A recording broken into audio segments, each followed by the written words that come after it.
What's up, ladies and gentlemen? Nope, these are the topics for tonight. I don't know why I played that video, but hey, welcome once again to the Poindexter Lounge. Good to see you guys. Hope you guys are having a great start to your week. Hope you guys are having a great Sunday, that you had a great Sunday. I had an awesome Sunday. I hung out with family and friends and did stuff, and it was great. And so welcome once again to the lounge. If this is your first time to the lounge, just know that the Poindexter Lounge is a place for nerds. It's a place where you and me and my crew can get together and talk about all the things that we love, things like TV shows, movies, games, sci-fi, fantasy, comic books, superheroes, toys, and so much more. And if those things get you excited, those things get you started off for your week in the right way, then please hit that subscribe button as well as that notification bell and join this growing group of nerds. We want you here. We want you here. We want you to have some fun with us. Do you like having fun? Do you like having fun? If you don't like having fun, well, I don't know. I mean, there are channels for you. There are other channels for you that will depress you and make you angry. We're here to try to have some fun, and we hope that you have as much fun as we do. I mean, as much fun as watching, I don't know, the old Disney classic Condor Man. I have a lot of fun watching that. I have. Hey, welcome. It is good to see all of you guys tonight. It's the start to the week. We're starting this all over again from scratch. You ready to start all this from scratch? I know I am. But hey, yes, please hit that subscribe button. And also, if you would, please, before you leave tonight, give this video a nice little thumbs up. Let's YouTube know that, I don't know, kind of like, what we do around here. And if you don't know what we do around here, stop around, check it out. Kick the tires a little bit, watch some of our old videos. We got plenty of playlists there for you to choose from. And yeah, check out what we're doing. All right, we want to thank all of the patrons. Thank you guys so much for your patronage. We do appreciate you. I got a couple of names to add to the members list that I haven't got a chance to add yet since last night. But we'll get to that. But thank you to all the members, everyone who's on the list, and a couple of names that still have to be added to the list. We do appreciate you guys. We're so very grateful for all your support and for what you guys mean to the lounge. We couldn't do what we do here without you. So thank you guys so much. Also to everyone who gives super chats, just want to say right up front, thank you. We're gracious and grateful, actually, I should say, for your gratuity. Also, anybody who wants to just support the channel, we do have options like PayPal, Cash App, and Venmo down there because you guys have asked for them. And so you guys take advantage of those, and we're very grateful for that. And if you do that, let me know. Make sure to leave a comment, and I will bring that up during the show. Some of you guys do that off air, and you guys say, I don't really have a comment, but, there you go. So we do appreciate that, those of you guys who do that. Also, check out the link down below for our Teespring, which has all kinds of cool logoed items and also just some fun designs, and those are fun things. And so check those out. Don't forget, it's Monday, so it starts a whole new week here at the Poindexter Lounge, a whole new week of course, all this fun stuff. We got a bunch of great shows here at the lounge for you to pick from, and man, it just keeps growing. We got some more shows coming. I'm talking to people about video game shows and some other stuff. So maybe some horror shows, horror movie and horror genre. And so, yeah, we're going to have a lot of different things here for your viewing pleasure. So don't forget, tomorrow night at 8 p.m. Eastern is Brian, Master of None, with 10 Forward. And he's got a great show about Star Trek. He's going to be going over Star Trek Discovery, Star Trek Picard. And so join him for that. Of course, Tuesdays and Thursdays, you got Jiving with Jack.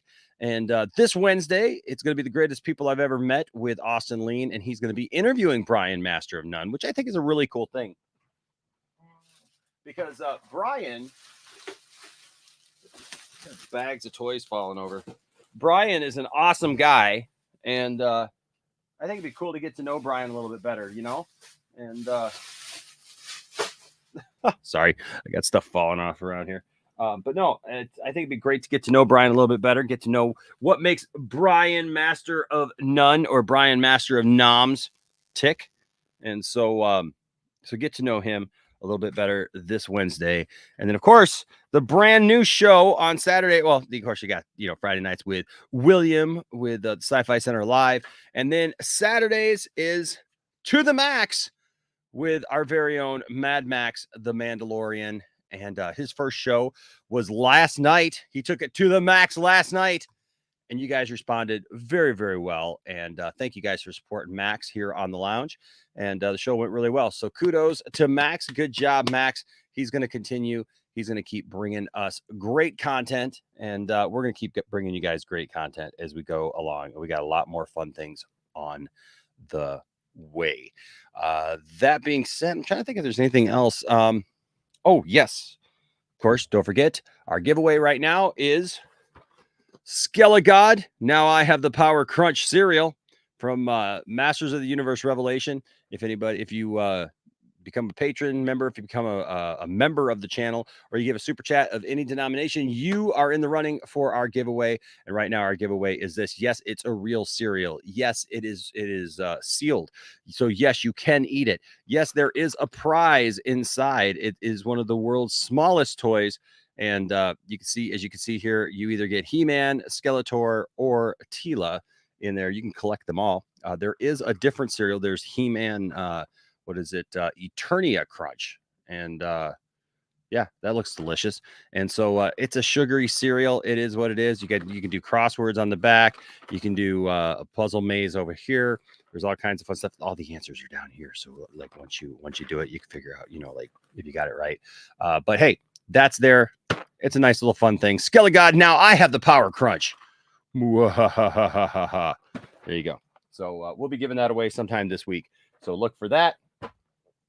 And yeah, other than that, man, I'm just chilling. I do have a new lightsaber to show you guys. Right there. I'll show that to you guys in just a minute when I bring everybody in. But yeah, look, I'm just glad to be back with you guys. I always miss you guys. I always miss you guys when we're not around, and stuff. But thank you guys for being a part of the lounge and for continuing to support what we do around here. We really, really appreciate it. All right, I'm going to say hi to the chat, and then we'll bring in our panel. Whoa. Hold on a minute. I didn't even see this. Holy crap.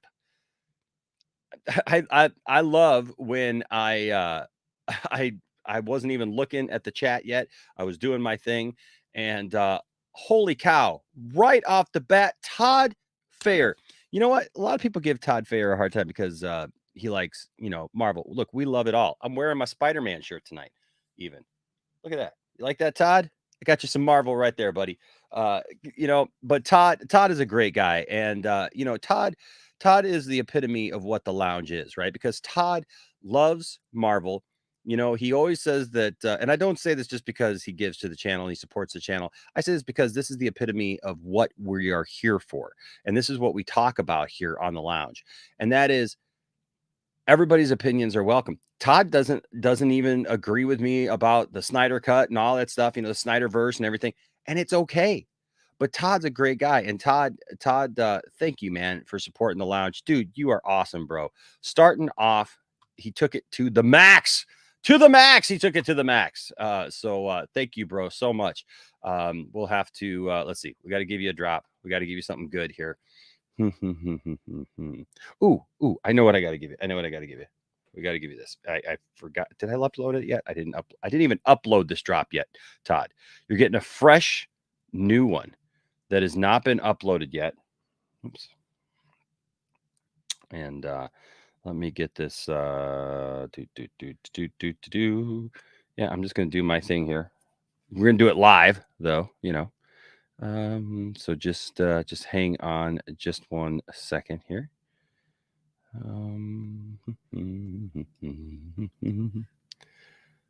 But Todd, you are awesome, man. You're really awesome, bro. Let's see here. Okay, I do have to change that. All right. Well, while I'm doing that, we're gonna go to the while I'm changing this and uploading this. I just want to say, look, I am always humbled, honestly, by the support that that people give to the lounge. It's not expected. It's never expected. But when people show their appreciation for what we do here and the hard work that we put in, it really means the world to me, means the world to my family.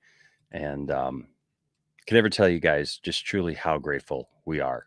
And like I said, how much it means. My family is always very thankful So thank you, Todd, and thank you everyone who is a part of what we do here. We really, really are thankful and appreciate it. All right, let's see, this is loading. I'm trying to get this video loaded here for you. It says it's uploading. It says it's uploading. It says it's uploading. It's getting there. It's getting. Okay, here we go. Todd, this is for you. I thought you might get a chuckle out of this. Here you go. Ah, cool. Virtual reality, the Hulk. What's going on? What's happening? I don't know. It's weird. It keeps stopping and rebooting. Eric Bana, smash. Edward Norton, smash. Okay, here we go. Mark Ruffalo. Are you smashing? No, I'm mainly just updating my Twitter avatar to raise awareness about fracking. Well, that's lame. Try getting angry. I don't get angry. I vote. I vote. So there you go, Todd. There you go. All right. I am going to go through this real quick. What's up, Donovan? Says, I really wonder who Lloyd is playing in Mando 3. I do too. We're going to have a little bit of a discussion about that tonight. Lord Sinise is here. So now we bring up this topic. Really? Yeah, we're bringing up the topic, bro. Hal Jordan, what's up, man? Dad Dude Vince is here. Bipolar, what's up, Chris? Anthony Beltre is here. My night was good, man. I got a little bit of a nap today. I kind of did the Max thing. I got a little bit of a nap, but I was awake in time for the show. That's the only difference. Yeah, man. Anchorman. I just Johnny's schedule has been so crazy that like if we bring back 2 cents on nonsense, I don't know, man. I want to bring back 2 cents on nonsense. I really want to do 2 cents on nonsense. It's just a matter of right now, either we got to wait for Johnny or I would have to find other hosts. And I don't know that the show has the same pop, no pun intended, Johnny Pop, without Johnny. And so we'll see. I'm working on it, bro. I do appreciate though the fact that you love the show. I love the show. The show is wildly popular. Trust me. If I was just going by like ratings and like how many people watch a show and everything, I would be doing the show every week. It's really just Johnny's schedule right now. Hey, David Babin here. What says hello there, Enosh. It's been a while, and I just wanted to say I love the church service today, and I pray that we get Justice League 2 and 3 with Wayne. Keep up the fight. Thank you, David. Yeah, we did, man. We had a really good one today. It was a little long, but you know, it was really good. It seemed, and everybody really, really seemed to enjoy it. So we had a fun time. Thank you so much, David. I appreciate that. What's up, Caleb? Good to see you, Caleb. I think I already said hello to Donovan, maybe, but hello, Donovan. What's up, Phil? Phil is in the back. He's here tonight. Anthony Grigsby, our brother from Down Under, says, hello, Enosh. Thank you for being you and what you wrote on my post for my Nan. Absolutely, man. I hope you all have a great stream. Love to you all. For those of you who don't know, Anthony expressed he was celebrating the passing of his Nan a few years ago. And so, hey, Anthony, our heart goes out to you. I fully understand what that's like now. And so much love to you, brother. And I hope you're doing well. Lucas Ironside is here. Says, what's up, Enosh? Music Man is here. What's up, Music Man? I know. What's up? Long time no see, bro. Good to see you. Glad you are here for sure. You Do Suck is here. It says, back to the future, baby. Don't leave. I like it. I'll allow it. I like it. Back to the future. That's good. I feel like now we got to have a t-shirt. Back to the future. What's up, Golden G's Productions? This is what Doc Brown in Star Wars. Heck yeah. Elmo is here. Says, as you're making your way in, make sure to leave a like. You got this. That's right. Darth Scipio, what's going on? Good to see you, my friend. Aaron Pritchard is here. Good to see you, Aaron. As always, Slade and Friends says, Enosh, I love all the new shows and streams, but the one thing I miss is the live strips with clothing. Those were the days. The live strips with clothing.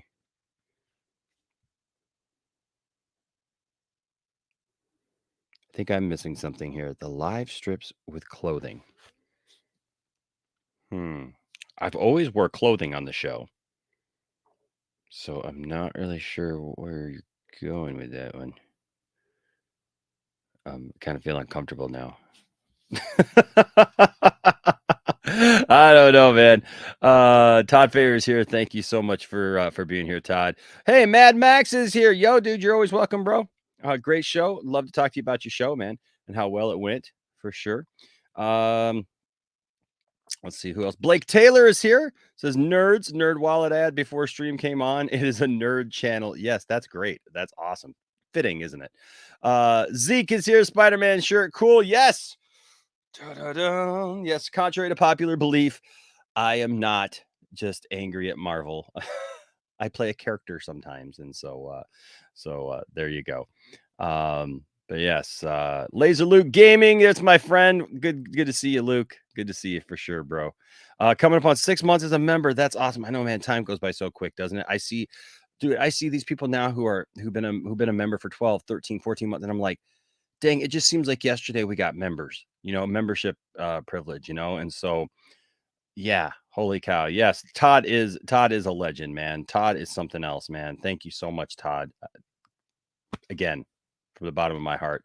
What's up, Keely Chow says, what's up, everybody? R Wicks, what's up, R Wicks? Hey, good to see you. Jesse Allen is here. Good to see you, Jesse Allen. We got to get you in on a panel here, Jesse. Message me on Twitter, man. We'll get you on here sometime for sure. What's up, Brodan?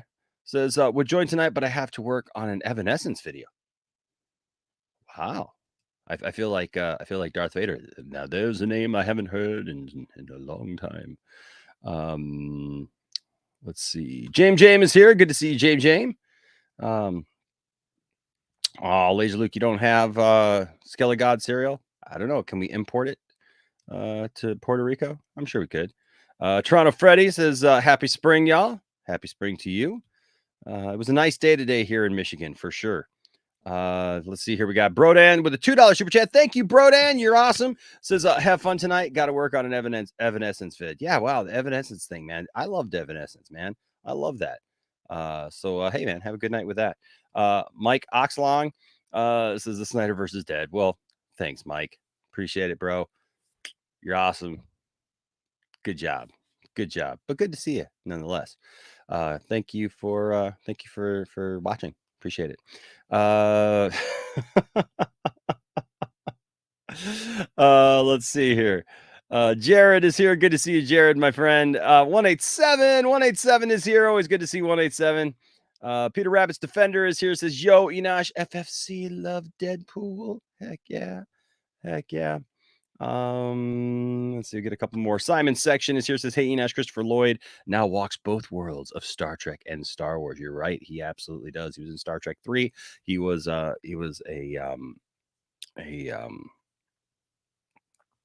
why am I having a brain? Why do I want to say Romulan? He wasn't a Romulan. He was a Klingon. Most things had a brain fart. But yeah, you're absolutely right. Let's see here. Jose, good to see you, Jose. Says, if Jesse gets on the panel, I need to be on that panel too. What's up, Enosh? Hey, man, reach out to me. We'll get you on sometime for sure. Let's see. All right. And that's it. We got everybody. All right. I think we're good. We are good. All right. So with that being said, we're going to bring some friends in here and we're going to have some discussion and have a good time. Let's do that now. First of all, ladies and gentlemen, Mr. Chris, the bipolar Jedi. What's up? What's going on, Chris? Sunday. Let's get it over with. Start a new week. Sunday. It's Bat Sunday. Or is it Spider Sunday? It's Spider Sunday. See, I got my Spider-Man shirt on, so it's Spider Sunday. I've watched that thing like 8 times since I bought the digital copy a couple days ago. Is it you? I'm going to burn it out if I don't leave it alone. Oh, my goodness. But yeah, man, that's cool. I've seen it twice now. So there you go. Also, ladies and gentlemen, joining tonight, Mr. Phil Unfiltered. What's going on, sir? Hey, buddy, how you doing? I'm all right. Hey, No complaints. all right? No complaints. Oh yeah. How was your weekend, sir? Oh, what did I do? Oh, last night I went to the casino and blew way too much money that I shouldn't have, and then today I edited my podcast, The Eternal Night, and I threw out a new episode out there for everyone listening. Top 5 Batman video games. Me and a couple friend of mine who used to work for GameStop just kind of shot the shit about Batman games we love to play, and of course Arkham City wound up on top. Nice. I'll tell you what, man. I was friends with like everybody at my GameStop. My GameStop was like my GameStop. You know what I mean? Yeah. Like it was like my Cheers. Every time we used to walk into GameStop, it was like, hey, Enosh. And it was like, oh, this is awesome. And like all my family would walk in there and we were all really good friends with everybody. And like everybody's gone. Everybody's just gone. Like they had the best manager on the planet and they like wore her down to nothing. And That's usually how it goes. I felt so bad because she was so freaking awesome. So Heather, if you're still watching, I miss you, and I miss like all the crew there. Like we actually have a couple of members who are from like a couple other Game Stops, that I stop into and everything. It's just that I miss that. I miss that camaraderie. Now it's like I walk in and people are just like, there was one guy, I wish I could remember his name right now, who was there, like who was a big Snyder fan, and so he used to watch the channel all the time. Like he knew about the channel even before I started going there, and so like I walked in and he thought it was cool that I walked in. But man, we would talk about, he was right around the time the Snyder Cut came out. He was, really big about it. And so, man, we would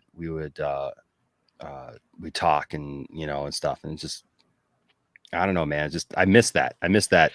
Yeah, I think when I worked there, it was between 2012 and 2014. So when I was working there, I saw Man of Steel, and that was a big point of contention from the staff, because obviously, there was me and a couple other guys, we really liked it, but then like my manager and a couple other guys were like, and I'm just like, whatever, teach their own now. But back then it was kind of like a divide, if you will, like those petty divides you get at work for goofy shit. But it is what it is.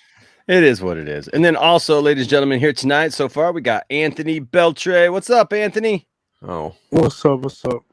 Oh, this guy, great. Oh, Anthony had some choice words in one of our chats earlier today. That's for all of a sudden feels like I just realized I got something I got to do. I was just stopping and say hi before I went to bed. That's all. Oh, that's funny. I got my beer. I'm good. There you go. Hey, Jose, and actually, Jose and Jesse, if you guys want to message me, we actually have some room. So if you want to message me, I'll be happy to try to bring you guys in. But no, how are you doing, Anthony? Oh, I'm doing great. I'm doing good tonight. Yeah. How was your weekend, sir? So far, give it like a solid 8. It's been great. You give it an 8? Did you say you give it an 8? Yeah, solid. It was a solid weekend. I give it an 8. 8 out of 10 for the weekend. 8 out of 10.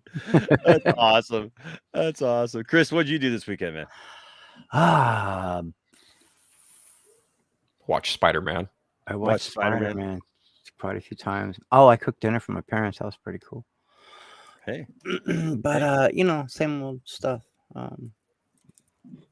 Pretty much this. I don't know. It was a slow weekend for me, and this is a pretty chill weekend, actually. Yeah. So I helped, we're still helping my friend work on his bathroom, getting his bathroom, his shower and everything put in and stuff. So finishing that up. I got to go tomorrow and help finish that up. And then, what else did I do? I did something else. What else did I do Saturday? I did something else on Saturday. I was really busy on Saturday.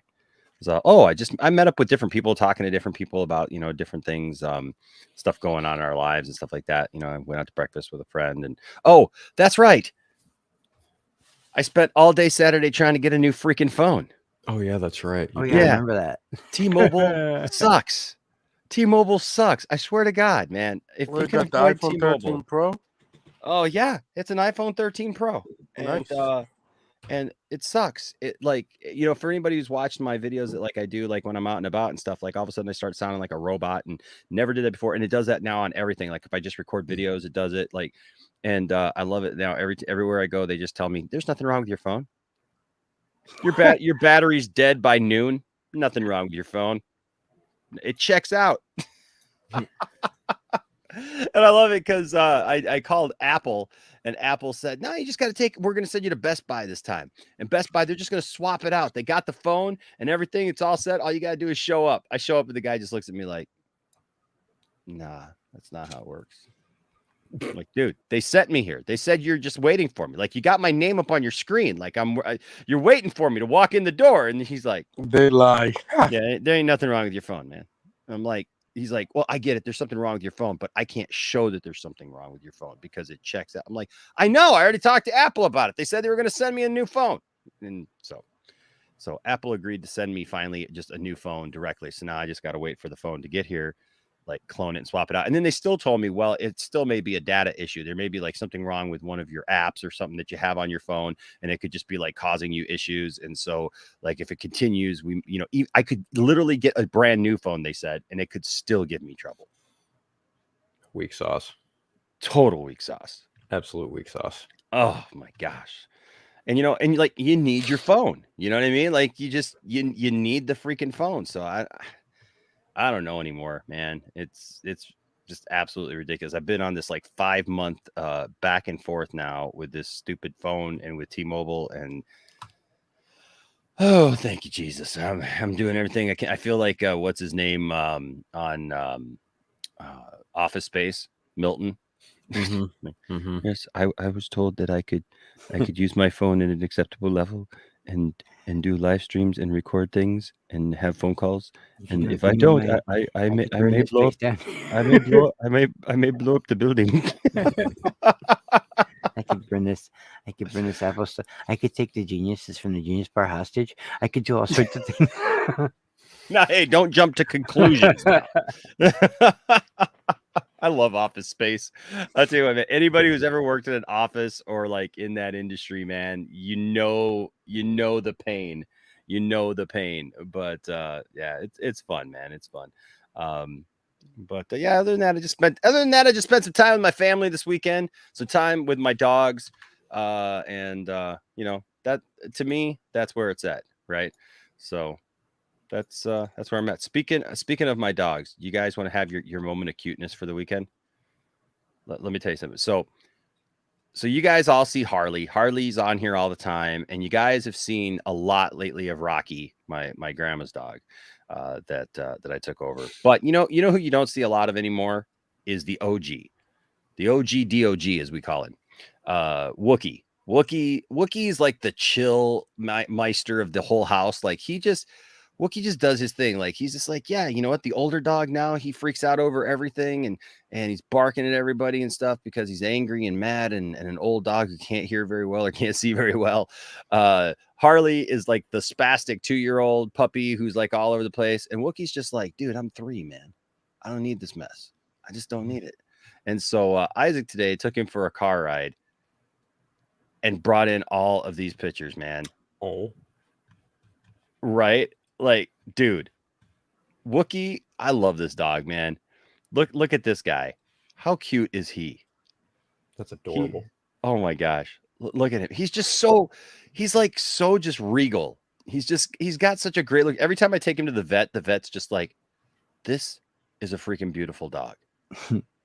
He's just so happy. He's just so cute. Like I said, he's the OG DOG over here. And he's just adorable. He loves to snuggle. He loves to cuddle. He plays. He does his tricks and stuff. He can't catch a frisbee, but he plays keep away. And Harley will play frisbee and catch it in the air and everything. You can't even say the F word. You can't even say frisbee around her without her freaking out, man. She's like, I want to go outside now. Wookie won't catch it. He'll just like watch it. He'll just watch it fly by. Like, you gonna go get that? But then he'll go grab it and then play keep away. But yeah, Isaac sent these pics to me today, and man, he's just adorable. That's my little guy. He was my buddy, man. I'll tell you what, until we got the other 2 dogs, he was my buddy. He imprinted on me right away, and I love this guy. So I figured I'd give you guys a moment of cuteness. Our little Aussie here. He's just he's a happy dog. You can see it too, you know. You can see he loves going in the car. You can't say bye-bye without him freaking out. Like if you say bye-bye, he just like I'm at the door. I'm at the door right now. So there's a little the mid yawn one's funny. Right. Hey, what's up? He's so cute. But yeah, I just thought I'd share that with you guys. Cute doggo. Yes, he is. He's a cute guy. All of our dogs are cute, man. All of our dogs are cute. So we love them, and they get into stuff. They've been really good though lately. I mean, they used to get into everything. Now they all kind of keep each other, at bay. When it was just Wookie would get into stuff, and then Harley would get into stuff, and so. But now they're pretty good. They're pretty good. pretty good. So let's see. Well, I guess we could jump right into some talk. You guys want to jump into some talk and what's going on? Always game. Sure. Always. All right. Let's do that. We'll play a game a little bit later or something like that, depending upon who comes in, what happens. But let's talk about this first, because I thought this is pretty cool. This happened over the weekend, and that is Christopher Lloyd is joining the Mandalorian. Man, I love Christopher Lloyd. He's playing Old Man Emerald Thrawn. Oh, man. It doesn't add up, but go on. Okay. No, I'm playing. so It would they're be gonna cool paint him though if blue? he was younger. Shit. That I made me can laugh. see it. I can see it maybe. But I mean, he doesn't really have the look, but you know. I don't think he's got the personality for it, to be honest with you. He can play I serious. think the guy who played Doctor Strange could do it. Oh yeah. Oh, Cumberbatch? Yeah. Yeah. He's known. That'd be easy. Cumberbatch would be like a shoe-in. Right. For a shoe-in for that. But I thought I heard, so I had interesting something about stuff like that. I still have to find this story, but somebody was telling me that Disney caved and they're re-imaging the Grand Inquisitor. I mean, what are you gonna do? You're gonna reshoot all that stuff? I mean, it's a They're bond. probably They like, can. The show comes out in like a month. Yeah, so I don't know. Somebody told me that. I haven't verified I that. have but no idea how they could do that in the time they have to. I don't Unless know they're either. just gonna But it put depends if the one actor's episode free a though. week. Is the actor free to shoot it? Well, I did don't that know about actor seem super A-list famous to you? I mean, who's playing the Grand Inquisitor? Who's playing the Grand Inquisitor? It was the guy who played Hitman, the first Hitman thing. Was that the one from something like that? Isn't Jason Isaacs the original voice in Werewolves for it though? Yeah. Because I know sometimes they do that. They change out. Well, they did it for Ahsoka because she's played by Rosario Dawson, and Well, they could just do visual Mandalorian. effects on the face and that's it. Yeah, I maybe. mean they could, but I don't know. Let's see. Who is the Grand Inquisitor? Oh, that's not what I was looking for. Who is playing him? Oh, I should have put an actor. I know it's somebody that's well known though. It's like somebody because everybody was. He joined Zack Snyder Rebel Mooncast recently. Rupert Friend, I think. I forgot the name of him. Where is he? I'm sure the chat is going to get to it before I do. Rupert. It's Rupert Yeah, Friend. Yeah, Rupert Rupert Friend. Friend. Yeah, Rupert Friend. So Because he's in Rebel Moon as well. oh yeah. Here, let me. I'm gonna do this. Pop him in here so people can see what he looks like. Oops. Yeah, so Rupert Friend is playing him, but yeah, somebody told me that they caved and that they were, I guess, gonna be bring him in or change his Are they look. gonna do like a Sonic thing? Like they completely do it over the CGI? Maybe. Well, I'll tell you what, man. Stranger things have happened. Did you see this week where, speaking about Spider-Man, did you see where the guy who plays Flash Thompson, he wasn't there? Oh For, yeah, half because an hour? of schedule conflicts. Yeah. Yeah, you would have never known that. Those it's amazing what they're doing now, man. It's almost scary. Technology now has gotten to the point where it's almost scary because none of these people have to be together. No, I mean, you could always shoot it before where you shot different shots, but now you could put people actually in shots with each other. Mm-hmm. I mean, the 3-dimensional, 4-dimensional thinking now that must go into making films is crazy. The way that they're shooting that now, thinking about, well, we can just insert this person, we can put somebody's face on another person's face, we can de-age them. I mean, we just did the story this last week about Mace Windu and somebody. It's funny because we say things without really thinking about the answer sometimes, because it was like, well, but if they did a prequel, if they did something back in that time, he's old now. It doesn't matter. We've already seen the guy de-age. Disney already has him de-age, for goodness sake. So Archive footage. Yeah. yeah. So, you know what, He Jared? looks evil. I know. Okay. So make fun of me. I know it's Bing search. I know. You know why it is? It's because my Chrome, I keep setting it to be to go to for Google to be the default, but for some reason Chrome keeps like resetting back to Bing. And so unless I put in Google, I always forget. I just go and type it. It just wants to go to Bing. And I don't know. So make fun of me. Yes, I know it's Bing, but you still Damn, get Bing is still wrong. I haven't heard that. Wow. So Rupert, I know. friend. Holy shit, Todd. Holy Todd must have hit the lottery or something. I don't know. So Dude. where I failed at this casino, Todd evidently did not. Yeah. holy crap, Todd. $200 tonight. Lucky you. $200. He did this the other night too. He must love you. He did this Must love last your channel. Saturday, dude. During the Hall of Fame episode, he did the same thing. Man, Todd, dude, you are awesome, bro. Todd works for Disney. Yeah. Todd, you are awesome, bro. Thank you so much, man. That's dude, that's just awesome of you, man. And holy cow, that's insane, dude. Totally unexpected with that, man. But wow, Todd, thank you, man. You rock. Let's see. What do I have for Marvel drops? I gotta get some more Marvel drops for Todd. Holy wow, cow. you are so biased, bro. You don't have an equal amount. You should get the Tobey Maguire. Well, in defense, I don't really have a lot of DC drops either. You know, like I got all these crazy drops, right? Like of like just crazy stuff, Random shenanigans. Yeah, just random, stuff. You should get the Toby clip when you say you are. I mean, I got this. I do have this. Why am I doomed to die alone? Because you cried when Iron Man died? I loved him 3,000. I love the Because you cried when Iron Man died. I love you 3,000. I love that one. Cheers to that. Heck yeah. I'm trying to see if there's anything else, Todd. Oh my gosh, that's good. Let's see. That's funny. That is funny. That's So funny. who do you really think Christopher Lloyd's playing in Mandalorian? I don't know, but I have this theory, like, of how rumors get started. Sure. How scooping works. Are you guys ready? Yeah, sure. I'm Go going for to it. create Go one for it. right now, just out Okay. of thin blue. Okay, go. Rupert Friend is in Rebel Moon, yes? Yes. Sure, yeah. And he's it.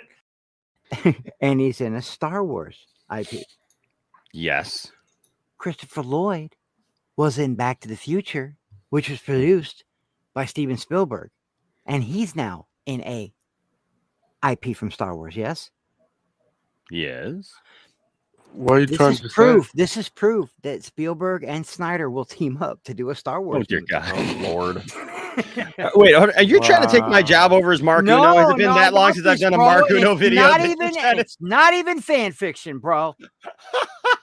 I got this. Well, don't you know Zack Snyder's Justice League is fan fiction? What? This is what we were Not told over the canon, bro. weekend. Is Yeah. that Zack Snyder's Justice League is fan fiction? Ugh. Yeah. Oh, And hey, as an Easter egg, they will find a way to work the DeLorean into speeder mode. It will be. Okay, keep telling yourself that, Dawson.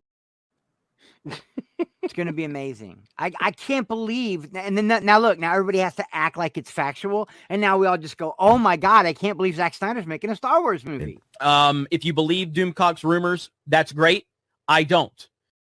Doom Clock is low tier. I want to be the Mike Zero. He's going to play smoke. I get a lot of takes wrong. Jarbo Damas. Oh wow. That's probably the most accurate thing that person's ever said.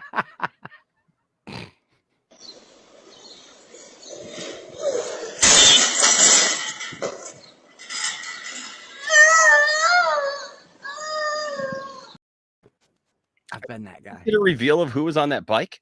No, I don't think so. Yeah. Hey, speaking of people revealing themselves on a bike, I don't know why. What? I know where you're going with this, but I don't know where you're going with this. This is nothing. What? What the fuck? As soon as I saw the private chat and I saw you try to segue, I'm like, what is he talking about? don't even know Oh anymore. wow. I don't even know anymore. Ladies and gentlemen, Mr. Krypton's core. Hey, what's Who up, killed guys? himself on a bike at one point in time that I don't remember. I need a I've bottle never of been on a water. bike That 'cause I I'm laughed too fat, hard at that one. so I'm good. Oh my Yo, god. so I have a situation, right, with Enosh and Max. Uh-oh. Okay. The moment you tell me I'm gonna be, like I said before, I'm gonna be cordial with anybody. Yeah. We don't do that. But the moment you tell me, "Yo, Krypton, get him," it's all out. Huh? No, when you say Krypton, get him. If anybody's talking BS about you and Max, you just say Krypton, get him, and I will go all out and be. I don't care. Well, I don't care. I won't. Are you care. saying like you're an attack dog? I will be an attack dog. Yeah, that's not just. Yeah, I don't care if I'm an attack dog. I can give to you know me, Enosh. You know me for a long time. I mean, I don't know if I know you that well. No, but to defend you and Max, I will defend you and Max. Oh well, Krypton, we appreciate. You know, here's the thing. But that's why I'm trying to be like, I'm trying to be apolitical. I'm trying to not do anything. I decided when I apologize to you and say I'm not going to do that anymore. Mm-hmm. I decided, okay, I'm not going to do it anymore. So I've been with all this BS has been happening. I'm like, no comment. But the moment you unleash me, believe me, I could go crazy. Well, so here's. I got one question. How many bottles have you drunk tonight? I just got back from the bar. It was awesome. Makes sense. Well, No, here's seriously, I the was thing. even thinking about this when I was sober, though. Here's the thing about that. So we, you know what? I have determined in and of myself. Look, there's plenty of people who they feel like they have to respond to everything, and they feel like they have to, you know, like everybody who says something about him and stuff. You know what I've really learned actually in the last. And I mean, I knew this, but I think sometimes like it takes a minute to just like process because I'm the type of person, look, I'll be honest with you. I want people to like me. I don't want people to not like me. You know what I mean? Like, so totally. So if I feel that like people are saying something, you know, that is not accurate about me, you know, just like a lot of people, I find myself sometimes, you know, feeling the need to defend myself or something like that. And it's taken me a while to just realize I don't have to, you know, Exactly. You don't have to. People you can need ignore me. Everybody else. People need me to respond to their nonsense. I mean, I see Rel McMillan, and it's funny because Rel, I appreciate Rel. Rel is an awesome guy. He's a longtime supporter of the channel and stuff. Great guy. And so I love Rel. And Rel, I noticed defending me against somebody, by the way, who creates these fake accounts, right? And creates these fake accounts because I've blocked all the other ones.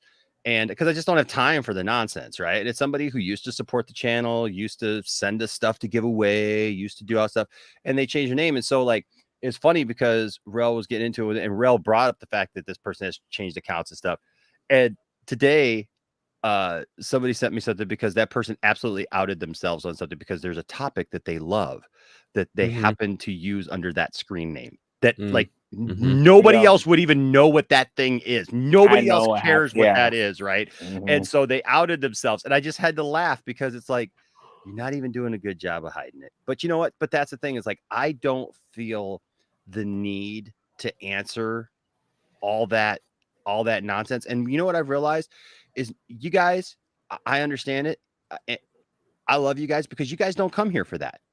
You guys don't come here for that. You guys don't come here to hear about all these other people and like what everybody else has wrong with this stuff. And I have determined we're going to be a professional place. Okay. Everybody else wants to run a drama screen. Like, that's fine. They can run a drama stream, whatever. Whatever they want to do. We're going to be professional. We're going to have great conversations. We're going to have epic days where we're just laughing and having fun. In the next week or so, we're going to have Ray Porter back, and he's going to be here. And, you know, people have gone after Ray in the past. We're going to have Wayne T. Carr coming back. We're going to have, you know, fan fiction. That's awesome. He's a We're body gonna talk. double. He's a We're gonna body talk to double. Wayne about what it's like to be in Zack Snyder's fan fiction headcanon. But also, Ray Fisher's coming back, and eventually we're gonna have Ezra Miller here. And so here's the thing: when those people look at at like what we're doing, I don't want them to tune in and see a bunch of nonsense. I don't want them tuning in and seeing us arguing with a bunch of idiots who who cares what they say? You know what I mean? Like all it is back and forth. And again, like if you're hate watching tonight, great. Thanks. There's just people who are just waiting for me to say something just so that they can go back and report it. Go, can you believe what they said? Like, is that Chris? Are we 12? Are we 12? Every once in a while I get Hey, Chris. Phil, I think we're 12. Temper. I feel like we're 12 years old sometimes, right? Hey, Chris. Yeah. How good was Picard and Discovery this week?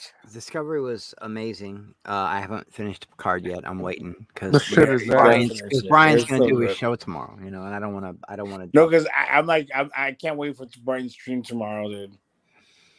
Yeah, I wait all week for Brian's stream. I know that's my so spirit animal. Like, even though me and him got in trouble the past couple streams with Mac because we've been like really obnoxious. Me and Brian, when we get together, we get really obnoxious.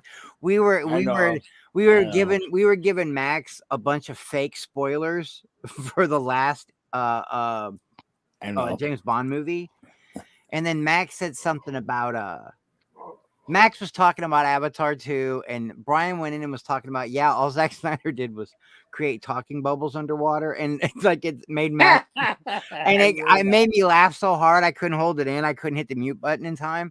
And then later on at the end of the stream, when he was doing all the Freddie Mercury jokes, because that guy from the villain from the new James Bond, so let me ask Freddie Mercury, and he said at the end of the movie, look, Brian said at the end of the movie, he was trying to convince Max that at the end of the movie they do Live Aid. That's so funny. At the end of what movie? At the end of what movie? At the end of the James Bond movie, the villain. No Time to Die. Oh Lord, is the guy that played Freddie Mercury. It's Rami Malek from Rami Malek. My Yeah, Robot. Yeah. And he was trying to convince, and then so Brian would Live Aid, and Brian would keep saying, "Don't stop me now, I'm having a good time." He was doing all these and it was so bad. And me and Brian were being so obnoxious. So I got to get that shot of my system on Mondays with Brian so it doesn't spill over into y'all streams. Because when me and Brian get together, we're like a couple of 13-year-olds at the mall. It's bad, funny. bro. That's funny. That's hilarious. That is hilarious. Yeah, it is what it is. But yeah, but anyways, about Christopher Lloyd. I know we were talking about Christopher Lloyd. We got off on a couple of other things. But this is Mr. Rupert's friend. So he's playing the Inquisitor. Like I said, I heard something, but I haven't been able to verify that. That Snyder's making a Star Wars movie. I heard it too. I heard it too. Look, I'm going to get it trending and it's going to be fake. You'll see, Phil. Watch. It's going to happen. Yeah, he is making a Star Wars movie. It's called Rebel Moon. You're welcome. Yeah. But yeah, so Christopher Lloyd is going to be in Star Wars, and so if I can. I am with Phil though. I am wondering who they're going to have him play, and they're going to have him in prosthetics and all that stuff. Make him play like be like a regular dude. Like who will he be? I wonder. I have an idea what he's going to do. Obi-Wan's father. No, I don't think that. I think his character, if they have something worked out, I think his character is going to be like some expert on hyper jump, space, all that. It's going to be something akin to that. That's what I think. Is he going to teach him to not run out of gas? Yeah, Last Jedi joke. I love it. Even I can make a Last Jedi joke, man. I was going through TikTok yesterday and I found this guy. He's like, okay, he's like, I want to hear your top 3 Star Wars movies. He says, but here's the thing. I've got a hot take. And he goes, in the next 10 years, The Last Jedi is going to be in the top 3 most loved Star Wars movies. And I was like, I like this guy. I like this guy a lot. You mean The Last Woke? The last. Oh man. Enough. I know. Oh, it's funny though. All right. It says where he's going, the actor won't need roads, but a hyperdrive might help.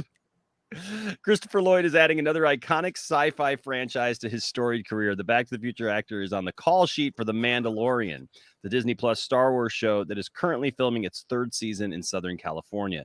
Character details for his role is being kept locked in the trunk of a DeLorean, but it has been described as guest starring in nature. So will it be like Rodriguez?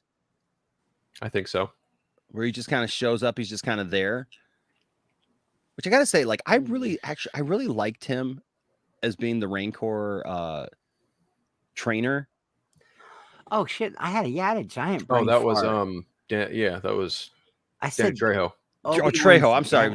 Yeah, Danny Trejo. Yeah, Danny Trejo. I was thinking about the other dude. Yeah. Okay. Yeah. Danny Trejo. Right. I like Danny Trejo. Because Rodriguez is the showrunner, Trejo is the that's right common actor in Rodriguez's stuff. You're right. That's yeah. right. Yeah. That's right. I think this is probably going to fall in the category of like, you know, how Michael Biehn was in season 2. He was like that lieutenant to whoever the Mando was helping Ahsoka take out. I think it's going to be something like that. But oh yeah, that priestess chick or whatever she was. Yeah, exactly. Yeah. And I think personally they're going to do some kind of Back to the Future nod. Like if it's Lucasfilm, Kathleen Kennedy, like, come on, it's almost right there. Why not? Yeah, it definitely is. Like a line, like if you're gonna build something, you might as well build it with some style and have it be like a new kind of speeder or something. Yeah, I could totally see it Back to the Future nod. Absolutely. Yeah, that's what I think it's gonna be. The flux capacitor fluxing. You know, Mando if they did do give that, him new shit. I'll shit a penguin. I'm not even kidding. I'll laugh so hard that you called that shit. They show a flux capacitor like fluxing in the corner. Anything in one of those episodes. I can see it. I can see it. Now, have any of you guys, real quick, have any of you guys watched Mr. Robot? No, Did you like it? I know Phil? It's Rami Malek, though. I know it's supposed to be really good. Mr. Robot is probably one of the most relevant TV shows I've watched in like the last 5 years because it really, it really is. If you look at it, it's kind of a reflection on how we all deal with cybersecurity and how easy it really is to break into people's personal information and how to hack. It's relevant. Like that's the one word I can keep coming back to when it comes to Mr. Robot. On top of the fact that it's just very well written, very well acted. Christian Slater's in it. He does a really good job. The twists in the show you will not see coming. I'm telling you guys that right now. And I think the 4th season isn't on Amazon, but that's how I watched it. The first 3 seasons were on Amazon Prime. Well, I know. So Tiffany, so Silent Scotty and Sophie, which by the way, Tiffany is putting the final details on her show that she's doing with Wonder Meg and Sophie, Silent Scotty's lady. And they got the title for the show. They're putting together like what the show's going to be, how it's going to run and everything. And so I'm trying to teach her StreamYard and everything. So they got Tiffany watching Mr. Robot, and then Tiffany like really loved Mr. Robot, and so Tiffany was telling me, she got to watch it. You got to watch it. I haven't gotten to it, and there's so many things, man. Like that's what happened to me. You know how you'll let something tick off a little bit so you can binge watch it later, and then you're behind. It's there, or you're behind on everything else. That's what I'm saying. Mr. Robot. I've always wanted to watch Mr. Robot. Like I haven't started Picard yet. Right. Everybody's now telling me to watch Discovery, but I didn't start watching Discovery because at the beginning, everybody was like Discovery, like everybody I knew was like negative about Discovery. And now people are like, yeah, no, Discovery's really good. Don't sleep on it. And I'm like, oh, crap. And so then also, what is else? Oh, so, the 2nd season of Raised by Wolves has been out. And I haven't started that. I love the 1st season of that. I tried, I like I told you a while back, some things are a little too science fiction for me. That's one of them. Yeah, I mean, it's pretty deep, but I'll tell you what, man, that if you watch that whole thing and you get to the end of season 1 and you're just like, what? Like, I like it because it's got a pseudo-religious kind of, it's sci-fi, but it's got a pseudo-religious kind of thing to it too. And it kind of leaves you guessing. And I love stuff like that, I don't know. It's cool to me, but yeah, I saw that in here and wanted to bring it up. Darth Tasty, what's up, Darth Tasty? I love Darth Tasty, man. I miss it. He used to be in the chats all the time. He still supports the channel and everything. And so Ryan, I really love you, man. Shout out to Ryan. Ryan is going to be one of the ones who are in the Poindexter Hall of Fame. Just giving you a little nod here to expect at some point he's going to be one of our classes. And so thanks to Artesius, it's been covered. It's all been covered in Doomcox and Mike Zero's new video. That's great. But yeah, so everybody keeps because he said Christopher Lloyd is going to play a shipbuilder who adds the flux capacitor to Mando's new ship. He's going to use the power of 1.21 gigawatts to make it go even faster. Something like that. I could see that. Like we roads where we're going, we don't need roads, or wait till the episode finally airs. It's going to be Shogun Orta says Lloyd's going to shout to Mando, "Get in the time machine, Mando. We have to go to the future." The sequel trilogy. It's terrible. We have to save the future. Oh my god. Oh my gosh. Something's got to be done about your kids, man. Something's got to. He goes to Palpatine. Something's got to be done about your grandkid. Something's got to be done about your grandkid. There's gonna be There's gonna be so many memes connecting Back to the Future with. No, I don't believe that. It's gonna be crazy. Anyways, it says character details for his role are being kept locked in the trunk of a DeLorean, but it has been described as guest starring in nature. Lucasfilm could not be reached for comment. Lloyd obviously played Dr. Emmett Brown. He was also Commander Krug in Star Trek 3, The Search for Spock. He's a multi-Emmy winner, including for the seminal sitcom Taxi. I mean, dude, that dude goes back, man. Goes back quite a ways. Yeah, he's been in a minute. But man, the dude's been in so much, man, and I just think that this is it's so cool. My favorite role he's ever been in. This is probably going to throw everyone for a loop. Who Framed Roger Rabbit? Dude, yeah. You're right. He's been in a lot of things like that, like real low key. You know what I mean? Like that, people forget that things to do in Denver when you're dead. That's a good one. That's I just my favorite role by him. I want to see this. I need this. I need an episode of Rick and Morty that's at least this in live action. Yeah, like right. Yeah, the budget episode is gonna cost $2. This was amazing. Just those commercials were amazing to see him there. So it was great. Yeah. So I don't know. Donovan says, "Me too, Phil." Yeah, Who Framed Roger Rabbit, man. It's good stuff, man. Plays Judge. Oh man, what's the judge's name in that? I don't remember what the judge's name, but he's definitely the judge in that. And then he goes back and forth between being like Christopher Lloyd, but then at the end he gets like the dagger eyes and his voice gets all high pitched. Super great. It's great. And I wasn't one of those people that caught Roger Rabbit when I was young, like everybody else did. I waited. Matter of fact, maybe 10 years ago was the first time I ever saw it. Oh, I've been watching that movie since I was a kid. So yeah. You know, I remember seeing it as a kid, and I thought it was cool because like all the crossovers and stuff like that, they were in it and stuff. But like I remember, like, I didn't really see it a lot. Yeah. I didn't really see it a lot, and I remember as a kid because being in the 80s, like for some reason I was still in that kind of mindset that like it felt weird, because there was actually like because there was swearing in it and stuff, and like so being a kid, I remember like that was kind of weird for me. I don't know why. Like it just felt weird. And so like I didn't watch it a lot. I was 12 or 13 when it came out. Jessica Rabbit made me feel in ways that like that's the one that confused me. I couldn't figure out why I was getting turned on by a cartoon. Because I was so young when it came out. I was like 12, 13, and I was just like, what is going on? Judge Doom. That's who it was. Thank you, Hello Humans. Judge Doom. That's who he played in Who Framed Roger Rabbit. Ooh, that's right. Yeah. But yeah, I mean, Roger Rabbit was a great movie, man. They tried to recapture that same feeling in another movie with Brad Pitt, and Kim Basinger, was it? Cool World. Oh yeah, Cool World was not as good though. Yeah, and they tried to. It was a good movie, but they tried to capture that same feel of Roger Rabbit, and it just didn't work. You know. Yeah, I think Roger Rabbit. Well, they also did it with Brendan Fraser too. Oh yeah, though the ink whatever. What was that? What was that, Phil? What did you say? I was just going to say that I think Roger Rabbit's the only one to really, number one, it's the only movie that I can recall that has both characters from the Disney and Warner Brothers catalog in it. Number two, it's really the only one to do it successfully.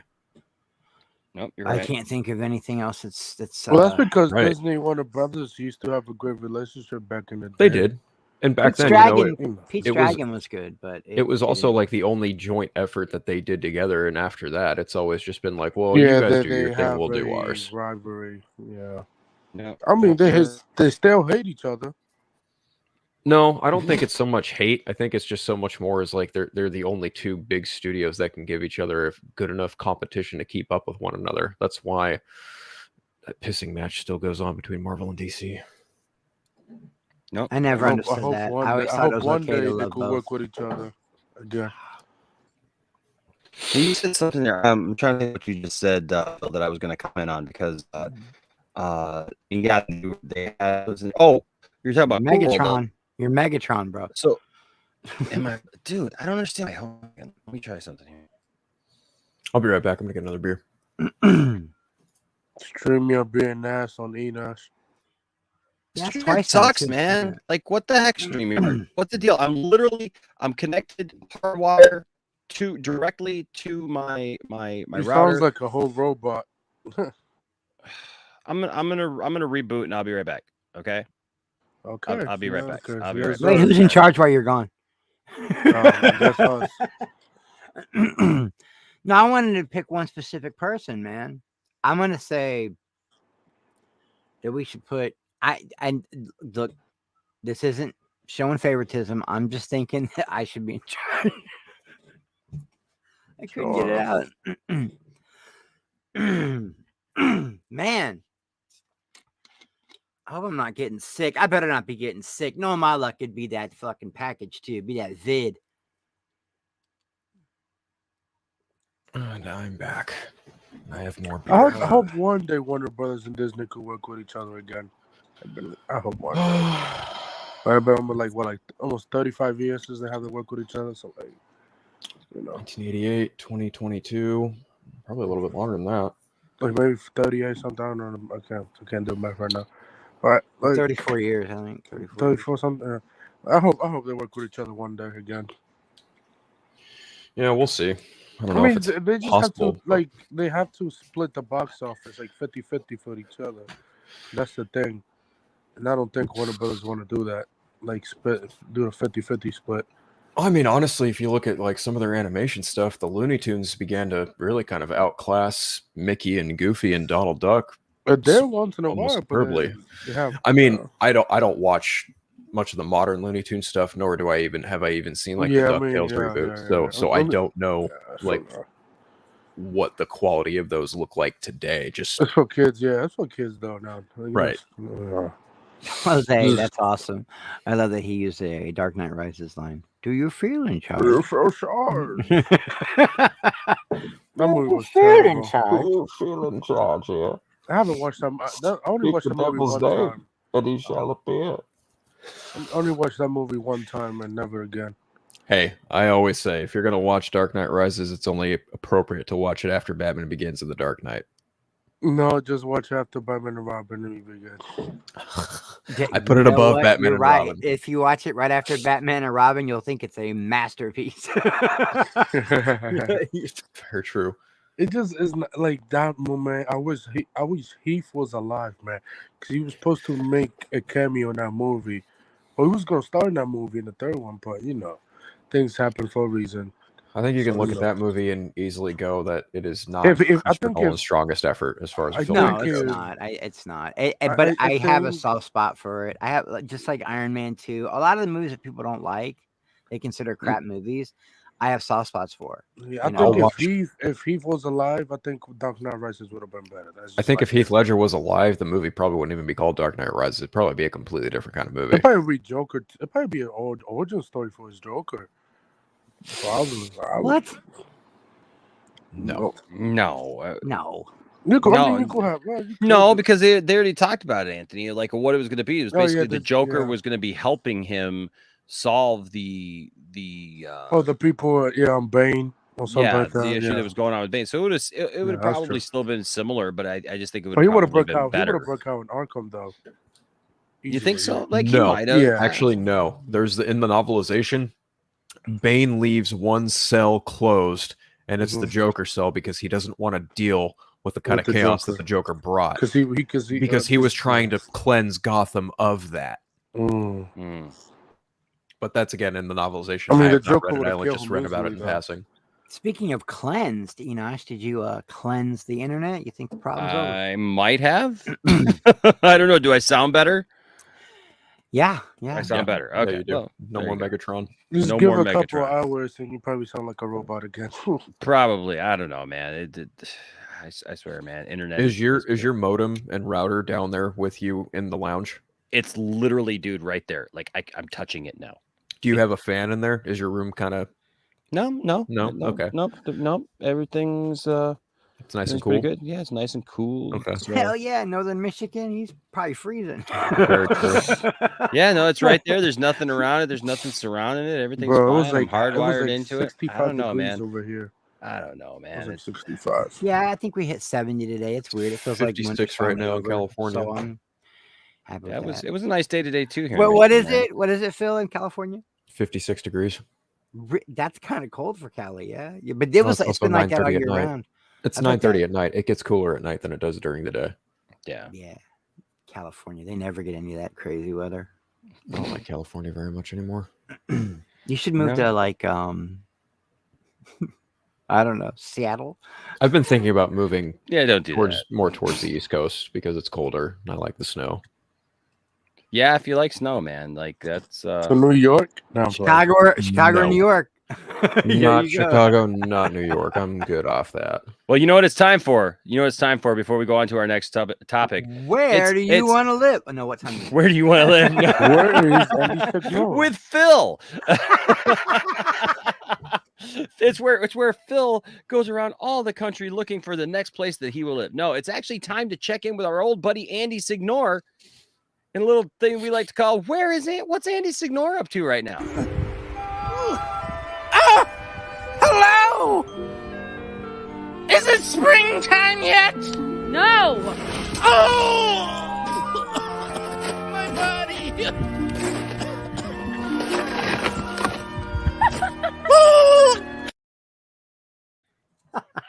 Bro, that's So Andy's a little chilly, That so- snow went through his mouth. There's no way. Whoever that dude is, man. Right? It's perfect. Like I Oh, feel man. bad that he kind of looks like Andy Signor, but the dude's hilarious. The dude is hilarious. I love the dude, but He looked like his twin brother. Who is probably not a piece of shit. Hey, yes, sir. hold on. Enosh, why are you always wearing a cap and a black t-shirt? Where's the drip, my guy? That is his drip. Okay, I'm gonna shut up. I'm gonna shut up. So hold on. Like Where is I'm the literally drip? like I Oh my literally have a God. whole like wardrobe of different like hoodies and sweatshirts. Like I got the blue one. I got my Flash one that's red. I got like different colors of stuff. Like what do you You got a need from me? cyborg one? Right now I'm What wearing a city- what t-shirt. city- What I'm wearing a t-shirt with Spider-Man on it. That's got red. I literally hold on a second. Where's your Rolex, bro? So Huh? here's Where's the your thing. gold Here's the thing. knot, Here's the bro? thing. I didn't start wearing hats again until 2 years ago. It was so long since I had worn a hat, and then all of a sudden I just started wearing hats. And I don't know, but it's always a variety of hats. See, I mean, check it out. Like, check out all the hats that I have right here at my disposal. Oh, by the way, full head of hair under that hat, guys. Full head of Exactly. hair, just like me. We just wear hats. We just dig hats. I'm not bald. Just saying. But I mean, I could wear or this was Star Wars. If I'm talking about Star Wars, like I can mix it up. I could wear like my dark side hat. I saw you wearing a Cubs hat Right. the other day. Right. That Got was sexy. Let's see. If I'm talking about He-Man, I can wear Orko. Oh, there you go. Right. I can wear. I got a nice friendly Star Wars hat. All those little guys on it. What about let's DC? see. Ooh, I got this hat. I'd actually wear that hat. Man of Steel hat. Yeah, hell yeah. Not yeah. with a straight I got this. dildo. This has become one of my favorite hats, and that's my Atari The hat. Atari hat. I really dig the Yes. Atari hat with old school gamer on the back. There you go. Let's see. Oh, I got. We're talking about Mandalorian. I could wear Mandalorian hat. You kind of Bo's, have a lot of yeah. hats, bro. Bo's insignia. Yeah, the Mandalorian hat. Let's see. Detroit. Old school Detroit Tigers, right there, baby. Got that. Terrible too. Detroit represent. Let's see. There it is. LA Dodgers. You gotta love LA it. Dodgers, baby, all the way. Let's see. Hey, you got to represent the league, right? Got to represent the league. True. Let's see who else do I got here. Oh, ooh. Batman. Always a win. Batman. The Keaton logo. Got That logo's not exclusive to Keaton. Superman. Of course. There it is. Chicago Cubs. There it is. There it is. Right. Let's see. What else got here? Bro, that's like 30 hats right there. Another Star Wars one. Rebel This is kind of hard to see unless you see it. Rebel Leader, I like that. Yeah. That one. Love this one. Oh, I like that. Boba Fett. The Book of Boba Fett. Boba Fett on the side. Let's see. Ooh. Superman. Old school, just regular Superman. God, shiny Superman. That's dope. And let's see, I got a whole bunch more upstairs too, but then I got the black version of the white one. Nice. So I don't know, bro. I mean, like, I don't know what he meant by that. What do you think he meant by that? what do you want from me, man? There's my drip right there, bro. Drip, bro. I got hats, and more hats. It's I hats have galore, He said no more drip. I always have a hat here so that like I can bring you guys something new and something fresh every episode. You know, like you never know what hat Ines is gonna wear. Plus, I got a bunch more hats upstairs. So, but you know, I try to mix it up. You know, I don't know. I still maintain that without being mean, because I don't want to be mean to anybody. I still maintain that Marcus is doesn't really know how to read a room. He's always he's always off topic. Or saying coming on strong. But yeah, no, I look forward to seeing Christopher. I look forward to seeing what he's gonna play. Whatever he's gonna play, I'm sure it's gonna be. Bro, is Krypton sleeping? His mic's muted. He passed out. Oh, he might. I don't know. He hasn't said anything in like over 15 minutes or 20. Okay, he might have passed out. I don't know. At least the snow wasn't yellow. Those are my favorite snowballs to make in the South Park game, FYI, from N64. Shifting System says drip free house. My plumbing is solid, yo. That's hilarious. Damn straight. Drip. It just means being flashy, geared up, good clothing. You know. Enosh had drip at the H Barts party. What did I wear at the H Barts? H Barts had a super chat there. That's funny. Let me get to it here. Thanks, Jose. Enosh is the YouTube king of drip. I think that's good. A lot of those hats are primarily black, though, so that they go with everything. You know, like I don't know, I got a lot of different colors. I got gray, blue, a bunch of stuff. Drip Dexter Lounge. I love white hats, but it's especially fitted ones, but they're so hard to keep clean. You can only wear them a few times and they start like normal drip. I don't know. Do you want me to wear like Tommy Hilfiger? Yeah, I don't know what he means, you know. Like I don't care. Do you want him to wear Gucci, Versace, Louis? Dude, I do not wear any of that BS. Fuck, like I would not wear any of that BS. Like normal drip. Nonsense. Believe it or not, the most expensive clothes I have, and I have some pretty nice shit, but my Carhartt stuff's probably the most expensive stuff that I wear. It just got expensive one day. I woke up and a hoodie was like $100. Normal drip. Like, I'm sorry, no, man. It's like people don't realize, like, when I say like this is my nerd life, man, like this is my life. This isn't like something I do on the side. This is my entire life, bro. H Bart's here with a $2 super chat. Thanks, H Bart. Says charity boxing match. Between who? I'll tell you what. This is what we'll do. This is what we'll do. Because I'll be in it if nobody else. We'll arrange this. We'll have Phil versus Matt Jarbo. I'll go into the ring against Andy Signor. Wow. We'll get Max versus Jody's Corner. Let's see, who else could we get? We could get John Campea versus Robert Barnett. Dawson. Versus because Dawson would clown John Campea. I bet you. You think so? I think maybe I don't know. Dawson's not much of a fighter, but I just want Canel. I want Canel. I got dibs on Canel. Give me Canel. Oh, Ryan. Oh no. Okay. We might. I don't know. Oh man, I don't know. That'd be a hard one. If Chris gets Kennel, I want Jeremy. Jeremy. I will knock him on his ass. I just realized something. I was gonna play the clip that I had of I was setting that up because I was gonna play the clip that I. Oh no, I still have it here. We go live right now to Dawson training for that match.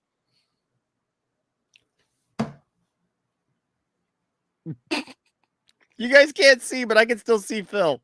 Phil's got his hand over his mouth. God damn it. Damn it. That's too funny. Oh man.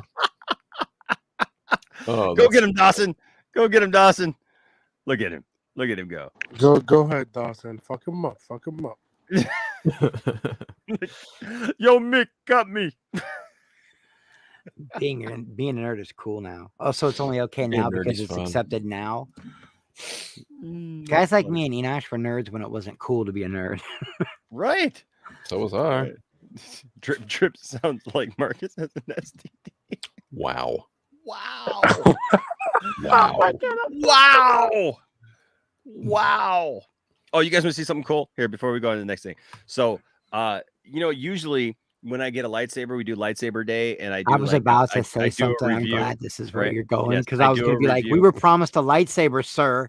I do a review usually of all lightsabers. Well, so I told Tiff, because she got the newest lightsaber, and I told her it was her lightsaber. So today we get home from church and was waiting for us on the porch, and she just opened it up, starts putting it together, and I'm like, babe, I was going to do a review of that, like. She's like, oh, so she starts to put it back. I'm like, nah, go ahead. We'll just do a different kind of review this time. We won't like get in the whole thing of like the big reveal and all that stuff. I said, we'll just do this. But so she got the Rey Black Series saber. And it's actually full size, unlike the other one that we had that has a smaller blade. But it's very similar to the one that I showed you guys before, where like these little the teeth come up and stuff like that. It's very cool. The blade is removable. But check this out. Check this out, guys. This has the most unusual and coolest on-off switch ever. Instead of just having a button. Yeah, that's so badass. That wasn't the movie. Yeah, it's awesome. That just turns. And I think that's super cool. And is it yellow? Is it amber? It is. Yeah, it is. nice. But I'll show you the blade in just a second. But I don't know if you guys can see it. But right through here, you can see that because the blade is in through there. And it lights up and it sparks blue and green. And then the yellow blade protrudes. So I'm going to try to get this. I don't know if you guys can make it out here. Hopefully when I do the review, you guys can see it better on maybe a different camera, but. No, I saw it. Yeah, I did see it. Can you see it? Can you see it? You can see it just like the movie. I saw it. Just like the movie. That's pretty rad. So it's, we were talking about it, and Tiffany and I were like, it's kind of like the combination of the blue and green lightsabers and stuff, but she is, like it or not, she is she is all the Jedi. Is she the chosen one? No, but check that out. Isn't that cool? Who got the coolest lightsaber in Star Wars history, you think? I don't know, man. Ever? Probably Darth Maul. I'm gonna go with Rey. I'm gonna go with Mando. I just wish we would have seen more of it instead of at the very end of the movie. Yeah. Don't worry. So it also has a button. It has a button right there that if you hit it, different. I don't know if you guys can see it in here, but different parts light up like you're deflecting. Yeah. Yep. And if you hold it down, it sounds like you hit it. Like that. And so Yeah, so that is her blade. It's cool. It's got like the cloth kind of stuff that right there. It's a very cool saber. And it comes with a nice. You got the nice Maul stand. one? The Darth Maul? Yeah. Yeah. I got a Darth Maul saber. Does it like the okay? That's nice. Yeah, I've got the Darth Maul one too, but I don't take it off my wall. Yeah, I got the double bladed Darth Maul one, but yeah, it's a cool saber, man. I don't know, man. If I had to go with like who has the best saber, you know, I think that might be something we have to put. I should put that in the make a poll. In the poll, yeah, this tomorrow or something. I just always like Darth Maul's, even when it's not double. People, it's not just because it's double; it's because the hilt is so long. Yeah, I love it, dude. When he fights Qui-Gon in the desert that first time, and you don't know he's got a double lightsaber, and you see the size of that hilt, it's so dope.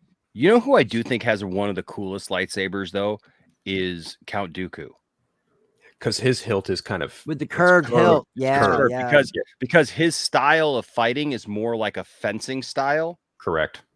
And so I'll be honest with you, when I first got that saber, like I waited forever to get that saber. I wanted Count Dooku's saber forever. Have you ever showed it to us? Yeah, I've showed it to everybody, on the channel. Yeah, it's a great saber, and I gotta say, when I got it, it's just fun to play with, like you can bring it up, just like he does, like up to his face, kind of like that and stuff. And when you fight with it, it's just different. It just feels different. And yeah, so I like that one. Which one I like as far as like handling the best is amazingly Obi-Wan's Episode 1 saber. Yeah. The original blue saber. The original blue saber with the ball. Well, it's this one. My favorite would be Mace. I love Mace. This one right here. Yep. I love the saber right here. So I have I just picked these up. I showed you guys these the other day, but I have this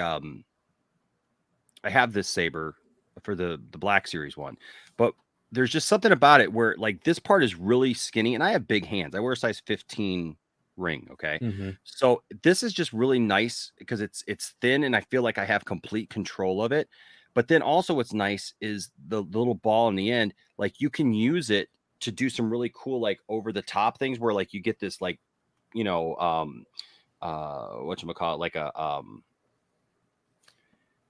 what's the word I'm looking for? Like, not like an angle, but a, fan fiction. Like a fulcrum, like, you know what I mean? Like just like to be able to like pull it over like really fast when you're like swinging it around and doing stuff, you feel like you have more control over it, and you can do like different angles. Like you can come over and instead of just grabbing the end and having to overcompensate to bring it over, you can go like this, but you can catch it with your finger almost. So it's very effortless, right? You can catch it with your finger and it'll swing around fast, instead of having to like bring it all the way around and do all that effort.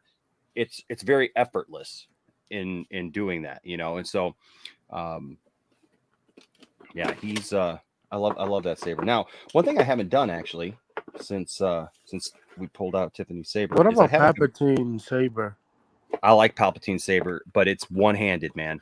Yeah, and the hilt's real tiny. The hilt is super tiny. It is a little bit. If you look though, the red is always a little more crimson on his than any other Sith. It's always a little bit darker. I'm wondering.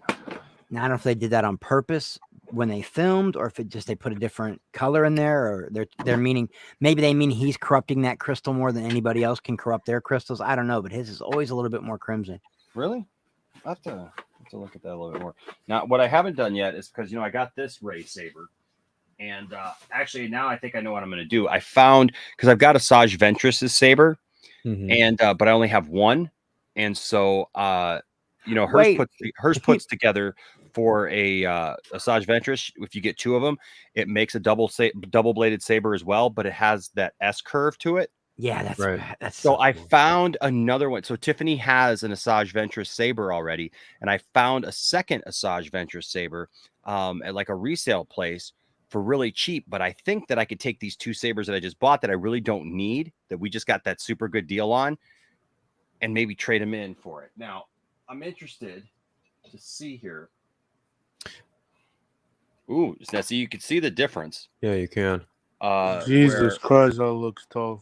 Where this saber, it's got more kind of a gray to it. Get this so I don't knock anything off here. This has got more of a gray to it. This doesn't turn on like by this. It actually has a switch in the cloth itself. Interesting. Yeah. But this is heavier, honestly. This is heavier. Those are both supposed to be modeled after Rey's final saber. Yep. Yeah. Yep. The one on the right looks more like the movie one, but the one on the left's cooler. This one? Yeah. The one with the blade or the one in your left hand is the one that looks more movie accurate, but the one in your right hand is way cooler. Yeah, it's kind of weird. I mean, it's, I don't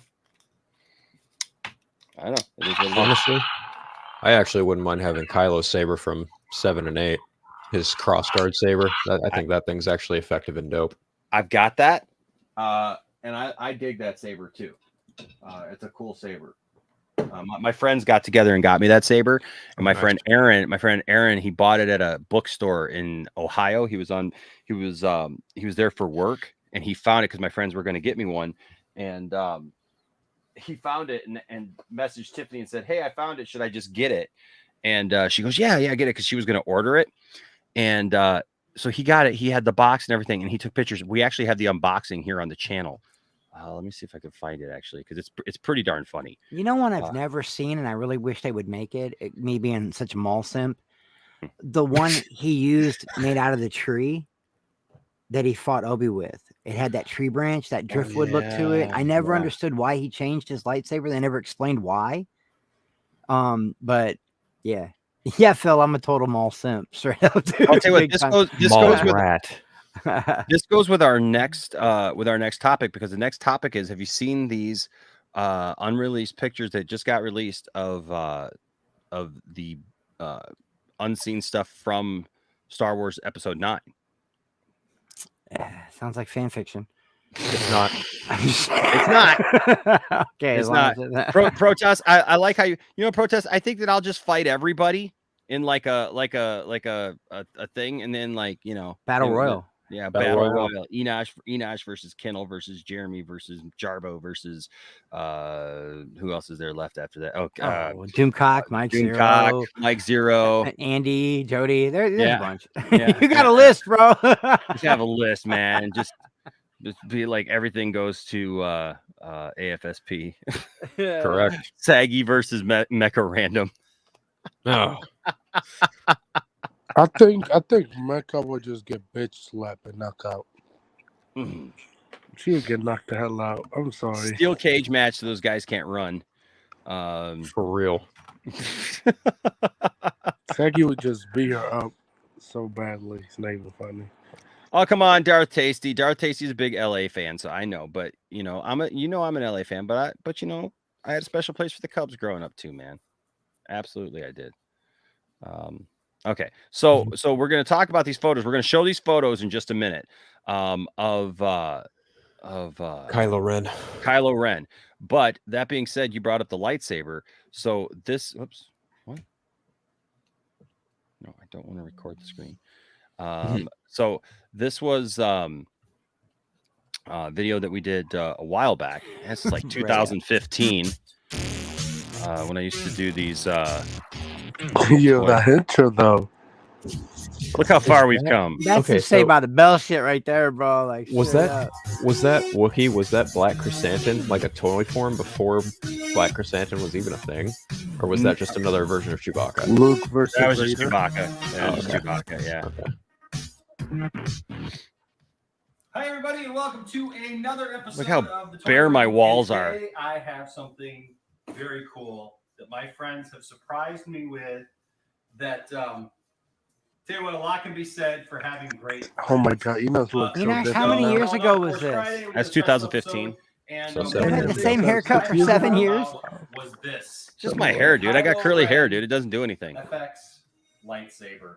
Now, if you know me, you know. And I haven't had the same haircut. Haven't you seen the long hair videos of me like a couple years ago? I've got the No. Luke Skywalker Oh, original dude, lightsaber. I got the long hair. The Return of the I've Jedi had many green different types of saber. hair. It's just I've got, of this course, is Darth like Vader.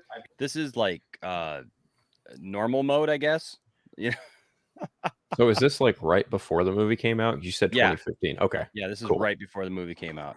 You Yes. got great friends over there. Ray is mad we left her out of the fights. This was so this was so this is back in the day. Now the curtains in there is the Millennium Falcon in my living room. Yeah, this is when we first moved into the house. Actually, this is when we first moved into this house. So like everything was pretty bare.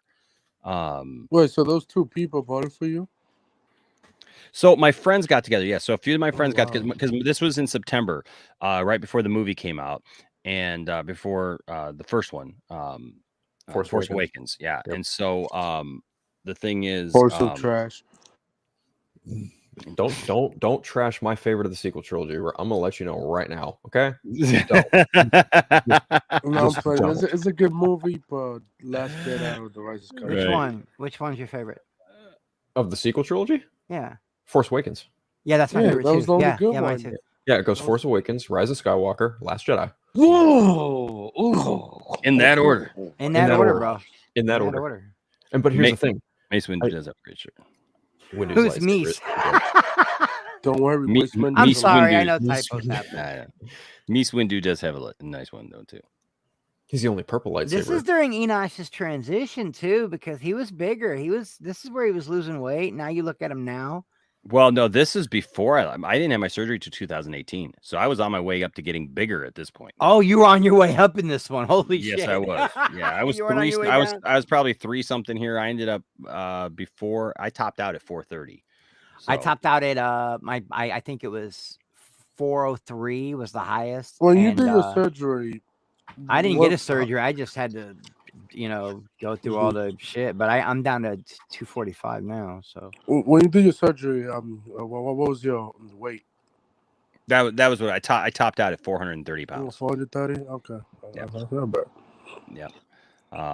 But yeah, no, this was because my friends got together for my birthday, and they were like, "Hey, we're gonna get Enosh, this lightsaber." You got some great So friends. I do, man. Tiffany got my friends together and said, "Hey, let's get Enosh the Kylo Ren lightsaber for his birthday."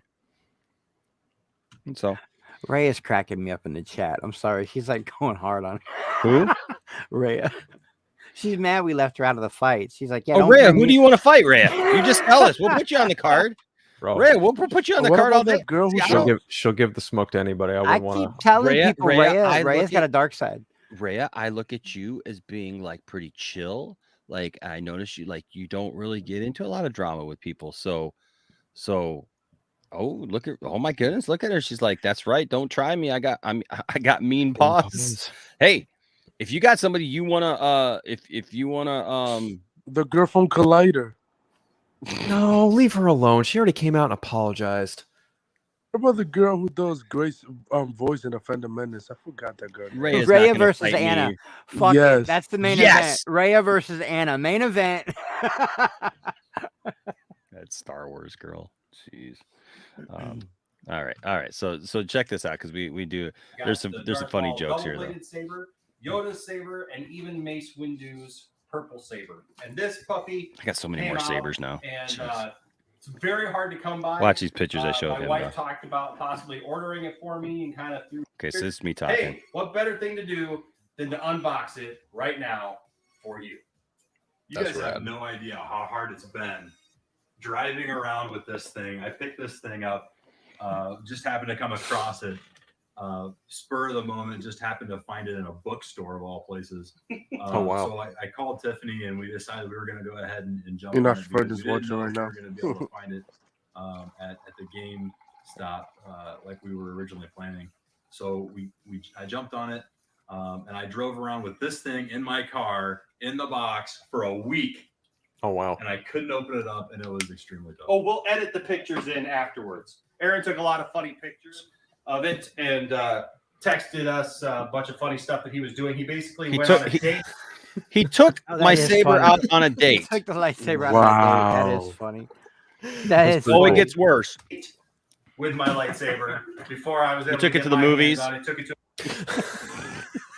That's crazy. If there's like a bedroom scene where he's curled up with it in bed. took it out to dinner. Took it to dinner. Yeah. Yeah. Jesse was a little jealous. Nice. He's So, sleeping with the why don't- saber? Wow. Yes, it was at the motel We room. take a closer look. I told him, I said, I Wow. swear to God, if this box has a hole in it, Anywhere. you can keep it. You can keep it. I don't. No, I don't need that. And get right to it. Okay, so here's the box. It's a pretty cool Black Series box. So it was just that, but so without further ado, let's go ahead and Una's open it. face is so All right. red. Use a little knife here to cut the tape. It is. It's cold. It's been in the car, so it's a little chilly. But man, that's some good metal. How It's heavy got, is it? got it's this actually a cool- heavy saber. It's a very sturdy metal. If you can Yeah. see here on the side here, though, it's got this cool little wire that's running it. Now, there's been speculation that that Kylo Ren kind of made this himself. That's why it kind of has that fiery look to it. That it's a little different from all the other lightsabers, and that it's kind of just been pieced together. And that he may not have the full knowledge of how to create All the a speculation. saber. So that being said, That was actually He right. though. speculated, you know. it makes some sense. And there's a little sticker here. I'll pull that off. That's so Why did I awesome. put a sticker on the blade. Who won the know, fight? Waste when I Mando worked- or Kylo? When I worked at a comic book store, we Okay. actually had like a Think- pretty large statue of Kylo with his saber. I contemplated on getting it, but it was pretty penny, and I was like, How much did it cost? oh, I want to say somewhere between like $300-400. That's not bad. Holy shit. Wow. Yeah, it might have been more, but I honestly don't remember because I haven't worked there in like almost 3 months. But that's dope, dude. Yeah, it's an awesome saber, man. It's one of my Feels pretty faves. good I with love it. the fact that like when it turns on, it turns on one Friends part in and then the world. the other part. They love me, and instead of trying to dissuade me from my from my Star Wars obsession, they have continued to supply me. And Aaron was joking today that I've apparently sparked something in him because he is really excited for the new. His name is what? Tell him about that. His name's Aaron. Enthusiasm has been Aaron? Oh, renewed. shit. I grew up with the prequel movies, and then even the original trilogy before that. Being a big fan when I was growing up, and so I've kind of lost some of that fire since episode 3. So he loved the It was. prequels. That's what he's trying to say. But anyway, with the Well, shit, Attack of the Clones is the first one I ever movie watched coming in out theaters. December, Wow. I've just all of a sudden been hit with this huge amount of enthusiasm for the stuff that's coming out. So I just bought 5 I grew up books. with the prequels too, so you know. Would you like to plug those books? Um, Or the ones I you don't even remember remember? whichever ones. So right now I'm reading Tarkin, Yes. which is really cool. It kind of chronicles some of the things that. It's just crazy. Like 20 years Tarkin, from now, the kids from this generation will love the sequel. That's the thing. That's the thing. How many people does it take to put? I Oh, hate that's the way those. you just had it. I'm so glad they stopped making those. Have the engineer The- help. These Okay. things are so stupid of how like I don't even know how How you. many people does it take to put it in? It was the stupid What stands was that they. It's these Yeah, stupid. Yeah. curved Oh yeah, they plastic took it out. stands. Look Yeah. at. So yeah, so here's the moment. Here's the moment y'all waiting for. Oh, Oh, So sick. badass. We laughed about this forever. Let's do it. Oh, sick. Look at that. It's like cut my wrist off. Look how awesomely bright that is. Even in the dark. And I would have just sliced my forearm open. So, you know, you got, man, you have to get used to this thing.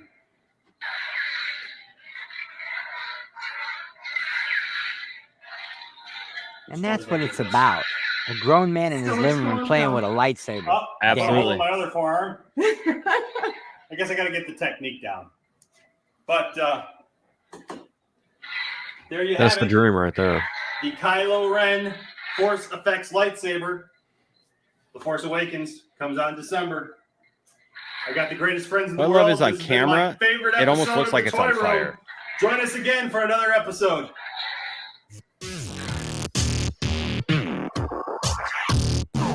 There you go. It's the bomb.com You were right there. assaulted Yeah. by Darth Vader?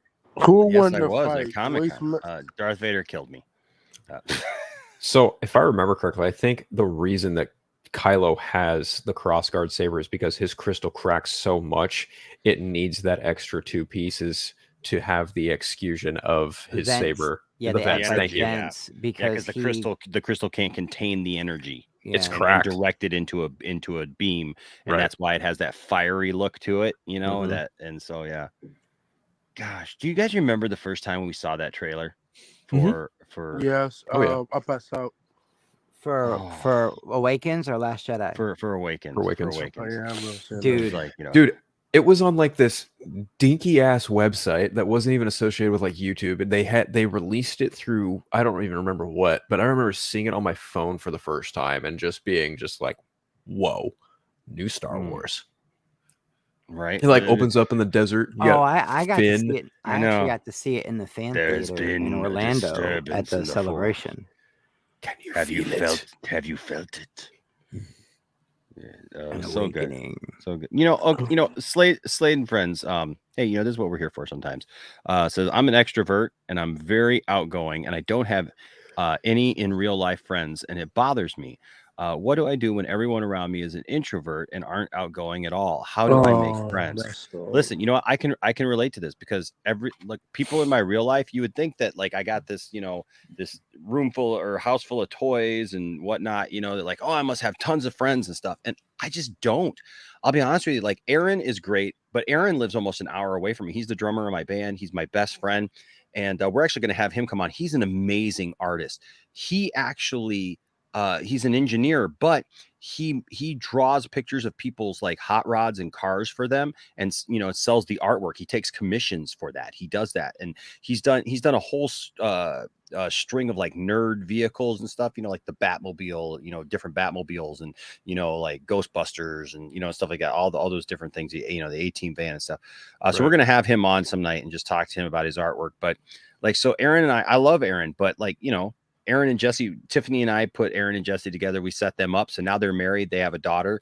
And, COVID hit, man. So it's like I haven't hardly seen any of my friends really regularly in the last couple of years, but they live about an hour away. My best friend growing up, he lives over an hour away.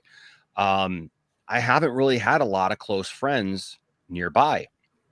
It's how it is sometimes. I'd say I'll just keep putting yourself out there. Eventually something will hit, somebody will click. We've got a couple of friends now. My friend base has never been really huge. And I'm an outgoing person. I'm also an extrovert. When I was young, I thought I had a lot of friends. Honestly, I had like this large group of friends. You know what I found out though? They weren't all my friends. I had a lot of acquaintances. I had a lot of acquaintances, but when I went through my divorce years ago, I realized who were really my friends and who were just people who were around me. And it's better to have one or two good friends than it is to have a room full of people who really you can't count on. Agreed. And so I get it, man. I do get it. It sucks. You want to be able to have people that you can relate to and have fun with and everything. But just keep trying. Right. Just keep trying. Just keep putting yourself out there. But, make sure that you choose your friends wisely. I'll tell you what, man, it's a lot can be said for really holding out for good friends. All right. So anyways, this Kylo Ren story, I thought that this was really cool. We're going to read the story and then I got the pictures downloaded. So we'll show the pics. But apparently before that, who won the fight? Kylo or Voice Mando? Mace. Wasn't he always considered the greatest? Kylo That's Ren. why he had the Kylo Ren. Did you say the fight Mace Windu and Kylo? Mace and Kylo Ren? Wasn't Mace considered the greatest like the lightsaber dueler of all? That's why he supposedly had the purple lightsaber in the first place. What is this a battle between? I guess I'm missing A lightsaber fight between. Yeah, Kylo who Ren. would Oh, win who the would lightsaber win? fight? Yeah, who wins? Who would? Oh, Mace Windu. Mace Windu would tear him up. Yeah. Here's the thing I don't about know Kylo. about that. Here's the thing about Kylo Ren. Kylo got beat up by a is girl who not- never used a lightsaber before. Kylo was not ever a full Sith or Jedi. Like, I don't understand why people don't understand that story plot point in the No, sequels. he never finished his They training. want Kylo to be this, like, everybody gripes and complains that Kylo was not like, A proper Sith or a proper Jedi. yeah, a proper Sith or like the next Darth Vader. They wanted, the whole point was he was a wannabe. He wanted to be Vader, but he couldn't. People are like, oh, he should have just mopped up the floor with her. No, he hadn't completed his training. Like, he wasn't powerful in the Force. He was literally still doing tricks like trying to read people's mind. What do you see that Kylo does? I mean, yeah, Kylo stops a blaster bolt, okay? But that is not like advanced Jedi stuff. We just hadn't seen it on camera before. It wasn't until like Rise of Skywalker they gave him a little bit of redemption, and it was really cool to see Kylo with a blue lightsaber. I loved it. That was my favorite moment, seeing Kylo with the true blue, go in Jedi mode, and kind of getting that redemption. But he was never see, Marcus, really. No, Marcus, he shouldn't have been anything. He was exactly what he was supposed to be. Right. We can't. Oh, go ahead. Go ahead, man. I was just gonna say, like, I'm probably a little, based on what I'm hearing, I'm probably alone in this, but I think Kylo Ren's stronger than Darth Vader at that point in time, and where Kylo is in his journey, and at the point where Anakin was in his journey. I actually think Kylo's stronger because we saw, Vader in his prime. We saw him choke, rebels, scum here and there. You see him hold a blaster bolt there, have a conversation with someone, strike somebody down, and then the blaster bolt goes away. And he fought Rey while he was wounded by Chewie's bowcaster. True. I've always taken that into consideration. I've always taken that. People always tend to forget about that. Vader's midichlorian count was way lower because he was losing. Because he lost, body parts. And he lost all 4 of his limbs. Yeah. So see, Jared, I get it, man. But you know what? At the same time, I don't get it because I don't think that it's the word. I think that it's a really cool. I think it's a cool fight. I like when she drops that saber into her other hand. That is such a cool move, man. It is, just because it wasn't choreographed perfect because they were on a slippery surface, and you had some nerds on YouTube say, "Oh, look how bad this choreography is." It's actually quite good when you look at it. It's a good fight scene. I mean, I get it. It's not lightsaber on lightsaber action. Okay. It's, it's them, fighting the Praetorian guards, but man, I dig it. I dig it. But Jared, here's the thing. So all the guards stand there watching. This is my #1 complaint ever since episode 1. Every lightsaber fight is, I'll be here, you'll be here. I'll be here, you'll be here. That's why I still say to this day, the best 2 lightsaber fights in all of Star Wars are Empire and Return of the Jedi. And I would say Return of the Jedi is probably a little bit better. But in Empire, Luke is fighting, man, for his life. It's my favorite. Like where he's laying on the ground, and Vader's got the saber right. What to his about neck, Revenge right? of the Sith? No. What? Great fight scene, but choreographed within an inch of its life, bro. Exactly. So choreographed that Yeah, it's almost like- it almost takes the life out. And this is no disrespect to anybody who loves those scenes. I love them too. But like, there's so much emotion just in that moment where Luke's on the ground and Vader's got the saber right to his neck, and he's trying to get Luke to change, and Luke is just like, no, and he just does that move that's boom, where like he just waves the saber, knocks the saber away. Dude, and when Luke, jumps up and he's like, in Return of the Jedi, where he's, where Vader goes, your sister, if you don't turn to the dark side, perhaps she will. And Luke is like, no, and just goes at him, dude, and is just wailing. I know it doesn't look as cool. I know that it's not as choreographed. It's pure My rage. God, it's pure rage. That's It's Luke crazy. tapping into the dark side. It's my favorite scene in any Star Wars movie ever. He's hiding, and half of his face is light, and half is dark, representing the dark side and the light side. And Vader's talking shit.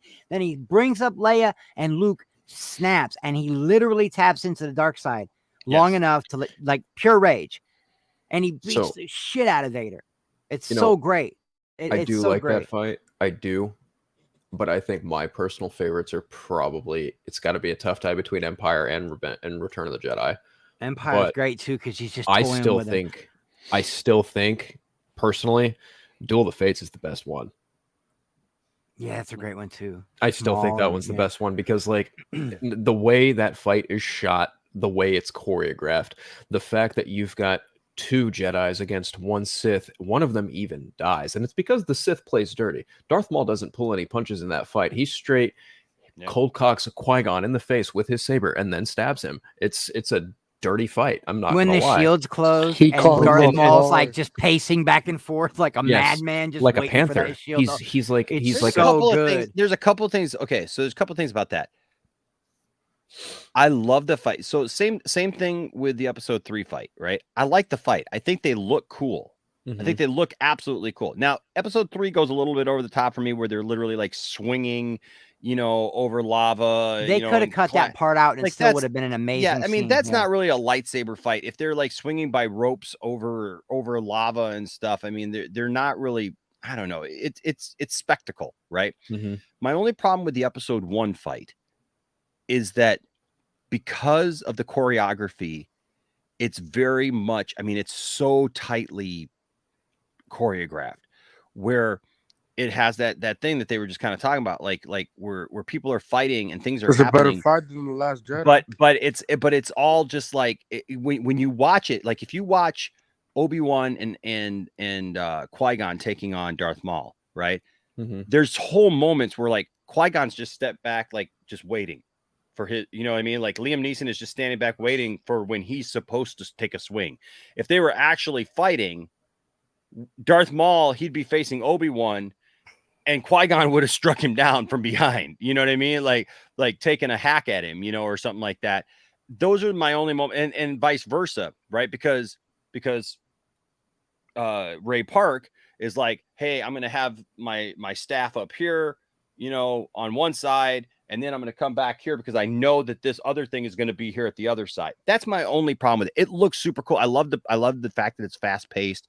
I love how they go through the whole, the whole place and the score. Yeah, Oh and my and the God, score. Look, the score, man. Duel of the Fates makes that just. I think if I had an And we issue get with to it, see Obi snap too. We get to see Obi snap out because as soon as Qui-Gon dies, he's waiting. Now he's pacing. well, waiting Qui-Gon for that thing to Qui-Gon open. doesn't die quite at that point. Yeah, but Obi thinks he's it's dead. the pivotal moment, right? It's so good, man. I think So my good. my biggest gripe with that fight is the fact it's intercut with all the other bullshit going on with the other with side. the starfighter bullshit Yeah. and the helmet that somehow perfectly fits that little kid's head while he's at what are those Naboo fighters called? They are Naboo cool looking. starfighters. The Is that N1 what they're called? Okay, well, starfighters. they're- N1 they're starfighter. cool. Yeah. But if you guys go, I mean, we've watched all these movies so many times, but if you guys go back and watch Jedi, the scene where Luke snaps out and starts fighting his father, that's the only time in any Star Wars movie where the music changes. You get that choir in the background, that it's dude, that fight is so good, and it has more.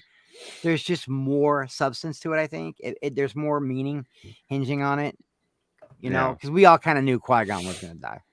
Yeah. Well, that was Josh. well, Dude, well before the movie. I'm sorry if you think we ignore you. I've never tried to ignore anybody's messages, but yeah, Mace Windu would win all day over that. I mean, he's one of the greatest duelists in the Jedi Order. He's got an ability called Shatterpoint, and that's really what gives him a lot of the edge in his Wow, fights. you know about Shatterpoint? That's I do. crazy. Yeah, he's dug into the EU, guys.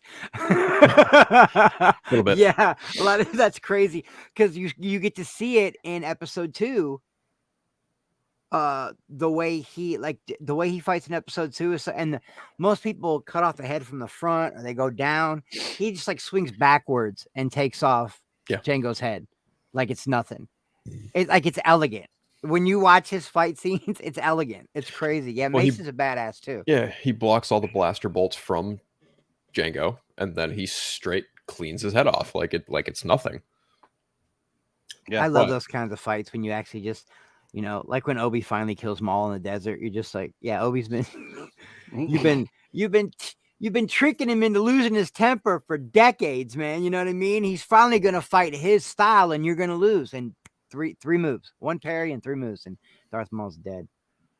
That's so cool. I never Yoda, liked any, Yoda's fights. Yoda's yeah. fights, Oh, flipping watching around, Yoda snap was amazing. flipping around, doing his thing. I like the Yoda fight with Dooku. There's a You couple mean of things too. CGI Yoda? Do you guys have any problem though with episode 1 where the things turn on and keeps Maul from Obi-Wan there after he kills Qui-Gon? Like, they're Jedi. Couldn't they just open those? I don't know. That's a big system they were in, man. That was like the core of the entire Yeah, thing. but couldn't you just powering. break the door? Maybe you saw Maul try. Maul gave it a shot. Like, can I go through here? He checked. Well, he hits like, it with a checked. lightsaber, but couldn't they have just used the Force and just been like, and then like? I feel like if you use the Force to open those doors, you give an opportunity open for Darth Maul to come and strike at you. But not only that, how tired are you going to be? You saw that Qui-Gon literally had to regroup and meditate for a minute to get some strength back to go against Maul. While Maul was pacing back and forth, full of rage, Qui-Gon actually had to sit down and regroup and restore some of that Force energy, because using the Force exhausts you. That's another thing I really liked that they brought into the prequels, that it physically exhausts you, get you tired. And separating them was also cool because it lets you see that, and I know I'm biased, but it lets you see one-on-one, Darth Maul couldn't be messed with by a Jedi. Well, even that's proven in their first fight in the desert. Like, even Qui-Gon, he was so caught off guard by the fact that he ran into a Sith, number one, but just how adept that Maul was with his saber. Qui-Gon never encountered anything like that in his time as being a Jedi. No, I love it when that door opens and then he sees two Jedi and he's like, screw it, and both of them, and he just it just goes into that great choreography, and then he like throws that thing into the door to make the door open, and he's just toying with them. He's toying with these two Jedi, and these are strong Jedi.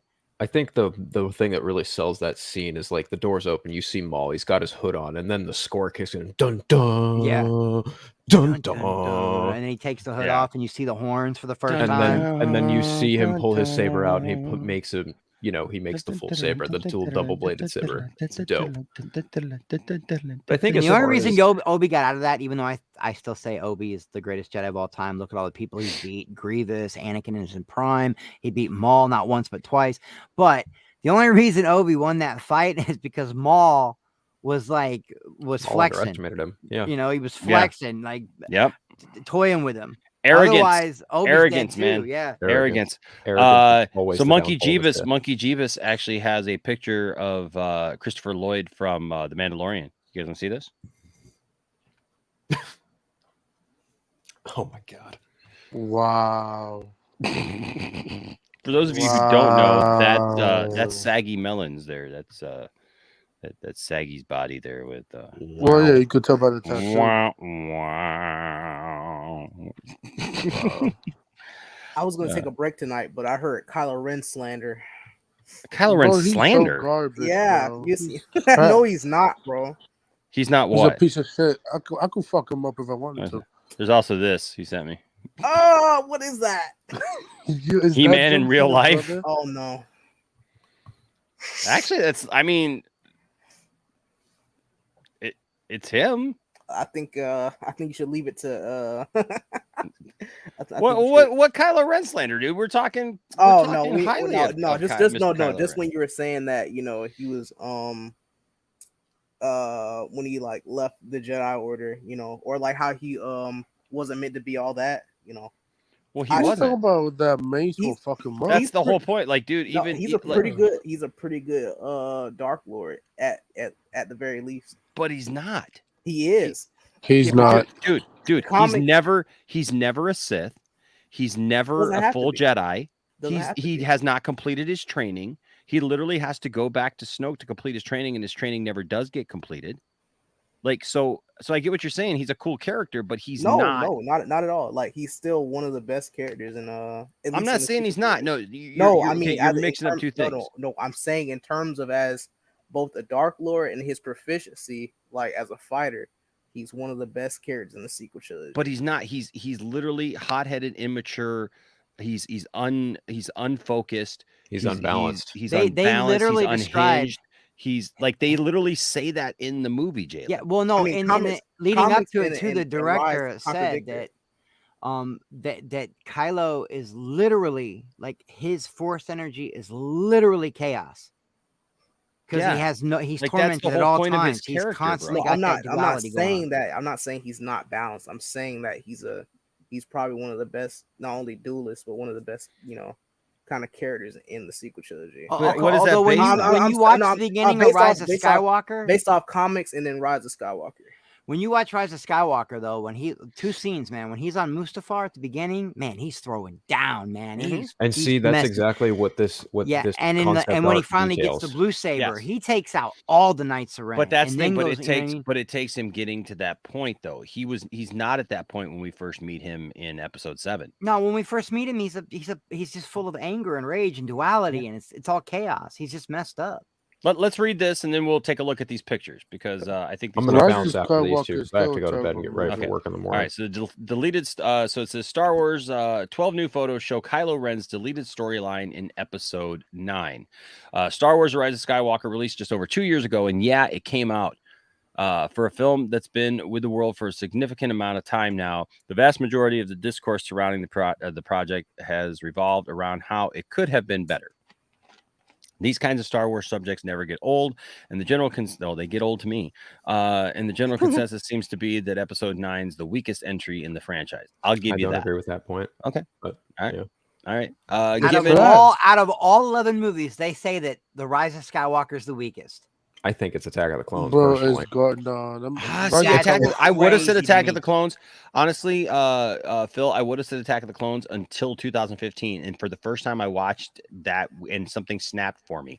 Something like finally clicked for me where I was like, I didn't hate it anymore. I used to hate Attack of the Clones.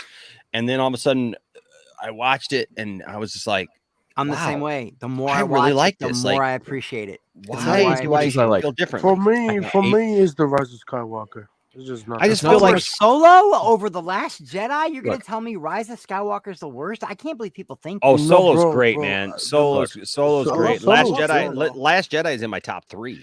I think when it comes to Star Wars, I don't hate any of them. I just have ones that I'd watch over the others, and honestly, the bottom 2 for me are Attack of the Clones and Rogue One. Yeah. Wow, Rogue One's in my top 5. That's Rogue One is not in my top. Okay. Can you know? Here's the thing about Rogue One. And somebody said this the other day. Everybody says that, right? Here's the thing. Most people cannot name the main characters of that movie. That's there a problem. it is. Jyn Erso, Cassian Andor, K2SO. Dude, I'm a huge. I don't remember that character. Yeah, you got that top. You got those Charud, Bodhi. Bro, I know them all. I own them all. That's fine. That's fine. I'm just saying most people do not. Most people do not know who those characters are. And the thing is that I get it. I like the story. I absolutely love the story. I think it's a great movie. I think it's a well put together movie. It's just when people start talking about how it's the best.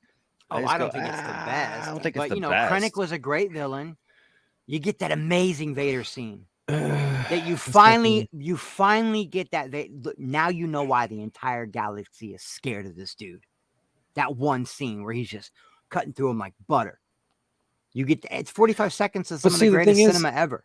You get that feeling in the beginning of A New Hope, though. Yeah. Well, when you're a kid, when I was a kid, Darth Vader scared the shit out of me. Even now. He was the first villain I ever saw as a kid. Like, whoa, what the hell? But as you grow older, you why need is things. Andor getting a TV show? Like, come on.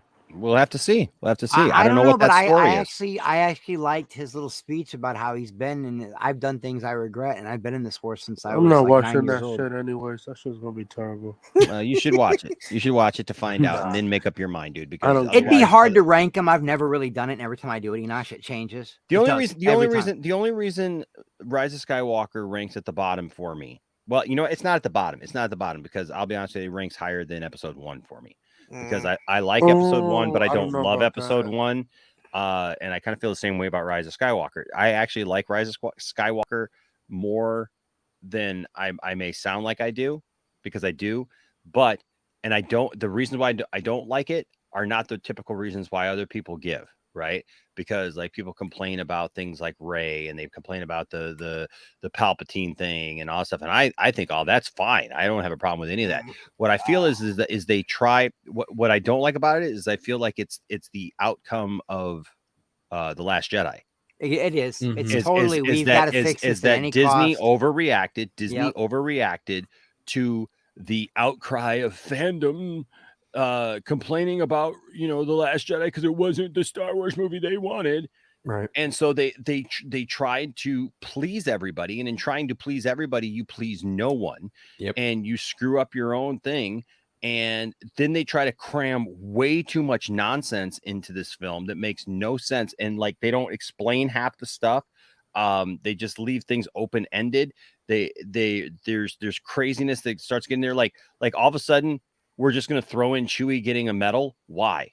Literally, like all those years later, we're just going to be like, oh yeah, Chewie gets a medal now. Why? Somehow the Dark Lord I love has that returned. part though, actually.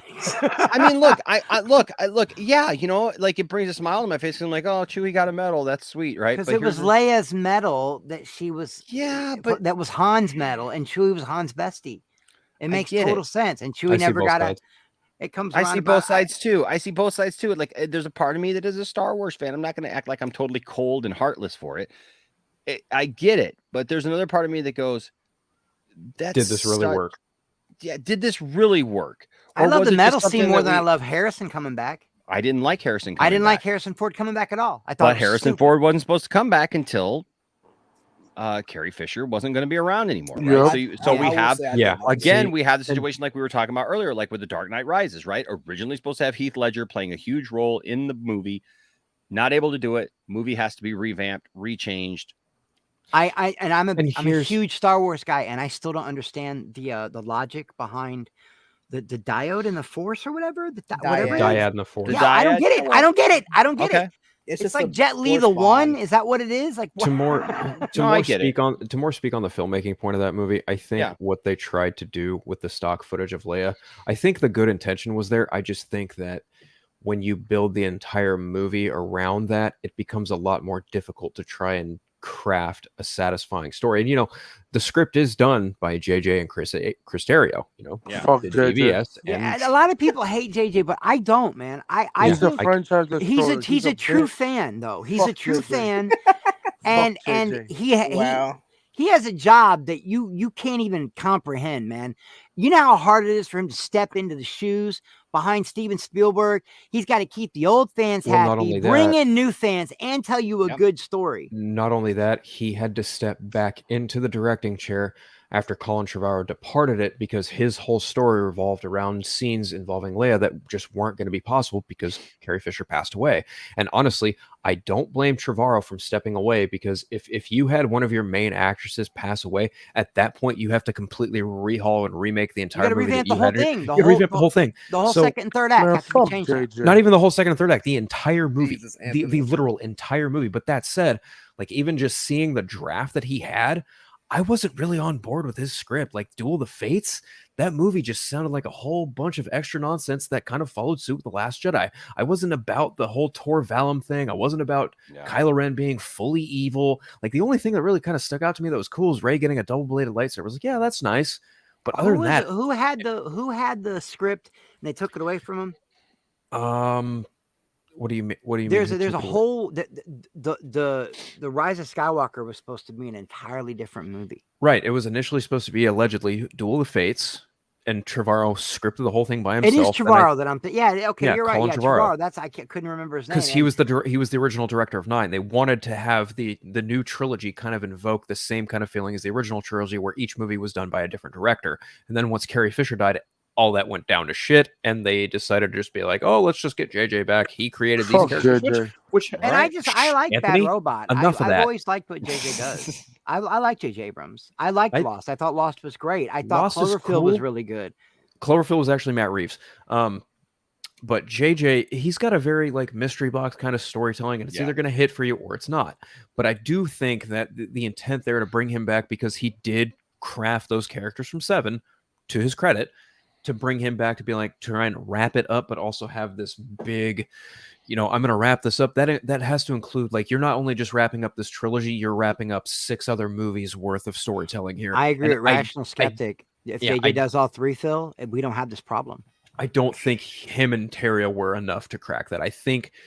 Honestly, I think Lawrence Kasdan might have been a better option to do once over on that script, but that's just me. Yeah, that's what I love about Star Wars, man. You can actually have differing opinions, in JJ this group Abrams anyway, and not be at each other's throats.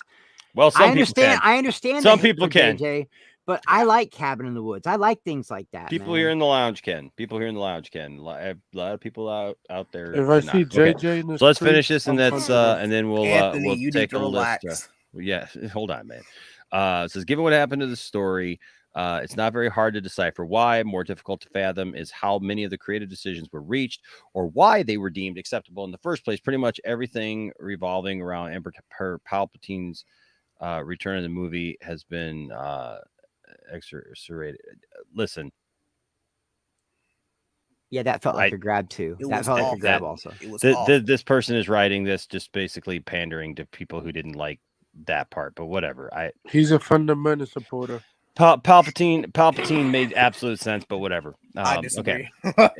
Well, you can disagree, but you're wrong. So there you go, Jalen. I love you, Jalen, but you're absolutely wrong. Palpatine makes absolute sense in there. They literally explain it. They literally go into it, but that's another story for another time. As they say in the movie. I love you, Jalen. I love giving you a hard time. For all the shortcomings, the Rise of Skywalker has one aspect that was a little less butchered was Kylo Ren. Adam Driver's villain was once again the standout member of the cast, despite the abrupt turn to the light side. I agree with that. And his ensuing force-induced death. The presence of the dark side, well, that and the kiss. The kiss makes no sense. The kiss, man. Like JJ saying that kiss was familial. Kiss, yeah, it was a familial kiss, and it was like brother and sister. Bull crap. Bull crap. You kissing your sister This is like what I'm that? talking about JJ. That's how you know he's how you know he's a real No. Skywalker. You know. No. He's a real Skywalker. You know. Well, you're getting something if you do that. But, Saggy, what are you talking about? I don't see a picture of her anywhere. Who photoshopped Saggy? She's snapping out. Oh no, that was the one with Christopher Lloyd on it. Remember? Oh, the Monkey Jeebus one. Was she asking about it? Yeah, she's like, if you're gonna Photoshop me, at least do it good. If you're gonna meme me, there you go. That's my girl. Listen, I wish JJ nothing for the best, but I just don't like him no more. I lost faith in JJ. I just don't like him. I don't like him anymore. He's called the franchise destroyed for a reason. I think a lot of that's hyperbole, to be honest. It is. It absolutely is. It's but then clickbait. again, he took 500 million for one. It's fan fiction. Bullshit. It's fan fiction. Bro, JJ Abrams gets the money he gets because he's one of the best. Okay, can you explain his $500 million? Okay, this is not about JJ Abrams. This ain't about JJ. Let's take a look at this concept art, okay? Because it's got the pictures here in this thing, and then I'm going to bring them up because I actually have the pictures as well all downloaded. So because we could go round and round about JJ Abrams real quick here. Rational Skeptic with a $5 super chat. Thank you, Rational. Says the honest truth is George should have wrapped up the Skywalker saga when he had the chance before selling the franchise to Disney. Well, Rational, you know what? I understand why you would say that. I absolutely do. Here's the thing. I don't think it would have solved anything because everybody would have still been butthurt. Everybody would have still complained. You got to remember, and we've talked about this a lot with like the prequels and everything. I love why did he sell the franchise to Disney to begin with? It was because literally the fans hated him. Yeah. The fans pushed George Lucas away. George Lucas didn't just like pick up and decide to leave. George Lucas said flat out, I can't please these people. These people don't want me to do this. And he walked away from it because the fans overreacted to everything. And he realized he could not please the fans. We're the worst, man. I'll admit it. And so if we're just being honest, that's what it is, right? Is that you think if that never happened, he'd still be directing? No, I think doubt he'd it. have a. I don't know No, if because I think he was done. He didn't direct a lot of stuff anyways. yeah, and plus $4 billion, man. You know. Well, he didn't even keep it. He didn't even keep it. He gave most of it to charity. So the point wasn't about just getting the money. He just wanted to make sure that it was in somebody's hands that it would actually be taken care of and respected. And I'll be honest with you, they haven't disrespected it. That's all hyperbole from fans. I think they're just trying new things as much as they can. You know? you cannot please everybody. And I just really feel that if George Lucas had kept it, George Lucas was going to do a trilogy about some 12 and 13-year-olds that revolved around the midichlorians and the microscopic world of the Force. Yeah, I'm sure there's somebody out there who's going to say to me and look me in the eye and tell me that sounds like the most amazing concept they've ever heard. That sounds like the most amazing concept I've ever heard. Nah, I can't do all that. I can't. Dude, I just can't. I can't back you on that one, I man. can't, dude. There was enough little kids in episode 1, dude. I did not need to go back to that, and I'm sorry. Okay, so but thank you, Rational Skeptic. We've all seen what happens to kids in the Lucas universe. Okay, they all die. They Master all die. Skywalker. Master Skywalker. All right. Master Skywalker. Among the pieces that weren't incorporated into the film were interpretations of Kylo Ren's battle with Alazmec warriors on Mustafar. So you got this. So this is just, I'll do the rundown and then we'll look at each picture. But then it says Kylo takes on a trio of approaching enemies as he wields his red lightsaber. The Dark Warrior approaches a bridge that once led to Darth Vader's castle. Yep. Check that out. All right, Anthony's back. His castle's dope too, dude. Man. I look forward to seeing. I look forward to seeing more of that in the. We're gonna see more of it as time goes on. They've incorporated little pieces in here through animation and stuff like that. We're gonna get there. Supreme Leader Ren leaves a pile of bodies in his wake on the flame-lit bridge. Dude, that's so cool. That would have been a better movie than The Rise of Skywalker. Vader goes like totally retro. He's in a castle with torches instead right. It's like I never understood why he stayed on Mustafar. What are those things that they do like around Christmas time, the candle walks and stuff in like little towns and stuff like that, and it's like all the candles are like in a box or little bags and stuff like that along the road and everything, the sidewalks and stuff. That's what it looks like. One foe stares down a cloaked Ren as certain doom approaches. An army of soldiers approaches the awaiting Kylo Ren. Look at that. The army of soldiers has no chance and winds up getting absolutely destroyed, it says. This was supposed to be canon in the movie, and they decided not to use it? Yeah, this was supposedly in the movie. Concept art. It was concept art. Okay, I'm definitely starting to lean towards Kylo might be a badass.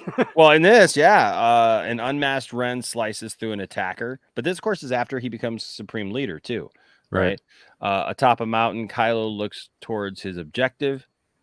So here we get Kylo slicing through somebody here. Which would be considered the Sith Wayfinder, if I'm not mistaken, which is on that cliffside. Yep. It says, in the rain, Kylo collects his prize, Darth Vader's Wayfinder. A confrontation between Ren and the Eye of Webbish Bog. Now, this character, that thing is actually in. I did some research on it. It's in the Darth Vader comic that came out. Yeah, it's in the comic that came out. Yep. Where we find out who the true father is and all that. You're right. Mm-hmm. So that's some of the pictures. Now let's take a closer look at some of these pictures, because I've got the actual pictures pulled downloaded. Yeah. I got them actually downloaded, so we can take a closer look and zoom in. I believe here they are. Oh, what in the... Are you... I'm going to have to take off pretty soon. I got work in the morning. StreamYard is pissing me off here. Hold on just a second. Security. StreamYard's acting like trash tonight. It is, man. It's like, it's not wanting to let me do this, but hold on a second. I got this. Okay. Yep.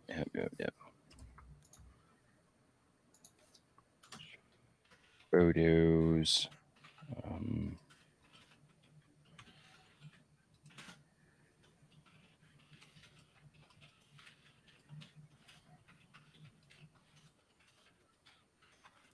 Or not just kick himself home. He always does this. Yeah. He always does this. Remember when he's actually ended streams on accident before too? That was funny when he ended Brian's stream. Too funny.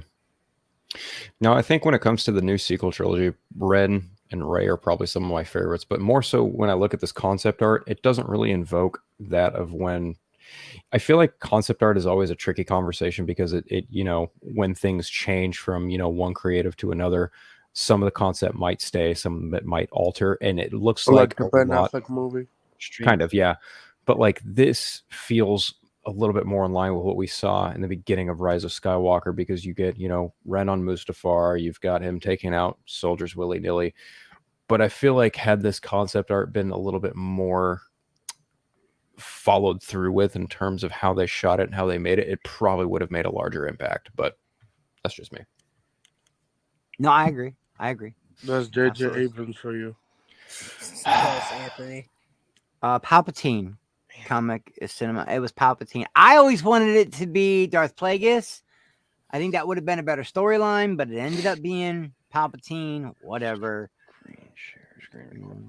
That's one part I didn't like about. I liked Exegol. I liked that planet. I liked the look of it.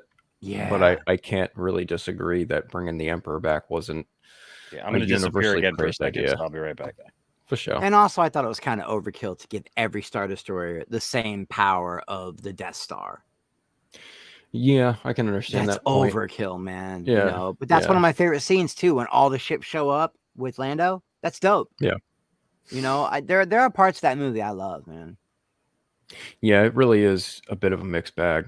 Like when I think of Star Wars movies, it's up there. Like I'd watch it over certain other ones, but at the same time, there are other ones that I would watch over it. If that makes any sense. I think is that true, Shifty? Is that true? Dude, that'd be awesome if that's true. If they actually decanoned that and made Palpatine not the father. I never was comfortable with Palpatine being the one that got Shmi pregnant.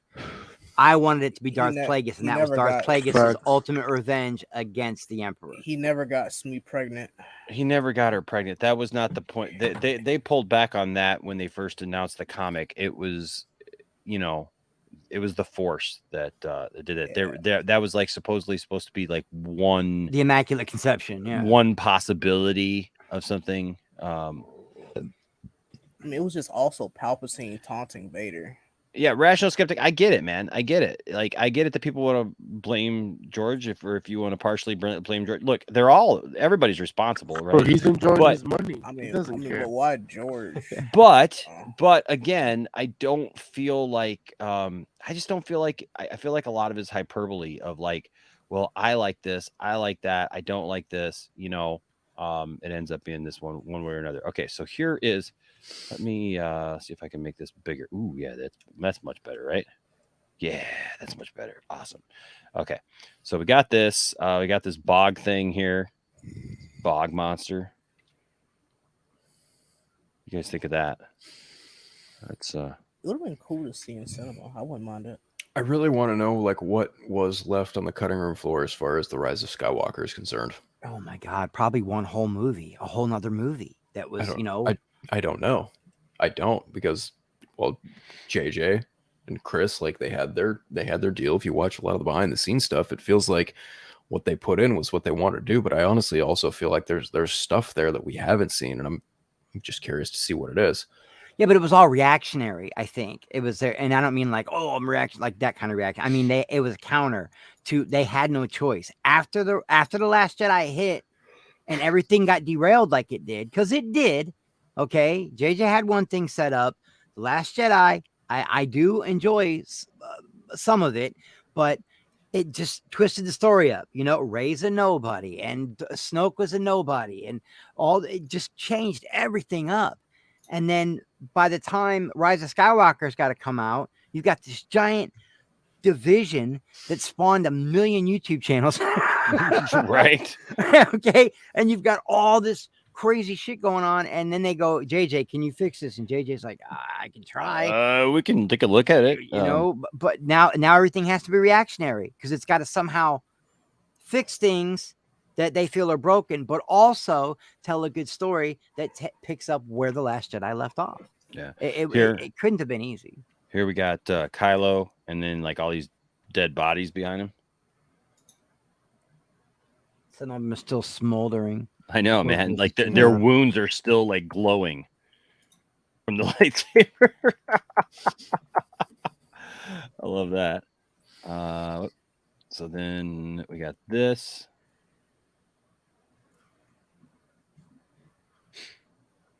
This is. I mean, great Kylo concept art. is. Oh, Kylo is a great. It's a great looking character. Hey, Anthony G's joining us from Australia. What's up, Anthony? Good Hey, to see Anthony. you, bro. Good Hey, to see you, guys. man. We'll put you up Did here. so anybody? people- Did so you people guys can like see you the first. helmet? The helmet. Yeah. The It Kylo was- helmet. I mean, I Yeah, thought I it was dug it. pretty dope. Actually, I don't know why he needed it, but Well, he was I trying to be wish like they would've- Vader. Yeah, that's the only. I wish they would have made him need it for a reason, like because that scar was dope, man. I like him. I like him more without the helmet on. I like him just. I do like Rise of Skywalker's like version of it, where he's like kind of put it back together. Back from together, stuff and it's he's- red where it's been welded. Yeah, that's Yeah. dope. Yeah, I think it's to hide his own insecurities. I think Even it's to sell more to be more helmets. menacing. To be more menacing. I would have loved to have seen maybe more of the connection that it had to the Knights of Ren.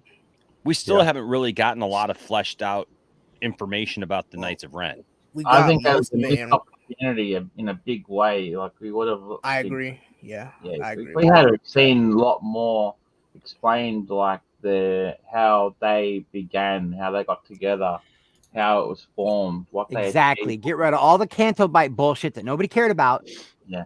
And use that time on cinema to show us why there are the Knights of Ren. We the do other Jedi Academy students that left with Ren after he tore down the Luke's we do shit. get stuff on the Knights of Ren, and they aren't or they weren't Padawans of the Jedi.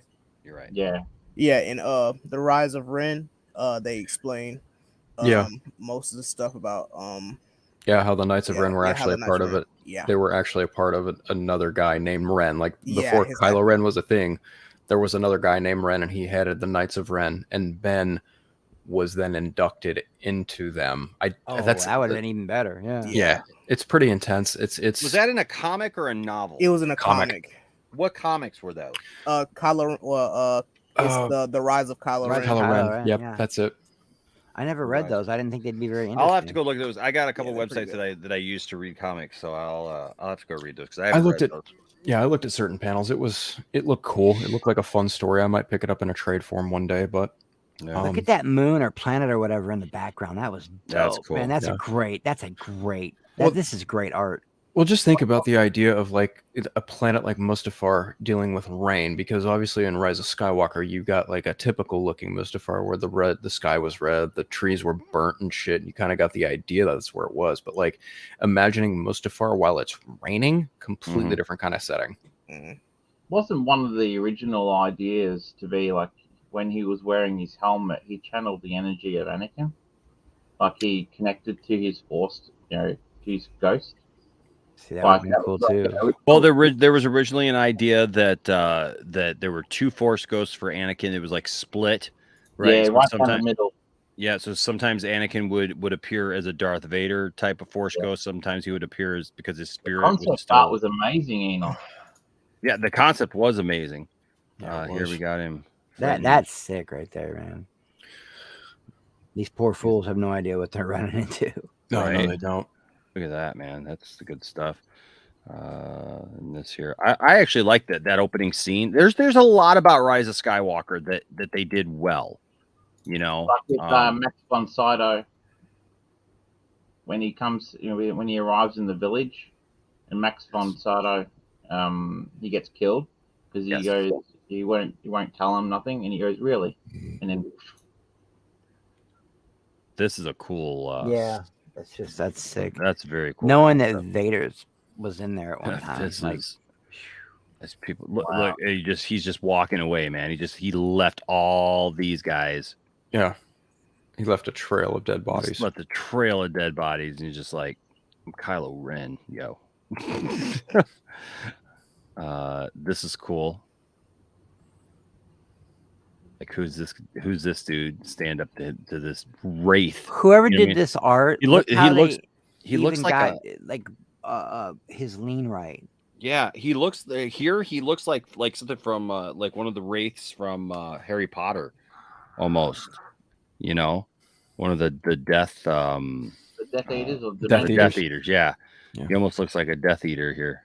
But I love how they got his lean, like the actor's lean, perfect. the gangsta lean. Because you know how he leans weird when he walks funny. He's just got he's got a very like a very unique He's got a very walk. specific walk, yeah. Specific way he leans, and they actually captured it in this concept art. It's definitely how Ben tries to perceive himself. Mm-hmm. So I mean, it's great concept art. It's really cool to see what could have been. Yeah. And you know, and who knows what things we may see at some point get fleshed out. I don't know. What's up, Zentek? Good to see you, Zentek. Monkey Jeebus says you're the Knights of Ren and Stimpy. That's funny. Ren. Knights of Ren and Stimpy. That's funny. But yeah, I mean, it's good stuff. Let me turn my camera back on. It's good stuff. It's cool to see that artwork, you know, finally released, and you know, who knows what else we may see at some point, you know. So, but Phil, thank you for being here tonight, bro. I know you got to get going, man. Always much love. I got work in the morning. It's always a blast talking to you about Star Wars. We'll have to do this more often. Absolutely. We still got to continue our thing. Have you ever seen oh gosh, I'm having a brain fart now. I can't even remember Kylo Ren's the name of the actor. Goldman. Adam Driver. Adam Driver. Yeah, that's how high I am right now. Goldman. Have you ever seen Goldman stuff? The Goldman. The Goldman. The Goldman on YouTube here. He's really awesome. Me, him, and Dawson did in-depth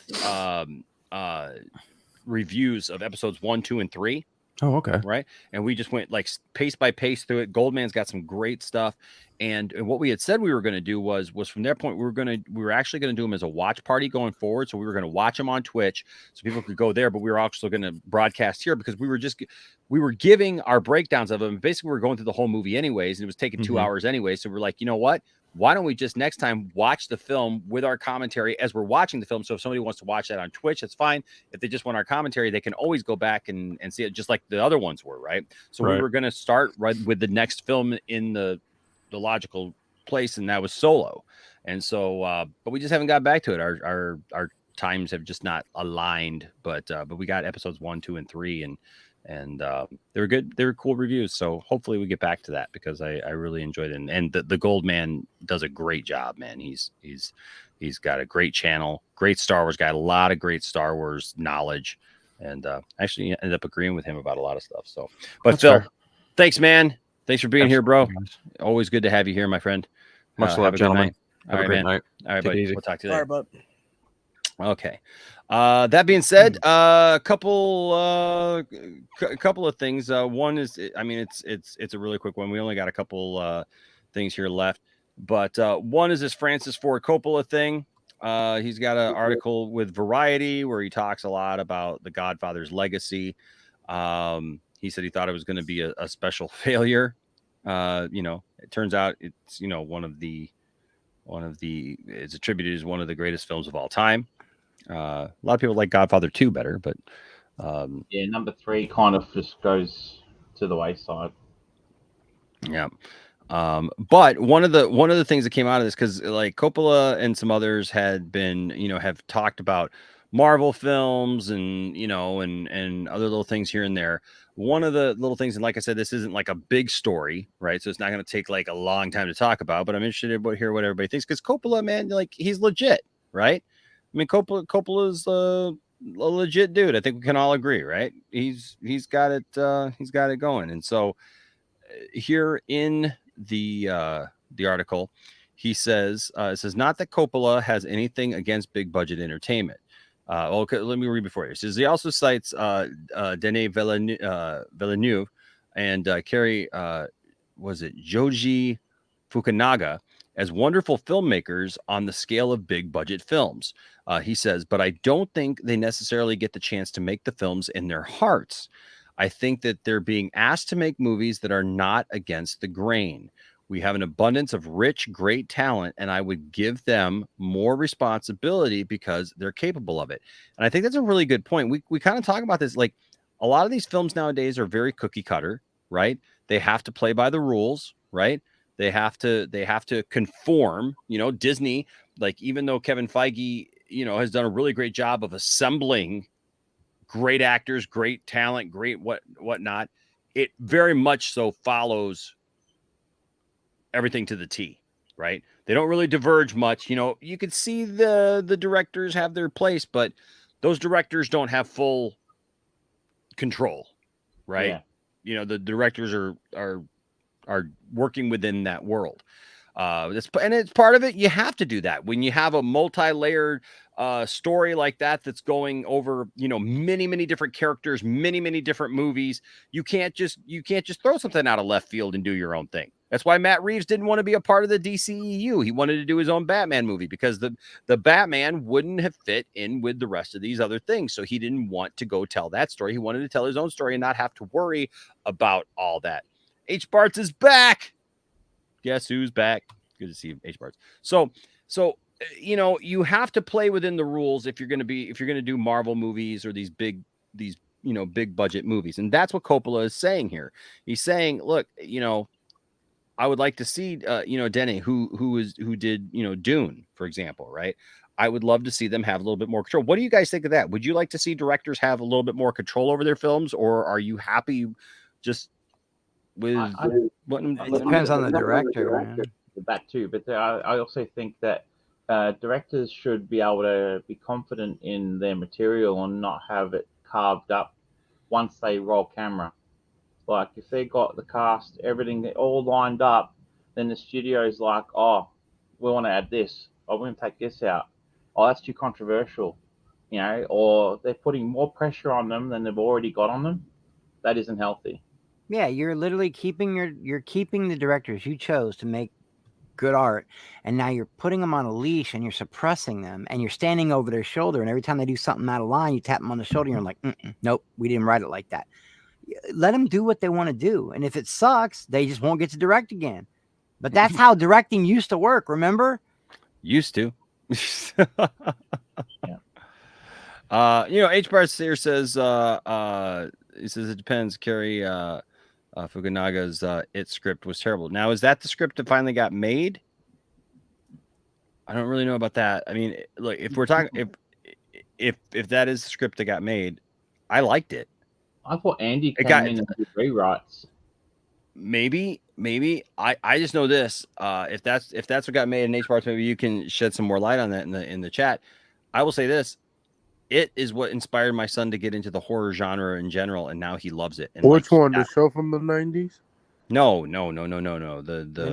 new movie. The new movie. Like, that's what inspired him to be even into that. So without that It movie, Landon might still be scared of the dark. It was that movie that literally caused him to not be afraid of the dark anymore, and to love horror films, to love scary movies. So it's a horror channel. Okay. Okay. So he says no. Andy Muschietti's script got made. I've never read that other. Andy Muschietti script. Yeah, I've never read the other one. What's up, Damien? Good to see you, Damien. Welcome. Gary here says Denny is directing Dune, is his passion project, and he has full control. Not get it twisted. Literally reading Francis Ford Coppola's. We're reading Francis verbatim. Ford Coppola's words verbatim. From an article. I fucking love Dune. Okay, it's my if Spider-Man hadn't came out last year, Dune would have been my absolute favorite movie of 21. Yeah, literally from Variety, man. Not putting my spin on that at all. He just thinks this is Francis Ford Coppola, man. He says he's citing Denny and Carrie. He says wonderful filmmakers on the scale of big budget films. He says, but I don't think, meaning Francis Ford Coppola, doesn't think that they necessarily get the chance to make the films in their hearts.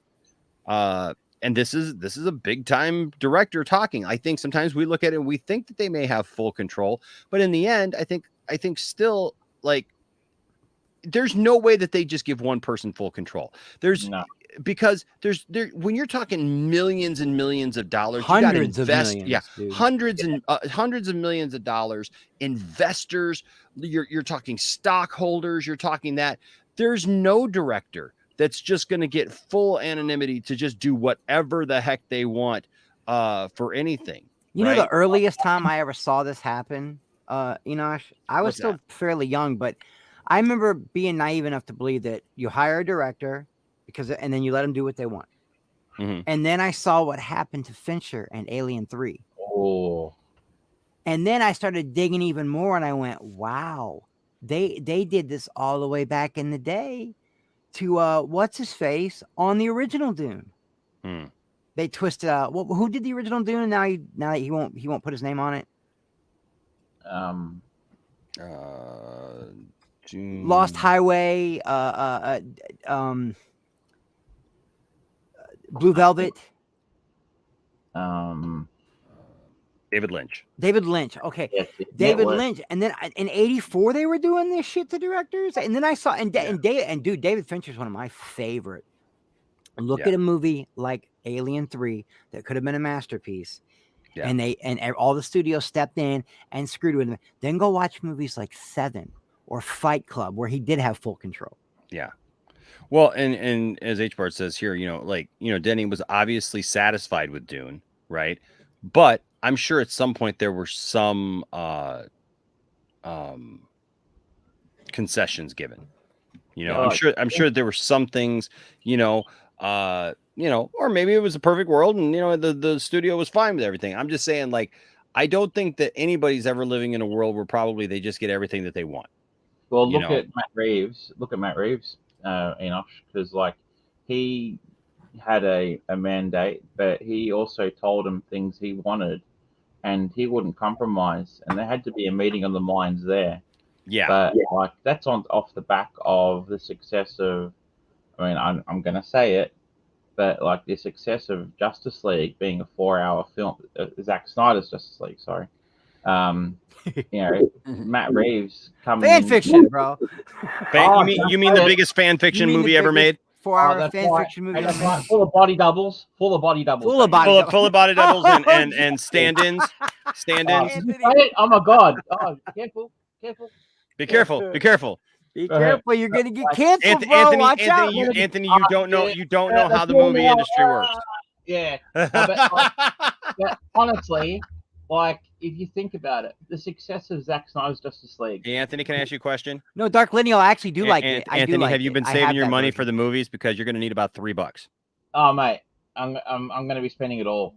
I'm going to be just about $3. Layaway, mate. You only need about $3 to get into that theater. Oh, for sure. Speaking of having $3 for a theater, Mr. Mate, William. I'll be living off that pizza money for a while. Here's the man, the Oracle. Did I hear somebody say Alien 3 could have been a masterpiece?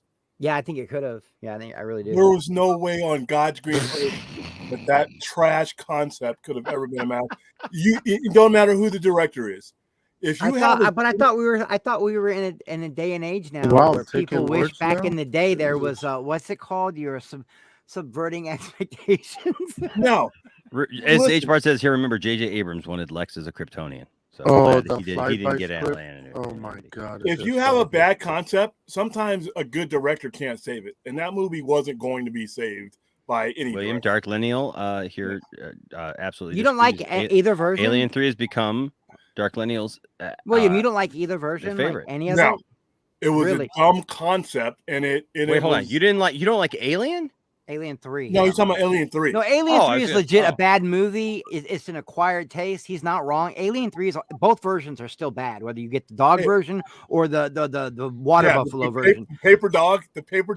Yeah, they're both bad. To make that movie. But I saw what he wanted to do at first, and they kept changing the concept to monks, and then Michael Bain, and they killed off Hicks and they killed off Newt, which off screen that already now you're already set up for failure. The movie was done before it was even. And then Sigourney was like, I don't want any guns in it because now I'm anti-gun. I'm all anti-gun. And then she went right back to I'll hold a gun, screw it, but not in that movie. So David Fincher, he was just like, I'm screwed. There's nothing I can do here. The monk concept was the part where it lost me, William. I was just like, what? You made it that far into that trash? Yeah, because I like the prison man than me. concept. I did like the prison concept with all the lice and the filth, and I did like that. But when they brought the monks into it and the brotherhood, I was just like, dude, this movie's Now, the messed Dark up. But Lineal I here do, says- I do like it. I do Dark like Lineal it. Even though I says know here, it's a bad although movie. Fincher had massive issues, which it did, I actually love it, Chris. If you watch the assembly cut, I think you will love it. Yeah, says I the have Dark both Lineal. cuts, and the assembly cut's my favorite. But I'm one of the few people on the planet that enjoy that movie. That movie's universally Dark hated. Lineal, because wow, You holy need cow. Jesus. You need Jesus. That if was you like that that was movie. truly, in my opinion, and I've seen about 1,000 science fiction movies. That is truly one of the worst science fiction movies I've ever seen. And I paid to see that madness back in, I think it was 92, 93. Yeah, well, I think it was 90, 91, 92. Oh, it was horrid. Now, did you pay to see this? Hey, man. Look at that. Look at that. Look at that good-looking guy. First time I Look ever at- wore look that at shirt. Look at that, bro. So woke. That was, we handed out Wait, William, who are you body doubling for? Are you body doubling for the Flash? This is fan fiction. Yeah. Is this the fan fiction there, William? Well, I'm actually licensed to wear that shirt that night, though. I know. Because we were promoting the movie. Was this a stand-in job for you? Were you Nah. standing in for anybody? I mean, you know. Yeah, very funny. We handed those shirts out to everybody we took to the movie with us. Did Zack Snyder approve this? Did he run this by Warner Brothers before allowing you to do this, my friend? Warner Brothers approved it, though. Seriously. Oh, see, so you got even further than Wayne T. Carr, because Wayne T. Carr didn't get approved. Yeah, whenever we do anything like this, we have to get approval from them to be able to take the likenesses of their logos anywhere. I don't know if I'm in on a joke or something, but So you didn't like any of it, huh? William? None of it. You didn't like the way Sigourney was like, look, No. I'm here. I could die at any moment. Let's fuck. Like you didn't like she came so out of her shell for that movie. That's a pretty dark movie, man. that is, like I said, one of the truly worst science fiction movies, and I'm including some Ed Wood stuff in there. That's what Are we talking worse than say that the Fantastic Four movie? Oh. No, because that movie 2015. was never meant to be any good. They were actually trying to make a good movie with Alien 3, and it Yeah, failed. they dumped a lot of money into it too, man. Back then, like 90 million was a lot of money for a Yeah, movie back in in that day, 92. that was a horrible movie, and then it just got worse from there. But as far as the directors having control, listen, studios have been doing this since there's been motion pictures. This isn't anything new. The only difference is there's a difference between interference and involvement, and where it gets messed up is when there's interference. But when there's always involvement, I mean, every successful, I mean, even Kevin Feige has a boss, like you said, he answers to somebody. Well, William, do you remember the big boom around between 94 till even up till now? Remember when indie films started making a big boom, like a real big boom, and that's because studios didn't have control over their stuff. Yeah, but not a lot of them are any good though. About a quarter. Well, no, not a lot. You're right about that. But they were. What I do like about independent film is that they're more character driven because they have a low budget. And that's fine, but you also have to run the gamut of the fact that, like I said, 7 out of every 10 of them are going to be like really hard on your eyes, and then you're going to have those 3 that are really good. A lot of the times, the quality comes from the fact that you have people overlooking things. Ridley Scott's my favorite director. Ridley Scott's your favorite director? Ridley Scott's my favorite director, but you know what? His director's cuts have all been bad. Every director's cut that Ridley Scott that I purchased or I've watched that he's done has been bad. All right. So his director cut for Blade Runner is I was bad. going to say, so all 17 versions of Blade Runner. See, the cuts that he's not involved in are the ones that are good. The international cut is the best version. Now, that's not saying he's not a great director, but a director is a director. A director shouldn't always have full control of anything. That's what a producer's for. That's what an editor's for. That's what the studio's for. And if it's being done right, we don't notice it. But when there's issues, that's when you notice it. But a director's job is to direct, unless he's actually in those mantles and in those. He's actually the producer. He's like a Ben Affleck for Argo or something like that. But if he's just a director, that's what his job is going to be. And Ridley Scott is a perfect example of that. Not one director cut that he's put out has been something I've watched again. But the studio versions of it are the versions where the studio is re-edited those have been the ones that have been the best ones. Directors have a different view of their product than the actual person who has to sell it to the consumer does. It's their baby. But you know what? When it's business, sometimes your baby has to be, there's got to be some adjustments made for the consumer. So that's nothing new though. That's like I said, since they've been making motion pictures, that's been the case. Now, William, the question here from Darth, or the statement here says, William needs to watch the assembly cut again. It's a visceral style. You bugging, William? Seriously, my dude. I would rather eat the shoes that I'm wearing than watch that. All right. Well, okay. Will you watch Predator 2018 or Alien 3? Oh, Predator 2018. That's not even I can't even believe that's even a comparison. Yeah, you don't know that Alien 3 is very hated. Alien versus Predator, William. What's up? You're talking about the Agent Brody one, right? 2018 is terrible. It could be terrible and still be on a better scale of them. It's not. Well, it wasn't terrible. Alien 3 is a really bad movie. And that's okay if there are people who like it. There are people who come up to me who like Dudes Where's My Car, which is, I think, a racket, which is probably a money laundering racket. Yeah, it's a total you make a movie that bad. I don't know. It's pretty sweet. Dude. Yeah. Sweet. Okay. Dude. Sweet. Dude. Sweet. Dude. Sweet. Sweet. We just got and then that part was funny. The whole good thing about that movie is you got Jennifer Garner out of it. That's it. That was got what out of it? Jennifer Garner. That was one of her first big roles, and she went on to do Alias. Electra was no a big redeeming role. quality. There are no redeeming qualities for that movie. I like You that like movie. Yes, William. I'm not gonna watch it all the time, but I still like it. I mean, And there's such things as a guilty pleasure. There's a lot of people that like bad movies. There's nothing wrong with that. But these are horrible movies.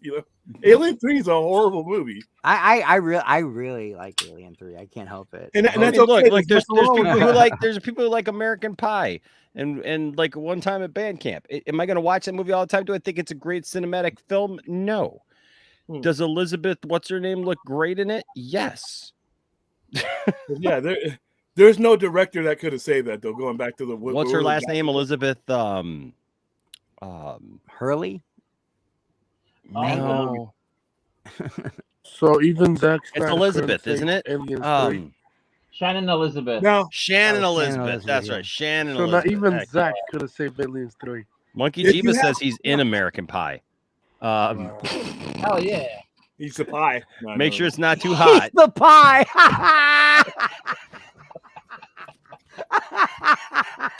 Like, I'm not gonna act like that wasn't funny, Monkey Jesus, because that was funny. That was funny. I apologize for William. I apologize for William. I'm just kidding. Oh shit! I was gonna say you got to be careful that. I was gonna say brutal. I was gonna say if you're in American Pie, you got to be careful that it's not too hot because you don't want to burn yourself. Oh my God, William, that made me. That made my night. That's the. Oh man. Oh, don't even act like that I know, wasn't Monkey funny. Jesus. Monkey Jesus, I'm okay. I have a sense of humor. I know you are. I know. Oh, that was funny. That was good. funny. Okay, That was so quick. hold on. Absolutely not, because that's interference. That's not consulting. That's actually meddling. See, there's a difference between meddling. What and about the interference. Suicide Squad 2016? What's up? What about the Suicide Squad 2016? That's the same thing. Same thing. Same happened thing. there. Yeah, but I actually enjoy that. I actually enjoy that movie. Yeah. You know. Studios have been doing that forever. They're always going to do that in every movie, and they'll be doing it for the next 50 years. But They you did have it to with Donner. You know what? And here's the thing, though. I believe they were right in that case. You know, sometimes the studio is right. You know, we look at certain isolated cases that we are familiar with, but movies are made all the time. And like I said, you have a director who has a point of view of his project, and it's personal to him. And that's not always a good thing because, like I said, he's not sitting in a room by himself watching this movie. This movie has to be sold to millions of people in order to make millions of dollars back that these studios have spent on it. Ultimately, it's their money. Now it's different, like when Francis Ford Coppola spends his own money and does it. You know, he has all to say. But the directors are employees at that point. They are. I'll be honest with you. Like I get what you're saying there, William, because I hate to say it, and I know it's not the popular thing to say about Superman, but Donner, I know that they respected Donner, like the actors, everybody liked that stuff. But when you look at like what he was doing, and I don't know, man, the Donner cut is just not. To me, it doesn't make any sense. To me, That shit's a masterpiece. It's very poorly put together. I don't really story, like the first Superman. The very story much. doesn't make much sense in the Donner cut of Superman 2. It just doesn't. It doesn't make any sense. It doesn't make any sense. It doesn't make any sense where Superman would go back like after because in the Donner cut, it's the ending of Superman 1. So he goes back, turns around time and everything. So he makes sure that Zod and all those, none of that happens. So it makes the whole movie just moot at that point. Like literally undoes the entire movie. Right. So it was pointless even watching all of it because it just didn't happen now. And not only that, but then he still goes back and beats up that trucker. Damn, we got some Donner haters. Just saying. He still goes back and beats up the trucker. And he would have never even had an interaction with the trucker. So the trucker should just look at him and go like, who are you? Like, I don't know who you are. Because it just is. But they kept that in there. There's a bunch of stuff like that. Anyways, Chris, you remember when I said when I first started this article, like, this is just going to be like a really quick, like, remember that? Like a whole 30 Do you remember minutes. that? And then like That's we the got best to this part of this channel, though, man. I know, right? Okay, so we just barely got through all because I read it says, but I don't think they necessarily give the chance to make the films in their hearts. I think that they're being asked to make movies that are not against the grain. Well, I said We have an something about abundance of- Alien 3, and William got so mad he had to come in and correct me. well, I was corrected. Like I was corrected, being told that the Denis Villeneuve got to make the movie he wanted to. Like how don't do it. So I was just like, oh yeah, I we had to had go a back Dune and guy come in here too and be like, "Yo, bro, what you talking about, bro?" exactly. So I had to go back and read the thing again. And by that time, William's in here. We start talking about Alien 3 and a bunch of. It's just we got this one paragraph, and I haven't even got to the paragraph that actually talks about the thing The that I topic, was actually the highlighting. topic. We haven't got to the topic. I yet. know it's like this Start one reading, little thing. Enosh. I got you. Oh, I'm at the door. I'm the bouncer. Okay. Yes, not that integrity, Coppola has anything against big budget entertainment. I liked Deadpool. I thought that was amazing, he notes, but he hopes filmmakers going forward continue to take risks. Cinema is supposed to illuminate contemporary life and make us understand what's going on. So we need the artist to give us a vision of what's going on. He's getting a star on the Hollywood Walk of Fame. He liked Deadpool. Is there comments? He liked Deadpool. What's that old saying? That was the point of this. True art isn't supposed to be safe. Exactly. But he liked Deadpool. What's up, Integrity 101? See, I mentioned Donner cut. Uh-oh. That's what I did. Thank oh you, my gosh. Donner cut brother. Oh my Thank gosh. you. Now I know why Yes. Integrity showed up. Integrity was here all along, but he was being quiet. He's I been got quiet you, for a little Enoch. while. Lurk it, just What's up, waiting for Integrity? anyone to bring up What's Donner. Donner cut, here it comes. But dude, he was here though. We did our Superman watch party. We watched both versions of Superman 2, and everybody overwhelmingly, I think, except for Integrity. Both versions of Superman too. Yeah. That there's the Donner cut, the Richard Donner cut. It was supposed to be more like his original idea, and then there's the second one, which is half directed by Richard Donner, half directed by Richard Lester, because they took the movie away from him. It's people relate it to the Snyder cut thing. I had no idea. I need to watch the other version. Yeah. I've only ever seen the version that was on like TV. And There's stuff. a couple of things in the Donner cut that look cool and are cool to add, but to me, for lack of a better term, it's fan fiction. Oh no! It's better. It's better than Superman Returns because Superman Returns By the is way, fan fiction. by the way, Superman Chris. Returns is By the fan way, Chris, fiction. you may not know this, but Wayne T. Carr is not Green Lantern. He was a body double. Uh-oh. Fan fiction. It's messed up. Just saying. Hey, and you know what, buddy? I'll tell you what, man. If you believe that, I got let's see here. What do I got here? I got Superman Yes, sir. Returns is fan fiction. I really that's one I can't stand. There's two cool scenes in it. I can't stand that Yeah, because movie, man. Superman Returns is fan fiction. You know he doesn't throw one Hey, punch in Chris. that movie, not one offensive. It's No, crazy. I know. Hey, Oh, Chris, he's Chris, putting the arms over there. Chris, What are you gonna show me? What are you Chris. gonna If you listen to me here, I got $1. Uh-oh. I got $2, and I'm not even wearing my thong. I got $3. There you go. All right, I get it now. He is.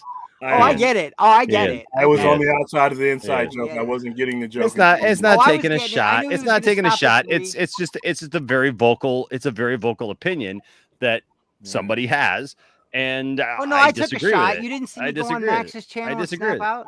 But you know what? But the difference is, hey, look, that's the difference between actually talking to the source and just forming an opinion based upon watching stuff. So you know, that's the difference. But back to if you this. like Superman Returns, that's your Hey, design. Superman Returns. Where did Superman Returns come in? I don't even know where Superman Returns came in. I hated that dude Vince. I was like, Superman where the heck did Superman Returns come in? I don't even know where Superman Returns come in. I tried, Vince. I've tried over and over and over, and that's one that I just cannot get behind, man. That there's so many loopholes in that Superman story. Oh yeah, there's a couple of moments that are awesome Superman moments. It's probably got one of the best Superman moments ever. Oh, filmed. the minigun. The minigun is Yeah. cool. It's a cool scene. But I'm talking about like as far as like genuine Superman moments. What about the one of the Lois greatest scene? Superman moments is when he's hovering above the earth listening. Listening. That is Everybody. such a Yep. Superman thing to do. Yeah. You know, like that's never been shown before. Catching except, Lois's except for when they plane, just that's did it a on Superman they just moment. did it on Superman and Lois. Can I just say something about Superman and Lois?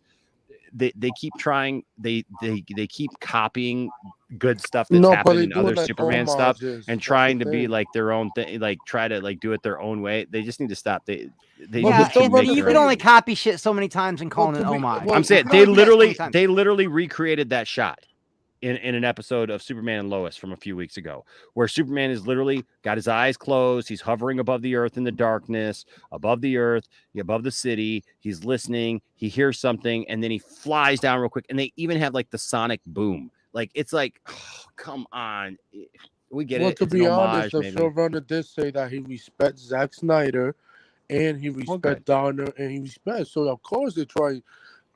They did it with the season 1, episode 1. A throwback to the Your mom. well, maybe, but well, you know, like I like when shows do the throwback scenes. Yes, in it. I just enjoy it. It just give me to rewatch those movies There you go. again. There you go. But what do you think about Coppola saying something like, because we've heard all these big time directors like coming out against like Marvel Scorsese. movies and Yep. Scorsese and all that stuff. But then like somebody like Coppola says, I liked Deadpool. I thought that was amazing. But he notes thought again, Deadpool was a masterpiece. again, That's what he said. you know, but he feels that directors should be able to have, you know, be able to take more risks and stuff. But again, we're talking about hundreds of millions of dollars. Yeah, and right? I saw somebody in So- the chat earlier, and it was somebody I like, so I'm not going to name them, but I saw someone in the chat earlier say right at the beginning of the stream that Coppola saying he likes Deadpool but doesn't like the MCU is very hypocritical, and I disagree. You can like a character and not like where they came from. Look, my favorite baseball player of all time is Derek Jeter. I hate the Yankees. Mm-hmm. You know what I mean? Like you can like a specific character or the way the movie's done for them and not like the rest of the X-Men or the MCU and all that stuff. Well, So Deadpool I don't think it's hypocritical. You know, he really wasn't. He came from his own thing. I mean, he's not a part of that cookie cutter universe that they've done there. He's outside of that. So I could see him having an opinion about how that came about versus how Iron Man or Captain America. It's two different worlds, even though whether they merged them or not, it's two different types of filmmaking. At what point, though, William, and this is a serious question, I'm not trying to debate. I actually want to know. I've wanted to ask people this. I always forget to. At what point did the MCU become cookie cutter? Because it didn't start that way. Well, what ends up happening is when After you have Disney bought them, success, you take less risk, unfortunately. Once you reach a certain zenith, everybody likes that. What the results of that? Everybody likes the money. Everybody likes exposure and the fun, and you're kind of trapped in a box of your own success because nobody wants to mess with that formula. So you stick with it, you know, and that's basically what they've done. Now here's the thing though, when they've gone and tried to do things differently, their fans, you know, and I'm not calling MCU fans stupid, but they have there's been pushback. Yeah, there's definitely pushback. Yeah, but they've been given a recipe, and now you've changed the recipe, like with Eternals. Eternals was a different way of telling a Marvel story. So And there's a good movie, and everybody got mad about it. Yeah, I don't get because it. it's not it's in retrospect they will appreciate this movie when it's done, but that's not the way the Marvel formula has worked before. But Kevin Feige decided he had enough credibility, and he does, to go ahead and experiment and do something new with his storytelling. Now, when Francis Ford Coppola says this, people got to understand that he's Francis Ford Coppola. If he steps into the room, everybody probably is going to be working for him, even if he's working for a studio. Not everybody's Francis Ford Coppola. Even Denis Villeneuve is an Academy Award, or should be Academy Award nominated director, and what he's done. He should not. Nowhere near the scope of a Francis Ford Coppola. So Francis Ford Coppola can say that, I think directors should be able to do this and that, and that's great. He's Francis Ford Coppola. Steven Spielberg. There's a handful of guys who that will be the case, but these other guys are just employees. They got to do business if they want to get to that level that he's at. Yeah, pretty much what he's saying, that Deadpool is a masterpiece according to his eyes. He enjoyed it, and he cannot wait to see Deadpool 3. That's what I'm getting from it. That's what you're getting from it? That's what he's getting from it. I think. Yeah, I think. he's gonna watch the next Deadpool. If Coppola would have Deadpool. just said, "Hey, I can't wait to see Deadpool." I think he's just saying that he respects the fact that Deadpool Was a low budget movie. Those movies did what they did. I think what he's really trying to say is those movies did what they did. They pushed the envelope of what a superhero movie could be because it's rated R. It has a certain feel to it. It has a certain look to it, and yet it was still very successful because you notice you didn't hear people going around going, "Oh yeah, well yeah, Deadpool was rated R, but it could have done a whole lot better if it wasn't rated R."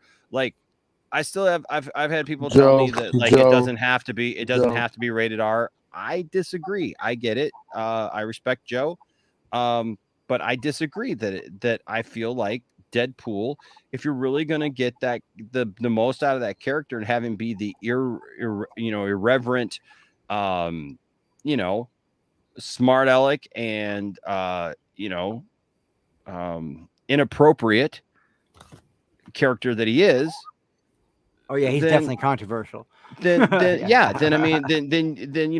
if you do that PG-13, I feel like it waters it down. Now, does that mean a bunch of young kids aren't going to get to go see Deadpool? Yeah, but then you have to ask yourself, is Deadpool really a character for a bunch of little kids?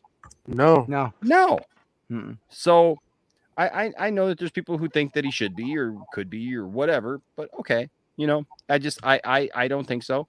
I agree with this. I love Deadpool. I like it the way that it is. And look, I hope other filmmakers, yes, get going forward, get to continue to take risks. I think that's the case. But then also, I think that fans need to allow those people to take risks and not get butthurt over everything and over every franchise that they liked and act like it somehow is killing your childhood. It's not killing your childhood to take characters in different directions or introduce different things or different force powers or superhero ideas, right? I'm just saying. I love Christopher Reeve, but I like Henry Cavill. I mean, I understand that when I was a child, Christopher Reeve was my Superman. I'm a grown-ass man now. Yeah. So things change. Yep. Galliot Productions, what's up? Galliot says with $1.99 super chat, thank you. Says Saul Gang's Deadpool 3 is. He said will be rated R. Will be rated R. Yeah. I think Disney's Deadpool 3 will still be rated R. I think it's going to be under Fox banner. That's what it's going to be. Yeah. It's going to have the Marvel Studio logo, but it's going to be under Fox. That's what they bought Fox for, to make rated R movies. I've been saying this, and RJ doesn't listen, but that is what it is. Will that go to the Disney Plus platform? It will be probably behind the parental. Yeah. Parental controls. Richard Madden is better than Cavill. Richard Adam is Jesus Christ. Lord God mercy. I don't know, man. I liked him. I like that guy. Wow. But Lord God I don't mercy. think he's a better Superman. You really need Jesus Christ. Can you just splash holy water like? I'm just really, really excited about this, Steven. Whee! Nope. Sorry, Kevin Bacon wasn't in Footloose. What? Of course he was. No, he wasn't. You lose. Of course he was. He was the star. Nope, you're wrong. Look it up. I don't have to look it up. It's common knowledge. Nope. He was on the cover of People magazine when the movie. Everyone knows Kevin Bacon was a star of Footloose. It was a huge movie. He was the lead. No.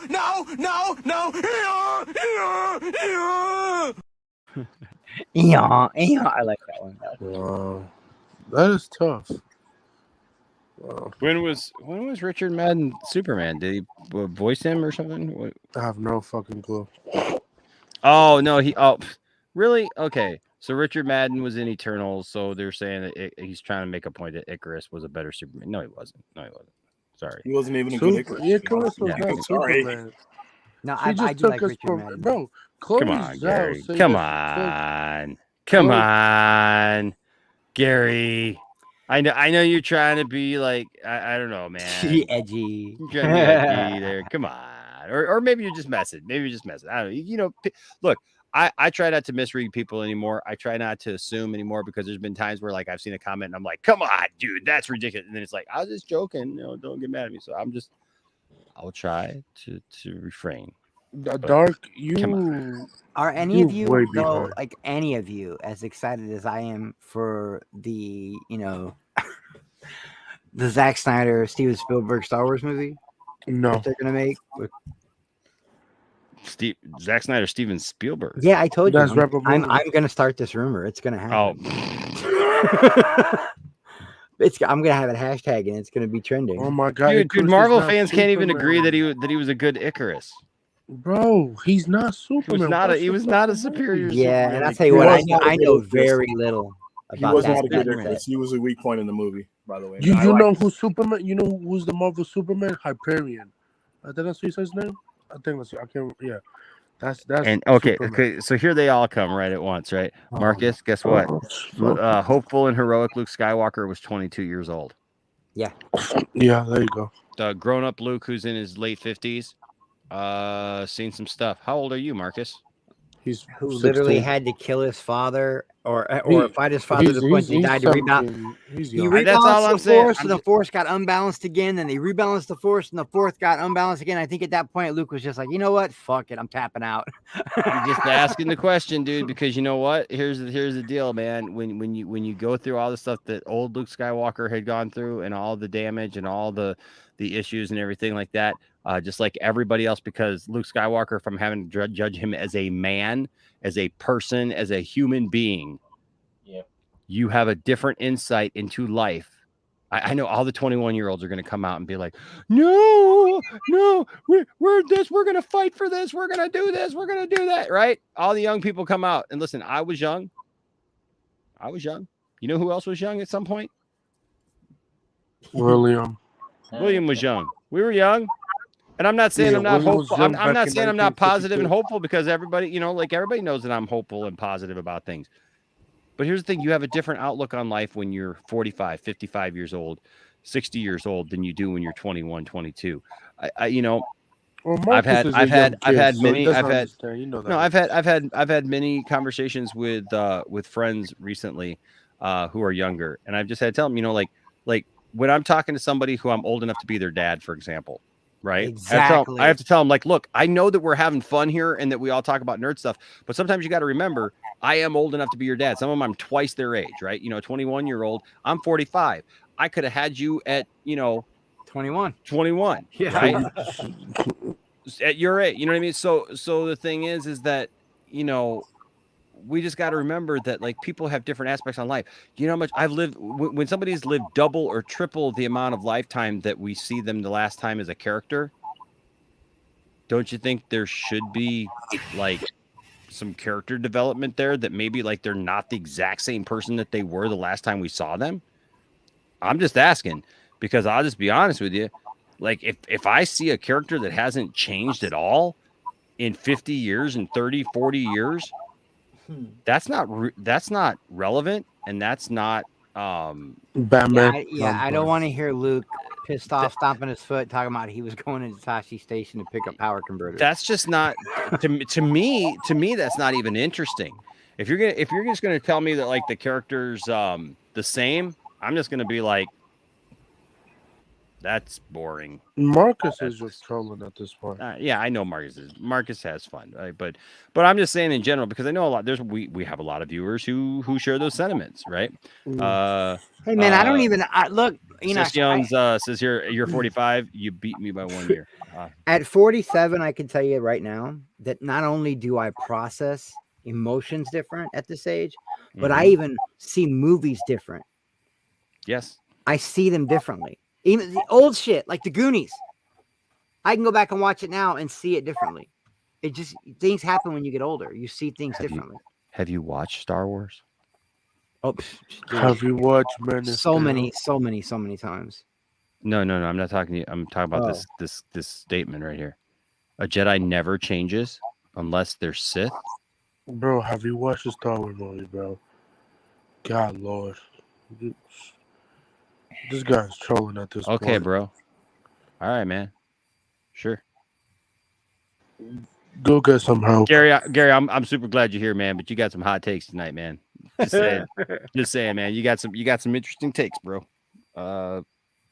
Hey, it takes different strokes to move the world, man. I don't see that at all. Like that's literally okay. So some of that may be true to a point, but that's one of the things that the Star Wars actually points out are the flaws of the Jedi, and that's why Luke has like literally gotten past that, because at that point Luke realized that like he couldn't adhere to the same nonsense that the Jedi had adhered to for so long, that they were just dry, they had no attachment, they had nothing like that. Luke actually showed that like that's not the way to live your life. When we see him in The Mandalorian, he's still trying to hold on to some of that stuff because he's still a young man trying to become a Jedi master. He has no idea what he's doing in The Mandalorian. He even talks to Ahsoka and says, how do I train train Grogu? Like, he's training me. I'm learning stuff, like by training him and stuff. Like, Luke has no idea what he's doing. He's still trying to tell him, don't hold on to attachment.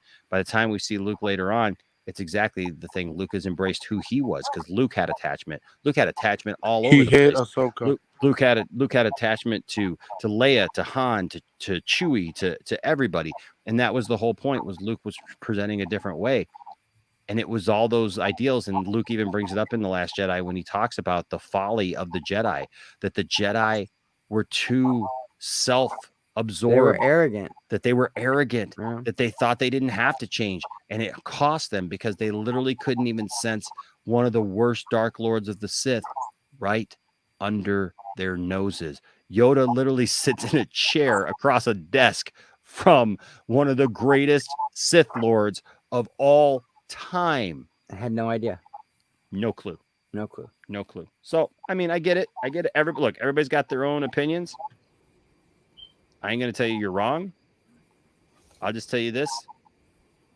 I don't see it that way. All right. You should play the Star Wars clip. That should be a GIF, a clip. I don't see it that way. Just you nodding with your. I don't. I like it. Yeah. That should be a clip. I don't see it that way. I just don't see it that way. I appreciate what you got to say. I mean, I can remember when I really. Every word of what you just said was wrong. Yeah. Oh, I remember when I watched. I used to like the Austin Power movies and think they were funny. Now I watch them and I think they're cringe. I think they're awful. Do you know that Mike Just Myers like Spider-Man 1 get a is fourth cringy as one off fuck. the ground? I'm sorry. What, Anthony? Sorry to interrupt. No, you're good.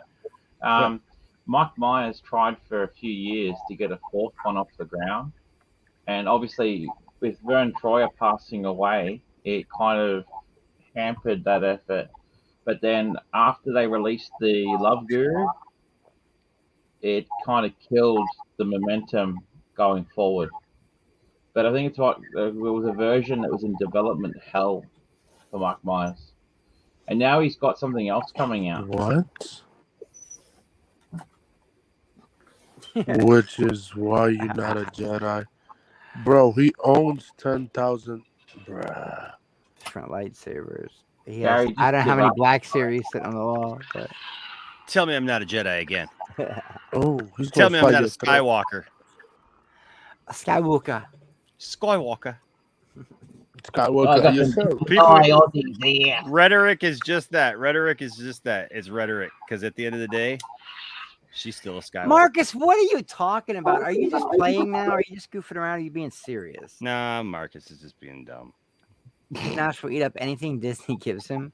Sure. Yeah, because I don't talk. I haven't literally.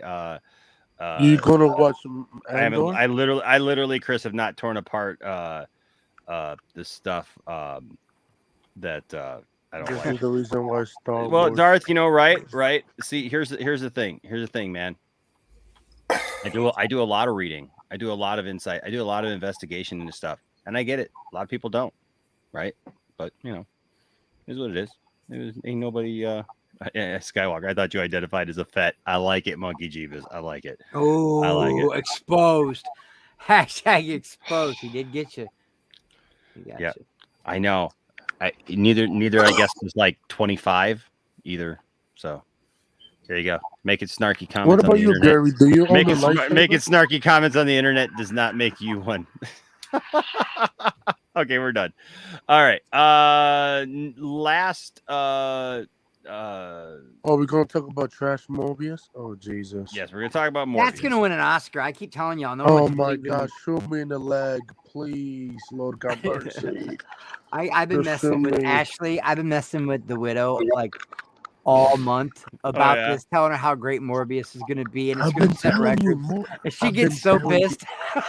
That's funny. I've been telling my friends for months. Well, Morbius. when I built my own lightsaber, that kind of did make me a Jedi. They actually, like I was actually in the ceremony, man. Like so. So it kind of does. It kind of does make me a Jedi. Damien Bobo. It's in my top 5. Damien Bobo. It's actually in my top 5. What is? Rogue One. Is it? Oh, okay. Hey, Elmo. Jedi aren't real. It's all in your head. It's all in your head, Gary B. I could Jedi just go is into fictional. a rant. I really could, but I don't want to. But I could literally go into a rant on why Rogue One is so important, why those characters are so important, why that movie is so important. I could go into a rant all day. Let me tell you something. Without Jyn Erso, there's no trench run, baby. Remember that. Without Jyn Erso, there's no trench run. There's no Luke Skywalker. There's no nothing without Jyn Erso. Y'all better put some respect on her name. Get that IHOP 5% off order. You're an ass. Your mind is an explosive source of shitty ideas, and all to do what? And Morbius is wait. Because what? I'm on a bonus. Did I not see in this? Oh, okay. I thought I thought they were gonna do like a promotion between Morbius and McDonald's because of the picture down there, the McDonald's commercial. That would be amazing. Like I really Scarf thought down a Big Mac. There was gonna be a Morbius McChicken or some shit.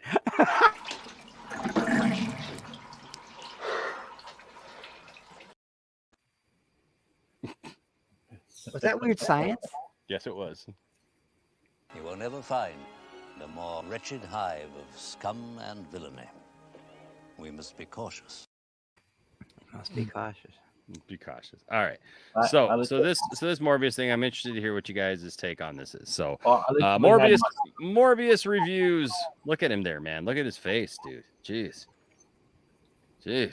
Critics reportedly disappointed by Marvel movie. Big deal. Exactly. I can't think of about 3 or 4 things that are more worthless to me at most times, and with very few exceptions. With very few William has exceptions. spoken. Thanks, ladies and gentlemen. Good night. The show is over.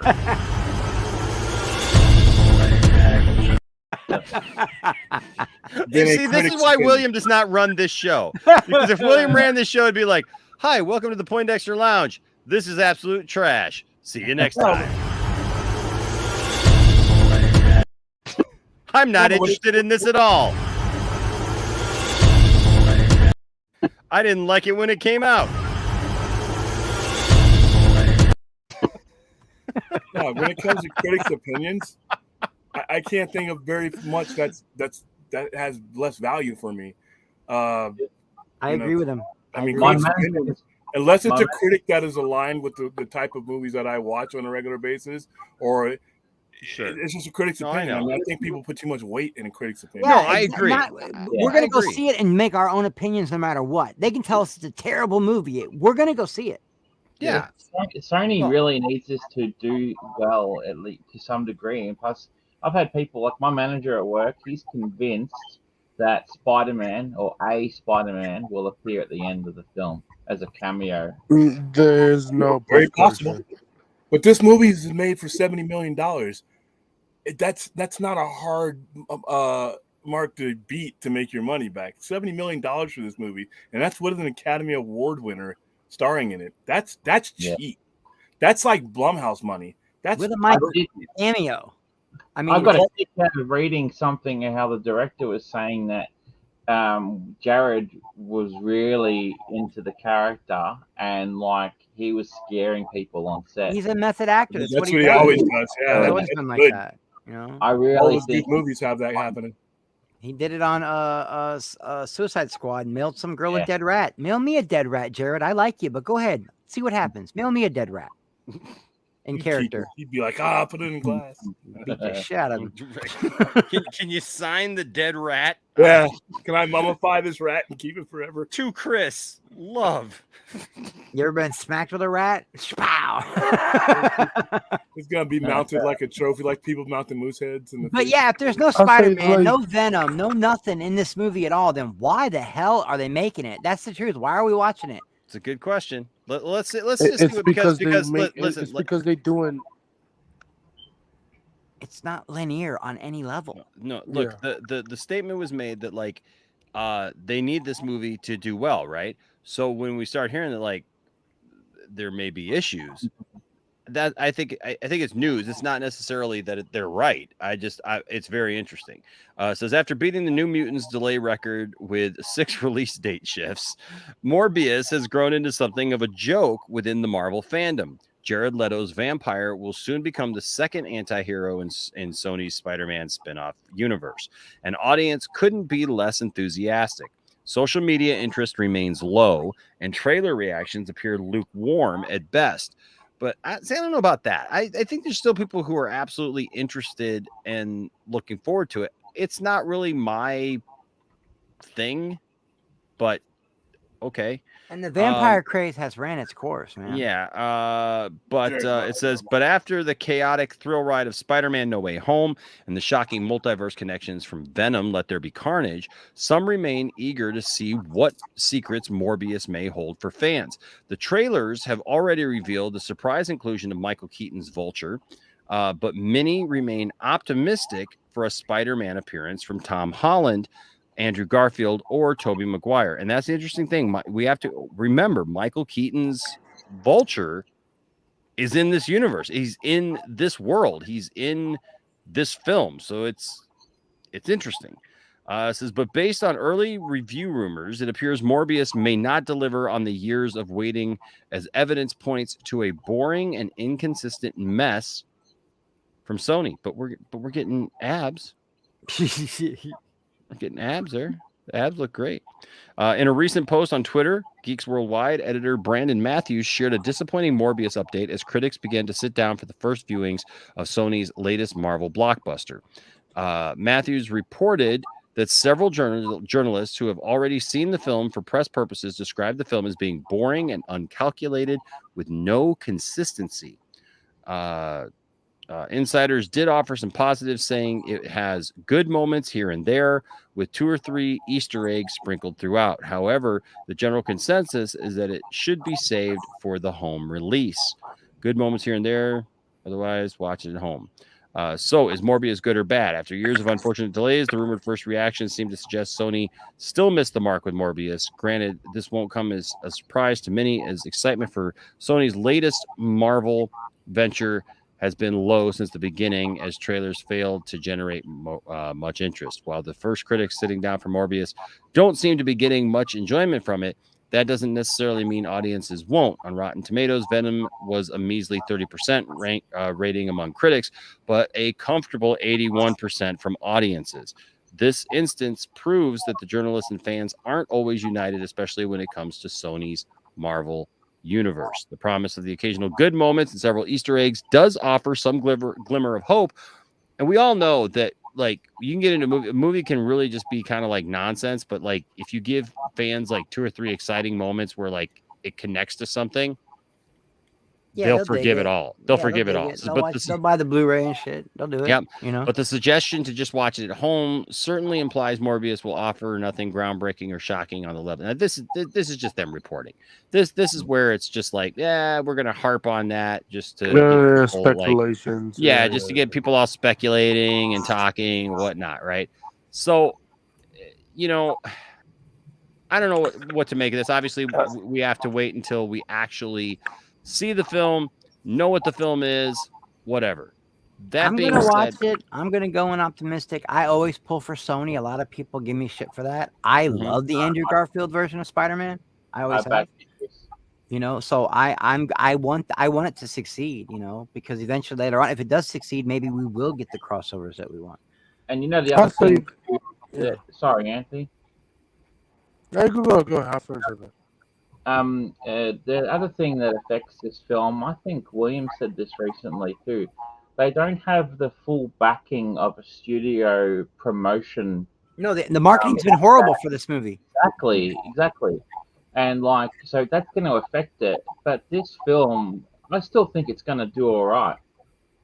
You know, because there's a lot of, you know, people out there who do want to watch it. I know I do. If it does 300 or 400 million, which is high for a $70 million movie, that'll be considered a massive. That is, I mean, it literally 200 million is going to over double its budget. And trust me, there is no ad budget for this movie. We didn't get nothing for this movie. Nobody that I've worked with across, you know, has gotten. They have not spent a lot of ad or money on this. So that 70 million, probably a hard 70 million, roughly. So really, so once you break 140 million. You really should be popping some champagne, because after that, guess where it goes? It gets sold to streaming. It gets good. It gets sold because Sony doesn't have a streaming service, so they're going to make money. It goes to Netflix, I believe. This will be the first Netflix movie. So I mean, plus it's Jared Leto, and I really he just doesn't let me down. I went and saw House of Gucci, a movie I had no use for, but guess what? Jared Leto. Did you like him in The Little Things? Yeah, for me, it sounds. I really enjoyed The Little Things, and everybody was like, "Oh, he phoned it in." I'm like, "No, I don't know." No, man. Jared Leto does not phone shit in. Yeah, he killed Jared it. Leto does not phone anything. Yeah, I think he's one of the best actors of his generation. And he's very passionate about this movie too. I've been watching that kid since My So-Called Life. He's older than you, bro. Yeah. Jared Leto. And like Jared Leto, we're both in better shape than you. No, I'm just kidding. And he's a triple threat, like you know, like you're in better shape than me. Let's do that. Come on, man. When I come to Michigan to rob you. He said it. Well, first of all, William, I really hope you come in the wintertime, because I'm not coming. You'll be out of breath. You'll be out of breath by the time you get off the airplane or out of the car. Randall, are you the only one that remembers that? Does anybody else remember My So-Called Life? With what's her face in it? Jared Leto, Claire Danes. Yeah. You know, they both went on to be phenomenal actors. And please don't tell me that you're comparing your physique to that of Jared Leto's. Yes, no, I'm comparing my physique to that of Jared Leto's. Don't make me, dude. Don't. I'll take do the it shirt like off. Take the shirt off. Take it off. I will demonetize the Poindexter Lounge right now. Take it off. Take it off. Hey, William, he's got dollars to throw. Take it off. Jared Leto is at 50. He is 50, and he's in great physical condition. You wouldn't be able. I mean, great critical condition. Did you just say great critical condition? He's in great critical condition. Physical condition, man. Your old age does to your ears. But not anything. You slur your words. I think you didn't have a stroke, did you? Anthony, what's up, man? Surprised you survived after the last stream, man. After what we did. Hey, this guy is a bloody legend. You all are anyway. But... Brodan is here. Brodan has joined the stream here at the end. Now I'll pay to see anything Jared Leto does. To be honest with you, until he puts out a bad movie. Hey, now you know, till he puts out a bad movie. I'm just, you know, he has that credibility with me, and then Morbius was a character. So can I ask you this? Can I ask you this now? With this fiction, Anthony, or William, with this fiction, would you be willing to pay $1? Here we go. Maybe $2? We used to have a $2 theater at my here around the corner, but I mean, I know that some places like Remember the $2 some bill? places cost more on the Yes, West Coast. They do. One more right? dollar. So where my theater cost $2 here, we used to go to the Cortland Center theater, and that was in a mall, and so that cost $2. But I get it. Maybe somewhere like on the West Coast, or it might cost upwards of $3. $3 to go to a theater. And the reason it costs that extra dollar, I don't know if you know this, but it's because the West Coast, we're just flyover states. We're country bumpkins. We're podunk. We don't know what we're talking about. So they got to pay that extra dollar as a luxury tax because they're so much better than us. Jared says he'll pay all the bucks, but Monkey Jeebus is only willing to pay about $3.50. And I don't blame him. I got God damn it, woman! Not stop paying him $3.50. Here's about that time that I realized that wasn't William at all. It was a giant prehistoric thing from the Cretaceous era. Paleolithical era. Paleolithical area called the Loch Ness Monster. And I said, Monster? Monster, what you want? And that monster looked at me and said, $3.50. I give him $1. She give him $1. I'm gonna need about $3.50. Goddamn woman. See Ted Ninash. Poor viewers. I finally couldn't take it anymore. The night that it was the 1 year anniversary of the Snyder stuff. Mm-hmm. Max is just, I'm not going to mention no names, but Maxie's just over there, having a good stream, just wanting to enjoy something that he loves, Don't get me started. I'm going to mention names. Yeah, no. We're not going to go there. Pester him. I went in there and went off, man. It was, I know. Just, look, it now it's just kind of become like a meme to me, though. It's just like, everything. It's fan fiction. It's all fan fiction. It's all it's all fiction. It's all fiction. It's not real. There's no real Superman. So right. There's Anthony, they need to run into Sasquatch.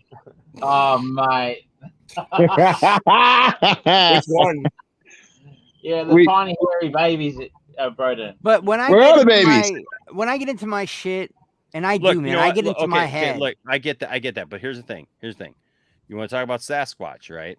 You talk about Sasquatch. Well, I love Sasquatch too, but I love it more than anything. Smooth sounds, plays baby. Me some smooth sax sounds.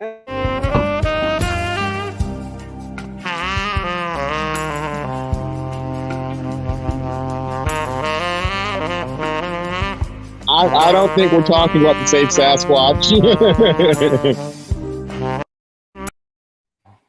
I'm never gonna. The Sasquatch we're talking about did a horrible thing to an innocent man. Peter Kane was assaulted, and we came to pay our respects. Oh, well. It's easy to pretend. I'm in it now, Singing Chris. Hey, wait, Chris, chill. No, you're trying to be too funny. Don't laugh, because this is genuinely serious. Stop driving with A your man camera was on, assaulted by a Sasquatch. This is not funny. Enosh, if you ever have like an uncensored, no holds barred stream, Rodan will go off, and so will Chris. Oh, I know. This is literally where I come. I'm not even kidding. This is literally where I come to replenish my soul and my positive energy because I live in my head, and my head is a dark place to be in, man. No. What we did was positive, like funny, but it was like so X-rated funny that no one should ever talk about it again. Well, yeah. No. Hey, guys, ladies and gentlemen, it is once again time to check in with one of our faves. It's time once again to check in our correspondent. With our correspondent to see exactly what is going on, and ask the question: what's Andy Signor doing right now? Yes, no one is safe from my swordplay. You wish Andy could move like that. You wish he could move like that. Yes, I am going to slay the dragon believeth. Andy wishes he had that athleticism. Come on, man. You want to hear the worst part? I've been even blasting on Twitter. That song that's playing in the background, that La Bouche song. I love that song. Oh yeah, and I've been sending links to Ashley and to Rhea, and they've been all getting into it. I love that song, man. That's a great song. I have to say, our lady of the chat, or one of our famous ladies, Stella, is a complete savage. Oh, she is. Oh, dude, she was. I'm did. not gonna lie, man. I had no clue that girl had a dark side like that. I pulled it out. We pulled it out. Proper and progressive. We pulled it out, dude. Yo, that girl's got a dark side, man. Is this on a recent we stream? pulled it out. It's on a recent stream.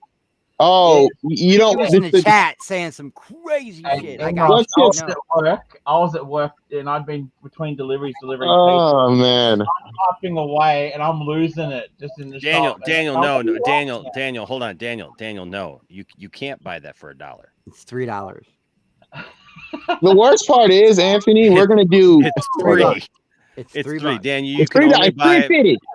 No, you can only. No. It's only. Well, maybe right now because inflation is kind of high. Yeah, that's $3.50. But typically, it's only $3. Now it's Can you $3.50. imagine changing the name of the channel to $3.50 Theater? $3.50 Theater. I'm doing that. I'm so doing that for the channel. I'm so doing that. I'm so doing that. I love Stella, man. Once I got to know her and Stella's saw her, amazing. her To explain what happened. So to dance around this subject. No, you can't talk about that stuff here. Not talking about the dark stuff. We're not going to go into it. I just want to go into what happened. We were going in. Now there is one Yahoo that came in after the whole, the dude that did that thing with portraits. I need water. That idiot, we had to get rid of him. That happened. Then some idiot came in and tried to tick off me and Thade for crying about X-Men, and that was not a good move as he got blasted. But then it was like the third hour, and me and Thade just said, you know what? We are completely we are out of talk. So we're just going to blast. We're just going to do whatever we want. And I swear to God, Stella, holy shit. There were some of the things I was just looking like, are we sure this is Stella saying this so you can get hacked or something? And then Anthony's over here just laughing so hard. I swear, Anthony lost it. Thade must have lost his mind. And we're watching Peter Kane over here talking about how a Sasquatch assaulted him in the worst of ways. I'm not gonna go beyond that. We went to a level I don't know. Well, actually, it's an average Tuesday for me, but I don't know if you guys would want to see it. It's bad. It's bad. Bad, huh? It's bad. bad. It's really bad. It's really bad. It's really bad, guys. Yeah, it's like Cartman would have to go and say, guys, chill out. Screw you guys. I'm going home. All right. Anyways, no.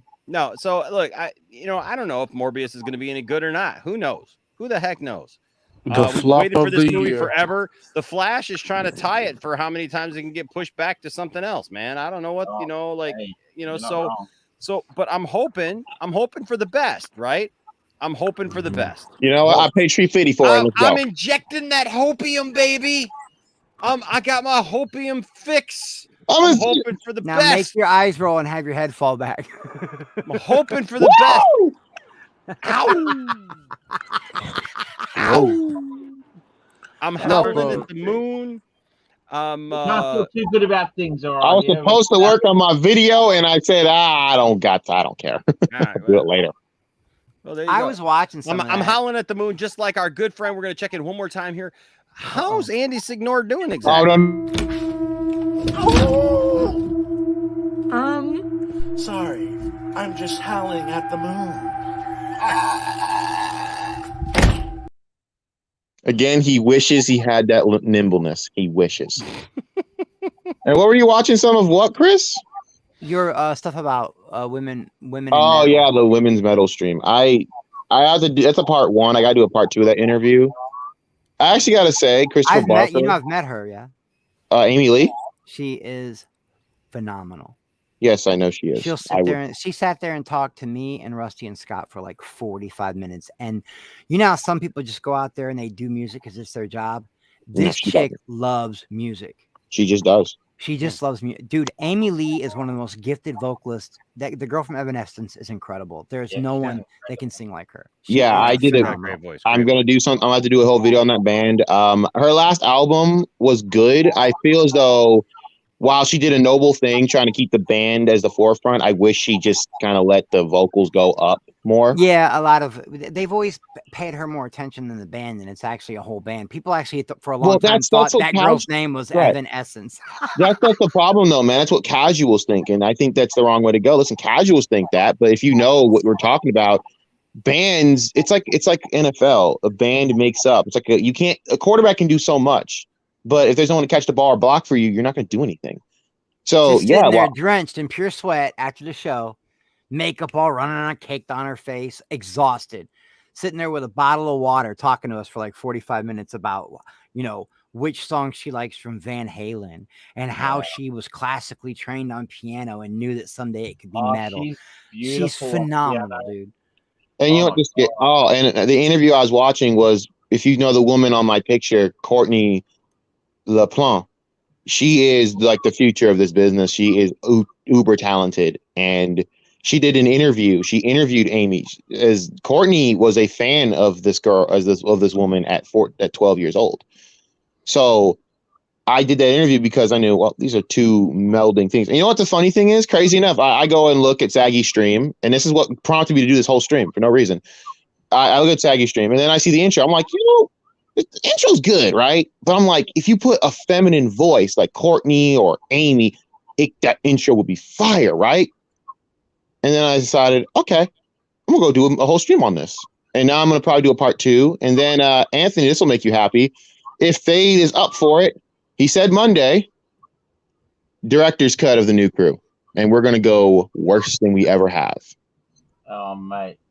You're gonna you don't want me to bring this one on. You thought that Sasquatch video I showed you was funny. There's more. Chris knows there's more. Oh man, if I can refuse to talk about more. and when I was talking to you the other night, I was talking to you while I was at work. Oh no, they will look at you like you were deranged. I can't believe William doesn't like Alien 3. Like at all. Not even. Are you real? I'm not surprised by this. I thought I knew William hated it. Really, like I can't like it, but hey. William's like a filmographer, man. He's a cinephile. I really thought there'd be like something redeeming in that movie he could find, and he just said there's nothing redeeming in that movie at all. There's nothing in that movie. I mean, that blows my mind. Is Enoch going to find the Sasquatch video? I hope he's not. I mean, going to find the Sasquatch video. He's going to find the Sasquatch. There's the movie's horrible, man. I mean, it is. I don't know why I like and that it, franchise really never recovers from that. To be honest with you, that franchise, the movies got bad. I mean, Alien 4 was bad. We don't want to talk about that. Yeah, the only one I liked after that was Alien versus Predator. The first one was okay. Yeah, I said that before. That was a little bit fun. I didn't like Requiem. I thought Requiem was dumb, even though Wolf was dope. Requiem was a Wolf was the only shit. Wolf was the only good part of Requiem. Yeah, Wolf was the only good part. He was carrying that whole movie. Predator I've ever seen in my life, dude. But other than that, I didn't like Requiem at all. Awful. Disgraceful. Prometheus didn't hit where it was supposed to, and that Covenant shit, I don't know what he was thinking.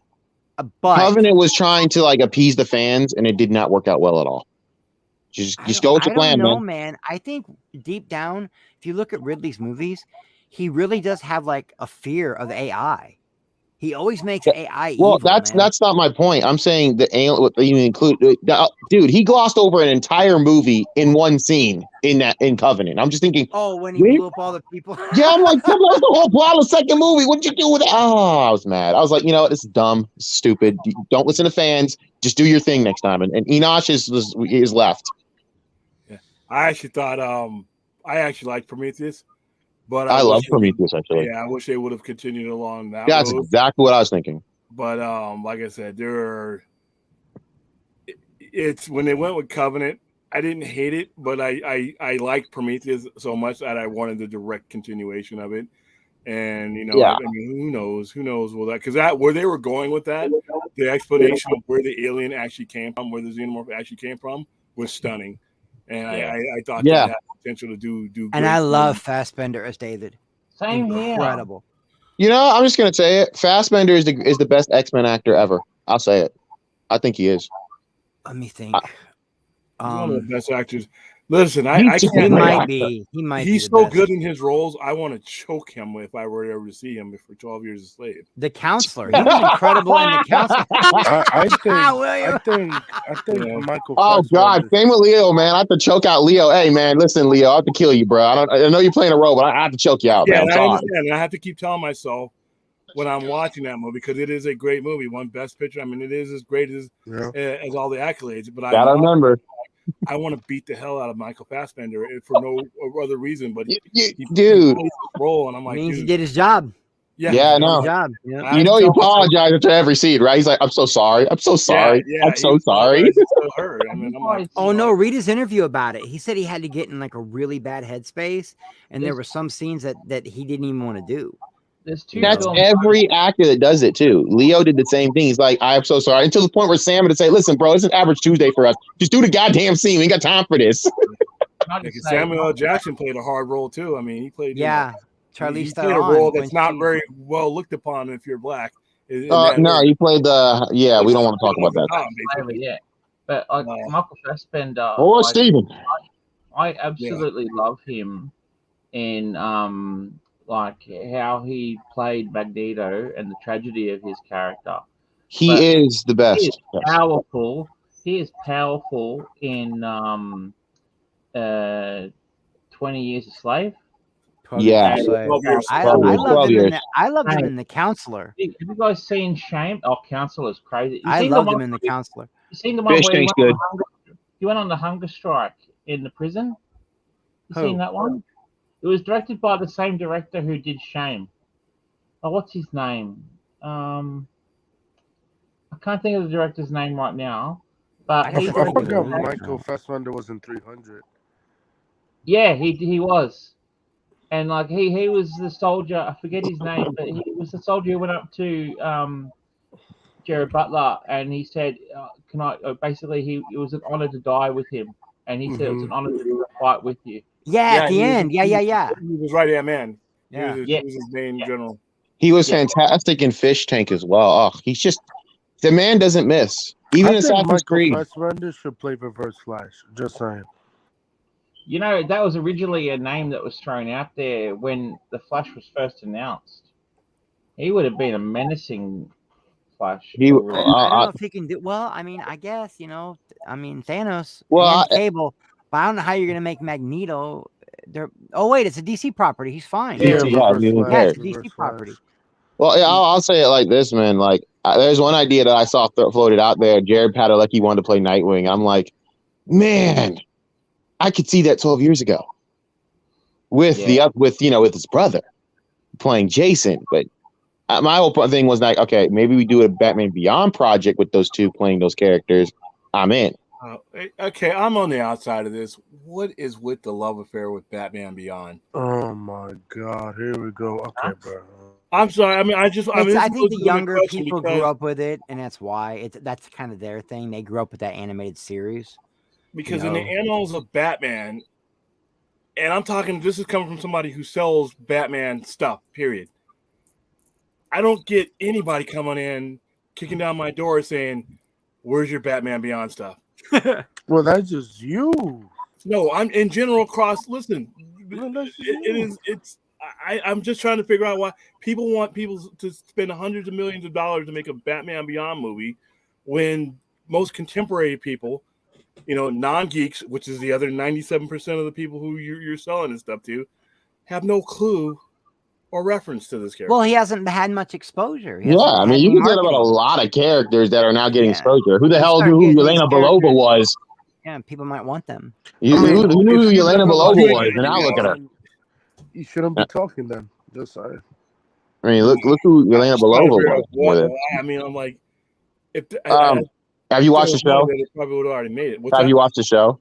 I watched the first season. I actually have it sitting on this shelf, all of it. Well, it's the aesthetic. I got stuff for it, but I'm like, I don't ever see the demand for it. except for people online. No, there's demands for it on Twitter and all the stuff. Oh, Like, okay.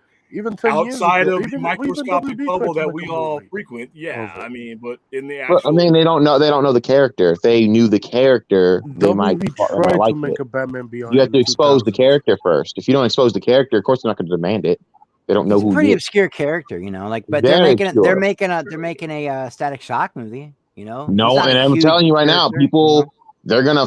You mark my words. If that movie gets any traction, that's gonna be like a home run character.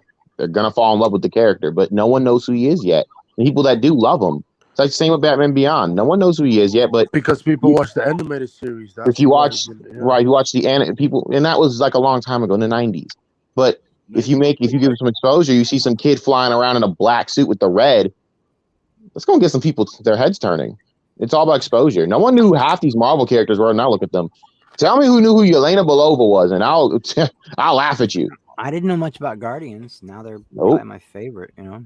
yeah, but you're talking about characters that are attached to major character IPs. There is no Guardians of the Galaxy movie. Well, isn't Batman Terry Beyond attached to Batman? Yeah, he's attached to Batman, isn't he? Yeah, he's the next Batman. Now, me, I don't really have a dog in the fight when it comes to Batman. I know it's you not know? even. It's like what I mean. I keep hearing this, but I only hear it. It's because on those are the people who. computer screen. I don't ever hear it in like actual consumer world. Well, because if you work in a comic shop, that's not based on comics. That's why. And that's just one. That's just one example. In general, I don't. And now WB is making Batgirl Batman Beyond, which is fucking stupid. Yeah, well, I don't want to talk about that. All I know is the one thing we don't need. They're throwing a lot of different movies out there and a lot of different ideas. And I'm telling you right now, the one thing we don't need is the Red Hood. Get rid of that dude. You know, I would fall for that, but honestly, I'm just going to tell you to go eat the goddamn spagoot and shut your mouth. That's I'm my just not reverse gonna fall for that. psychology. I want a Red Hood movie so bad, bro. And I want Deathstroke. Give me a Deathstroke already. I don't want a Red Hood movie. I would want a Red Hood series. I would want time to delve. I actually agree with William on this. While I could see Reeves doing a Death in the Family 3-part movie series, I actually would want a TV series. Yeah, because I want to go. I actually have to agree on that. When it comes to any of these superhero IPs, I am more sold on series than anything. I have to agree. You get more time. You get more time to flesh out characters. There's so much to the lore, because then you could do so much with it, including in like adding in the League of Assassins to actually for the first season, like parlay his character. Then he becomes full Red Hood, because I would have it where he doesn't have the symbol for the first season, and he's doing the dirty work for the League of Assassins for the first season. Then he turns on them. Then you see where you put that satisfying like ending where he has the actual symbol, puts it on the suit, and then you go to season 2. That's what I was thinking. There's a chance that Jason Ackles might be playing Red Hood in live action. Nah, he's too old. Too old. No, he's working with Warner Brothers on a secret project, so I wouldn't be surprised. No, yeah, he's voicing some characters. He's not gonna. He's not. No, he's not voicing. He said live action. Who is? He's not doing Red Hood. He's too old. Way too Jason old. Ackles, he is Red Hood. Yeah, it was the voice. He can't do it in live action. I would love Michael Keaton is too old to come back as Batman. So no, Batman can come out. No, Batman. If Jason Ackles goes to play Red Hood, then you can't do the origin of Red Hood with like a 30-something-year-old man. Bro, how old is he now in comics? What do you guys think? Red Hood? I don't know. I have no idea. I mean, I was thinking Denton would be partying as that's what the Batman Beyond project would be. So the older characters would come back in. But Ackles is too old to play someone that's going to be in his 20s. And Michael Keaton is 102 years old playing Batman. So have you seen The Protege? Go watch The Protege and tell me how old Michael Keaton looks. Yeah, his fight scenes in The Protege, he actually looks pretty good. I'm not hearing that. I'm not hearing that BS about Michael Keaton being too old. He looks great. I'm not trying to hear the BS with Jackie Ackles playing old Red Hood. Because he can't. The character's age would matter. You're having someone play old man Batman. That's a whole different story. This Batman's older. Red Hood's a young kid. Yeah, it's the origin story, man. If you want to have him play it in like an older role, but you can't have it in the origin story. I mean, you got to find 2 different actors: a young actor and then Jensen. That's what I'm saying. You could do flashback scenes with a young actor, and that's why I said Jensen in the Batman Beyond project. I don't think that's what I was thinking he would do, but I cannot see them doing an origin. And either way, I kind of want just for a series. I just want to keep the young one. I mean, I actually like the kid from Titans. The god awful writing behind it, I don't like, but the kid from Titans is really good. Show. Trash show. I don't want to talk about it. Corin Walters. Yeah, I like them. Listen, Titans is a flawed show, and I know it has its issues. But if people can like Dudes Were With My Car and Alien 3, there you go. There you Titans. go, baby. Because I'm sorry, man. I'm sorry. Nothing wrong with Titans. They spit in the face of the entire plot of Under the Red Hood. I'm not doing it. No. There you go. They don't spit in the face of it. They have to tell a story that's different than what was in the comics. Because the comics cover 8 hours or 8 years of. They had the boy be scared of Scarecrow. I can't do this. I can't do it. Do you support homeless Scarecrow?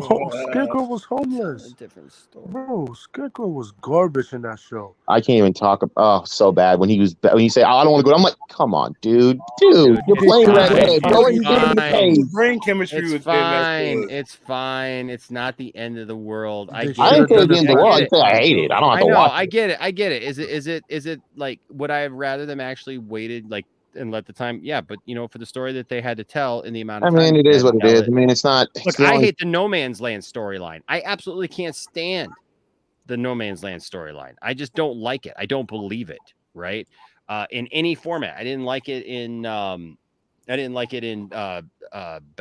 Dark Knight Rises. I didn't like it on the show Gotham. I didn't like it on Titans. I don't even like the pseudo thing, whatever that they're doing at the end there of the Batman. I just don't dig it. I don't believe it. I don't believe that like the whole city gets cut off from the rest of the country and the world, and everybody's just like, yeah, let these and the nuclear bomb, especially in the Dark Knight Rises with the nuclear bomb. I'm like, okay. I will say with the Dark Knight Rises, I'll give them a lot of credit with that because I will give them one thing: the allegory for the Lazarus Pit. I was actually really impressed by that. I was like, oh, that's actually great writing. But other than that movie was completely just stupid. He says that all the time. I don't agree with him. That's one thing. I just don't agree with it. I don't think that the pit is an allegory for the Lazarus Pit. Yes, it is. It's a pit of rebirth. That's the Lazarus Pit. Yeah, it is. Yeah, it's an allegory. Nope, dude, it's illegal. It's illegal assassin. No, it's illegal. So Kermit, are you and Miss Piggy still an item? Oh yeah, she's the love of my life. That's adorable. What the? Ginger, no!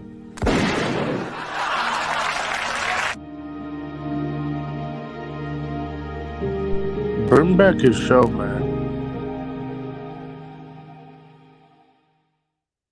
Somebody got away with murdering Kermit on live TV. Someone got away with murdering Hannibal on live TV. Wow. Just saying. He should come back and he should get his own. He should come back. That you know what that was right there? That was fan fiction. Yeah, my fan fiction. I was on Kermit. I don't know. Kermit's actually still alive. He's alive. He's like 50 Cent. He got shot like 20 times. He's still alive. He's fine. Well, there are alternate versions of Kermit. I mean, there's maybe she's born with it. Maybe it's Maybelline.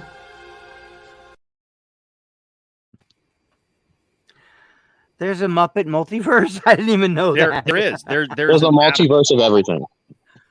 I cannot express my anger right now. It's through the roof. Through the roof, I'm telling you. It's through the roof. It's like long gone. But still, don't do that. Stop. Stop. The end. Stop. That one's funny. That one's good. And then of course there's which is what's the last one? Hold on a second. Let me find the last one here. Last one's funny. My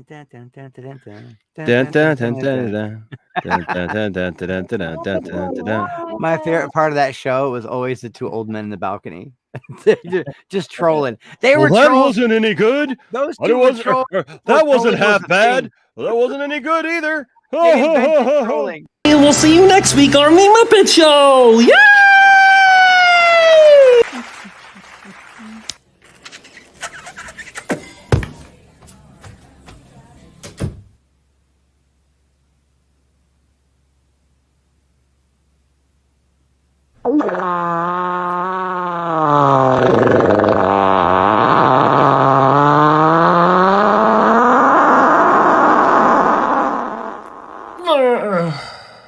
Bro, the CGI, the whole thing. They literally. That was directed in your general direction, Brodan. Really? Was that for the bad stream we did?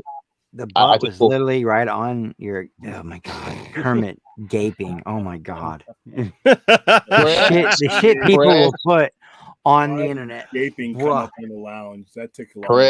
Chris, come on. Oh my gosh, Shogun! Look, man, I love Conan so much. Masturbating bear, pimp bot. Yeah, if I didn't think that I'd get taken down for like some of that stuff, I'll do it. You're getting a copyright strike. I know. I don't have a moral issue. Have you guys seen Omegle Kermit? No, there's an Omegle. Wow, where he like goes and talks to different people, like the whole chatterbait thing. No way, bro. Really? Oh no, dude. Hold on a second. Well, I just give you a little. Hey, I will. I wonder if H Barts is Omegle Kermit, because there's something very specific about that Kermit. He's looking for baddies on the internet. Just saying, and no way. Oh yeah. Here we go. Ready? No shit. Yeah, we'll just give you a little taste of this. Maybe. Hi, Kermit. How you doing? Better now I've seen you. Oh, damn. What you doing on Omegle? Really good. Coming to find you. Oh, nice. Well, here I am. How's Miss Piggy? Pretty good. She's out of town, so I'm on here looking for baddies. Bro, what the fuck? Yo? Maybe. Right? Oh, damn. You mind if I finish, or? Can I finish? Yeah. All right. Oh, I thought you meant his son. Oh my god. Yes! This is exactly the content I'm looking for right now. No way. This is what we're looking for. Hello, Kermit. Hey there. That was awesome. Good job. I want to fuck you, Kermit. All right. You guys have a great night. William's like, fuck this shit, I'm out. I'm a cop. I would definitely fuck you, Kermit. I would come all over your eyes, and then I'd rip your eyes off and shove them down your throat, and then grab them through the inside of you, and then I would have a prostate orgasm because I'd let you put. Are you trying to one up me, Enoch? You trying to one up? I wasn't. This is the worst I've ever seen. All right. That's the craziest I've ever seen. Yes. I was not expecting that. I was not expecting 18 that. naked cowboys in the shower. Yeah, I had not seen that one yet. You know what? Tiffany's gonna have to have a talk with you. Oh, damn. How you doing? Oh. So we're doing this thing, are we? Get it? Monkey Jeebus comment. Demonetized. We're doing this right now. And Enoch is flagged. Well, nice knowing you, Enoch. Could be better. Why? What's wrong? What's wrong? I don't know. A lot of drugs and alcohol. Drugs. Yeah. You might as well put on the Sasquatch video at this point. Oh my god. Bro, that could look like What the fuck? Yeah. How you doing? Oh, she. I'm good. How are you? Pretty good. Oh, that's not. The voice doesn't match the body. And the mouth isn't moving. Yeah. Are you talking for this girl, or? I'm a boyfriend. Blink if you're in danger. No, she's just not. Her eyes are dry. I don't know. Oh, Well, yo, dude. I'm about to steal your girlfriend, you know what I'm saying? Yeah, I'm about to steal her. He has a real cucumber. Wait, I have something. All right. It's a real cucumber. Here we go. Hey, Phil. Oh, no. Fuck me. I literally just stubbed my toe. Aw. It's a baby version of me. How you kid? Yeah. It looks like it's wearing your outfit. So that's what our baby would look like. Baby. Hey, bro, doing a butted. Right? What girl are you talking about? That's my girlfriend. Why does he sound like someone we know? No, she's mine, bro. Not his mine. No. Kurt, he sounds like someone we know. Yeah, exactly what he sounds like. It's really throwing me off. Is this Rush's origin story? He keeps showing. Am I thinking like No way. Not a chance. This is Rush's origin story. Nah, bro. If it was, she wouldn't be on here dressed like that looking for dick. Hey there. Yo, what's up? How you doing? Jacking off, you. Whoa! Same, bro. Okay. Want to do it together? Oh, wait, let's go. Let's go. Yeah, bro, let's do it. First one to come wins. I'm done. I'm tired. Oh, this is gonna be so fun. Enoch, I'm taking I the love dub, you. I'm eh? going to bed, man. This is crazy. I'm staying with the end. This is what I'm going to do tomorrow anyway. While. Anthony, I'm going to top this. Remember Hey that. there. Hi. How you doing? Great. Oh my god. Wait, I love this. Oh my god. How you doing? Can I see your little like? Hold on. Can I see your little froggy dick? Oh damn. It's not little. This is live. Ladies and gentlemen, this is live. Hey, you came prepared. Oh yeah. Give me a chance. Yo, it's Kermit, bro. Bro. Can anyone get in contact with Sadly? We need some lap dancing right now. Do you support LGBTQ? Of course. That's gay. What you doing there, bro? Why don't you get your shirt on? Oh. Don't give me the finger. That's rude. And you're gay.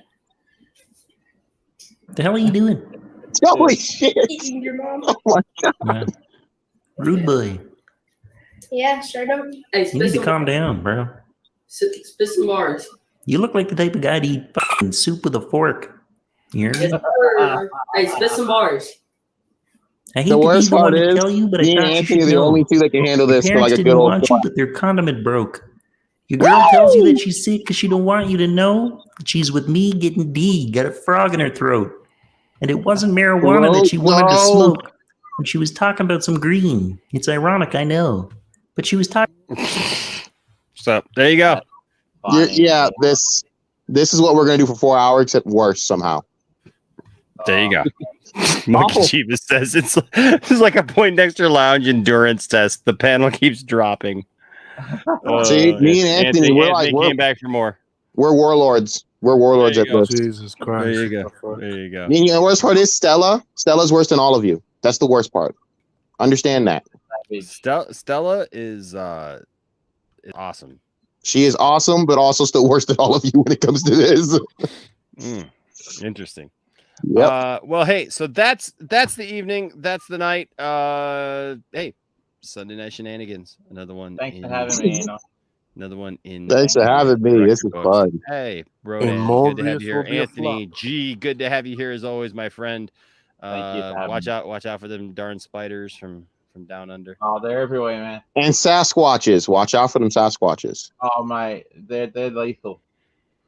And Zentek. Watch out for Zentek. He's a legend too.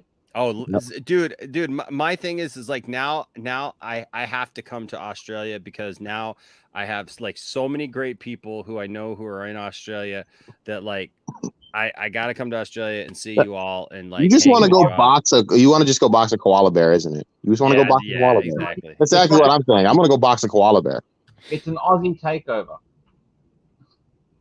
Hey, dude, it's amazing. It's amazing. We got such great people in Australia, man, and good friends. Enosh, were you on last night? I fell asleep before. If you did, no, I wasn't. No, last night was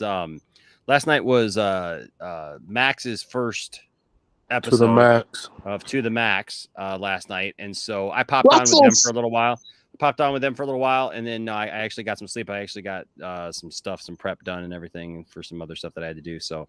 Yep. So I wasn't on last night. But, you know, it's crazy. Honestly, he told me, he says not to eat pretzels. You know, I did to prove a point. I went and got pretzels during the Batman, and I did not get thirsty or need to leave the theater. So you know what, Max? You can eat pretzels during a movie. Is that what that whole pretzel thing is about? Yeah, but I don't know if I have the clip still, if I could find it, but there was this one thing, and I don't know if it was H-Parts that started or someone.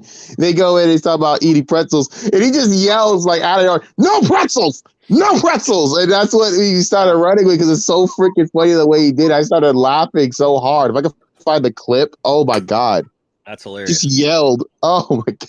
Max just went off about pretzels, so I just been messing with him with pretzels the whole time. He's a character. Yes, he is. Pretzels, icy, Max. That's it. H-Plus is the one who started this entirely. There you go. Give him I'm going to avoid those tarantulas, man. I'm going to avoid those tarantulas 100%. Australia is the place that just doesn't want you there, but you know it's so nice that you kind of live with the whole place trying to kill you. With the spiders. You can't stay on the land because of all like the spiders and the dingoes and centipedes. the snakes and the centipedes and the crazy and the spider hawks. The koalas will tear you apart, and even the kangaroos, man, they'll kick you in the face. But you can't go in the water either. Can't go in the water either because if you go in the water, no, well, if you go in the water, you know what's waiting for you, right? You know what's waiting for you as soon as you go in the water. This. Oh no.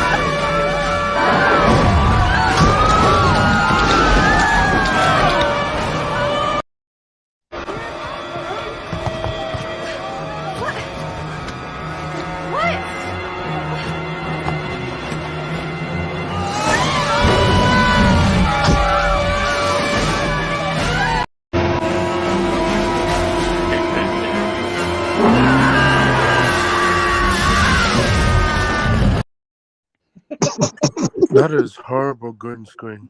So they've got we got white-tailed spiders, Enosh, and one of my mechanics come up. Spiders have tails. Yeah, these aren't big. Yeah. Like, done. I'm out. You guys are gonna lose me from the stream. It gets worse. I mean, wait till you talk about the spider that clamps onto you. You have to actually rip the spider off of you. You have to rip the spider off of you. The clamping spider. He comes to me and he says that a white-tailed spider bit his dog and killed his dog. And these spiders aren't even that big, but they're venomous and very venomous. They're like black widows. Yeah, he's shattered. Absolutely shattered. That's terrible, man. Yeah, but like, yeah. Is the panel Steve Owen? Hey, man, he was an icon. He was a legend. Yeah, we didn't even talk about the Crocs. Oh, gosh, man, so dangerous. No wonder it was a prison island, dude. Like, yeah, the whole place is another planet at this point. But Steve Irwin, he was just out of this world. And like, look at his son Robert and what he's doing. He's doing everything just like his dad. Yeah, he's amazing. Yeah, I mean, I love animals, but keep me the hell away from them goddamn clamping spiders. Seriously, a spider that clamps on you, you have to rip it off. You have to rip him off, and it's poisonous. Oh, sorry, venomous. Whatever. Jared knows what's up. Can't hide from them spiders. Spiders. They're terrible. Oh my gosh. And then you go to Japan, you got giant Japanese hornets that will melt your skin, and that's not me joking. H-Barts knows what's up too. Men at work. Yes. Yeah, they're great. I'm from a land down under. Yeah, now you know. Yeah, exactly. Yeah. He just smiled and gave me a Vegemite sandwich. And he said, "Do you come from a land down under?" I really want to say the H word right now, but I can't. Can you hear the thunder? You better run. You better take cover. I want to say it so bad. Another one of my favorite bands, actually, a Christian band called the Newsboys, came from Australia. Yeah. Yep. Well, the original guys. Now it's like a bunch of other guys, but yeah, they were from Australia. That's weird. I don't have an Australian band that I like, and I have a bunch of stupid bands. You don't like AC/DC? They're Australian. AC/DC. Yeah, they're Australian. Yeah. Wow. But have you heard of John Farnham, Enosh? John who? John Farnham. John Farnham. No, I don't think so. You heard the song "You're the Voice"? Or the age, he's got so many songs. He did a few songs with different people. Did some singing with Jimmy Barnes. Heard of Jimmy Barnes? Mm-mm. No. He's done so many songs. Like he's gotten old now, but like he's done "You're the Voice," which is basically the unofficial. Oh, you're the voice. Yeah, Coldplay. He did it with Coldplay. Yeah. I know that song. Yeah, it's just been a long time since I heard that song. Dang. Yeah. And He's another great one. Yeah, man. Yeah, lots All of the oldies in the lounge know what's up. heck yeah. All right, guys. Well, hey, it was fun. It was real. It was real fun. I hope that you all got your $3 worth tonight. $3.50. $3.50. We charge a little bit more at the lounge. We charge $3.50, but it's because it's for the quality. It's for the If quality. you want to give a 20, that's cool too. Damn it, Wilma, don't give him a 20. Sorry. Hey, Brendan, we need it for the holy water. Oh boy. Oh God, no. Oh yeah. Bathe in the whole. Let's not get into the holy water. Let's not get into that. What did you say about Enosh and his wife that he appreciates her over and over? Or was that Thade? I can't remember last night. I do appreciate her. I do. Over and over and over again. She and appreciates, over and over. She appreciates me till I can't be appreciated anymore. I tell See? you. See, Enosh is made for this stream. I'm telling you, he'll be fine, even with the Sasquatch. Just telling you, man. I have been appreciated so much until there's no Over. appreciation left to give. I've been depreciated. Depreciated. Yeah, since you got off the lot. Gotta save up. Gotta save up for some more appreciation. Just saying. Well, that's the problem. Women are able to give like infinite appreciation, and men they have to build up you have to like charge up the. Well, I think well once I was appreciated 7 times in a row, and then it was just like I was done. I was done. Where's Caden's mom? Well, some of us are capable of multiple appreciations. Yes. And then some are not. Some are not. That's an interesting conversation that you can have with your doctor. Let me tell you, is when you have to explain to your doctor that you are capable of multiple appreciations. And then he looks at you like, "What's wrong with you?" Like, really? Oh, okay. Well, there you go. So, I hope that there's a little bonus information. Because you're a bonus. Of course, we love the ladies. Bonus. There you go. We love the ladies in the lounge. There you go. Well, hey, all the ladies, all the men. Yes, it was a fan fiction stream. I don't know what fan fiction you're reading, H. Barts, but you need to stop it. Well, we're all reading the same fan fiction. Yeah, I thought it was. Okay, now that now I'm thinking of bad thoughts here. Now stop it. Fan fiction.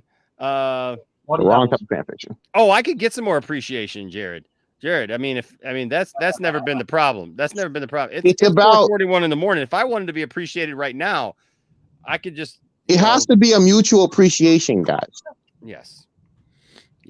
Can I just say, Aaron hit a good one. In Excess was another great Australian band. Ooh, yes. Yeah, Michael Hudson.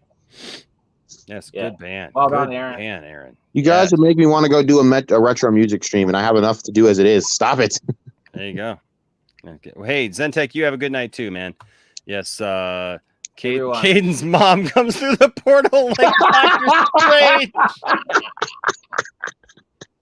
Does somebody need to be appreciated? Avengers appreciates. I don't think you want to. I don't think you want to go on from where that goes. All I'm going to say is, everybody's portal starts opening. Everybody's portal starts opening. On your left, on your right, on your left, Caden's mom. In your front, Caden's just sitting there on the stone, going, "Oh Jesus, stop!" On your front, on your back. Oh, like Saggy said, she wants it in her, not on her. That's right. That's right. Oh God, I get Saggy for tomorrow's stream. It could be all sorts of awful. Enosh, when you gave me Arby's, that was fan fiction. The toilet said it was a fan nightmare. And you know what the crazy thing is, H. Barts? There's a picture of that, but it's still fan fiction, right? But see, that's a good point. That's a good point, H. Barts, because people should not get upset over fan fiction. Just don't take it seriously because it's fan fiction. Mm-hmm. Exactly. If I wanted to write a story where Batman is given to Catwoman, you know what? I'm going to stop talking right here. That's fan fiction as well. That's not fan fiction. I'm pretty sure it's just canon at this point. Heroes do that. No, that's fan fiction. Don't you know? That's absolute fan fiction. Did Zack Snyder write it though? It doesn't matter because we're told that even this is fan fiction. and Zack Snyder wrote that. So it's That's all just true. fan fiction. It's all So just was fan he fiction. also banging Catwoman? Because I will say that's good. I mean, was he using the lantern ring the right way? I mean, just saying. I don't want to go into too much details. You got to have willpower. That's all I'm The saying. willpower, yes. You got to have And willpower. does he have an Power. appreciation setting? The power of will. The Power of will. appreciation. I don't know, but look, I got my own constructs right here. Like, I don't. Yeah. There's so many things I could say right now. I don't want to say it. You could shove that in somebody's mouth. God damn it, Anthony! God damn it! You Stop just it! started that, didn't you? Wrong stream, Anthony. there you go. Now I feel like I'm that Kermit the Frog. I don't know where this is going. I got my Superman crystal here. Now, does Tiffany appreciate the Superman crystal? Tiffany does appreciate it, right? No. She has her own. Okay. No, yeah, not this Superman crystal. This okay. This is my personal property. My personal property. Oh, so you appreciate it? Okay.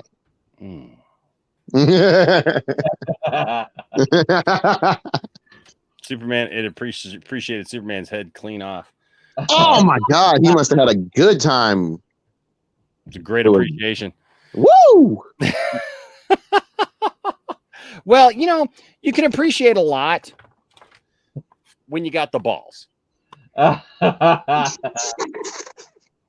If you got God, we are gonna get freaking like demonetized. We're going to hell. I think Shaggy might argue that. I'm just saying, if you got the balls, you can appreciate a lot. I mean, I appreciate Saggy, I appreciate you.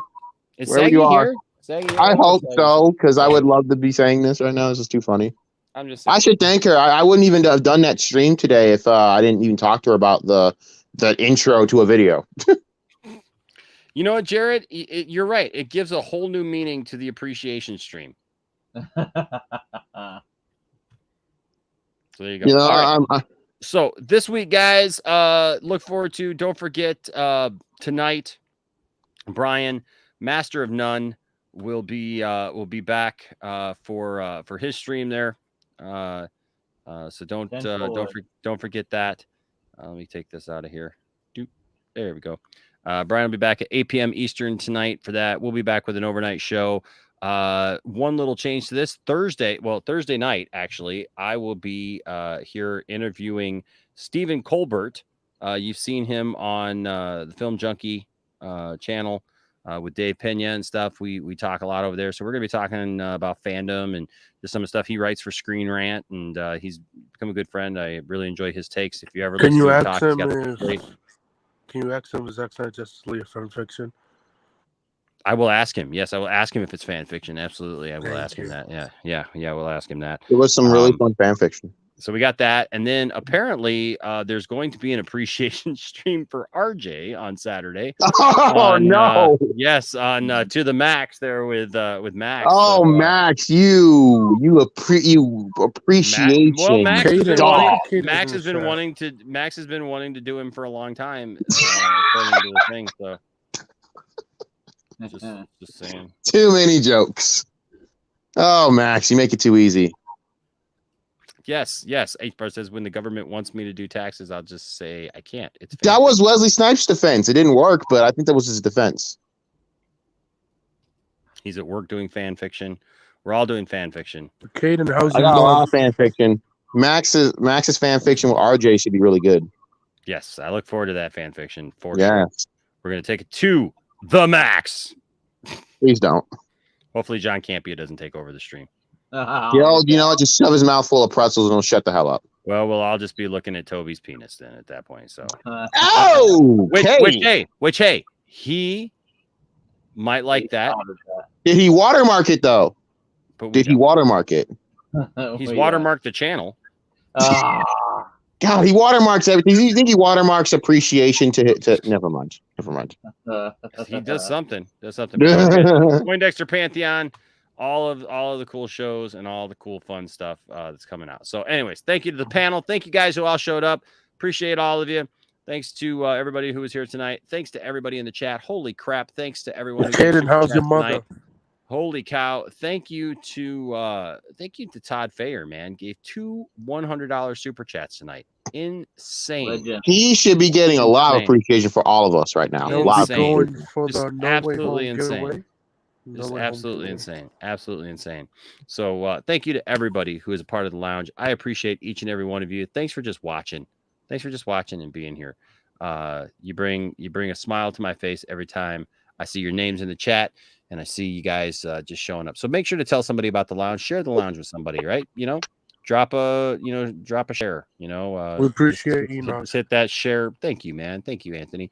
Hit that share arrow, and put it on your social media or something. Be like, hey, I watched this last night. Watch this. Yeah, watch it or you suck. Yeah. Share it with somebody else and let them know about the lounge because people genuinely when they find the lounge, they like it, and that's you wouldn't think you'd fit in there, but when you fit in, it's a nice fit and you like it. That's what I'm saying. See, that's what I'm saying, man. You get it. And one last time, I think we'll check in with our good friend in our one more segment of oh no. Hey, yes, sir. What's Andy Signore up to right now?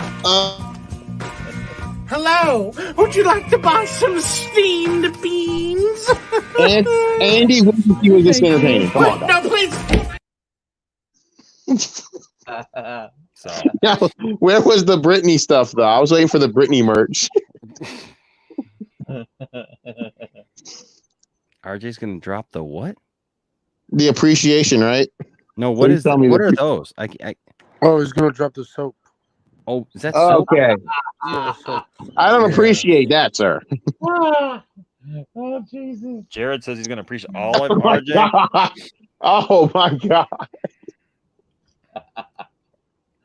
Bake him a good cream pie. Caden, you know what? Caden, you need to save up for a new computer, buddy. You need to save up for a new computer if it's taking that long. I'll tell you what, I'll get you started, Caden. I'll get you started, bro. $1. No, hold on. No, Caden, I'd give you $1. That probably won't be enough. So will $2 do it? $2 won't do it, Caden? Okay. How about $3? How about $3? I'll give you $3, Caden. You know what he needs. He needs 3. He needs another. He needs a $3.50. Well, we give him the 50 cents. We give him the 50 cents, but he only gets that kind of quality here. And so it's worth an extra 50 cents here. Just saying. Damn it, woman. It's like the difference in buying a gallon of milk at Walmart or Target, right? I told her stop giving a $3.50. He can give it a good $3.50. Maybe the same story, but in the end, it's a little bit better from here. So there you go. There's I'll put that right there in your thing there, Caden. Yeah, take that, Caden, and so tell your mother I said hi. She's a very good woman. I appreciate her cookies. Don't forget tax. Caden, tax makes it $3.50. There you go. All right, guys. All right. Yeah. Hey, thanks everybody for being here. Appreciate all of you. I hope you have a wonderful day. Enjoy your Monday. All right. Make sure that you treat everybody with respect. Love everybody. Appreciate everyone. Appreciate everyone that you can. Tell Andy Signore we said hi. Bella! Where the hell you been, Loca? This is the skin of a killer! Where's his belly? What the fuck? I honestly wish Andy could do that. If Andy had any bit of that, I wouldn't hate him so much. There you go. You heard it here first. All right, guys. Ladies and gentlemen, remember, don't let anybody tell you that your fandom doesn't matter, and don't tell anybody that their fandom doesn't matter, but seek to have good conversations, have some fun, be able to poke fun at yourself. Don't take yourself so seriously. Do it all the time. Treat everybody with some respect. And if you do that, there'll always be a place for you here in the Poindexter Lounge. Until next time, stay nerdy. Bye.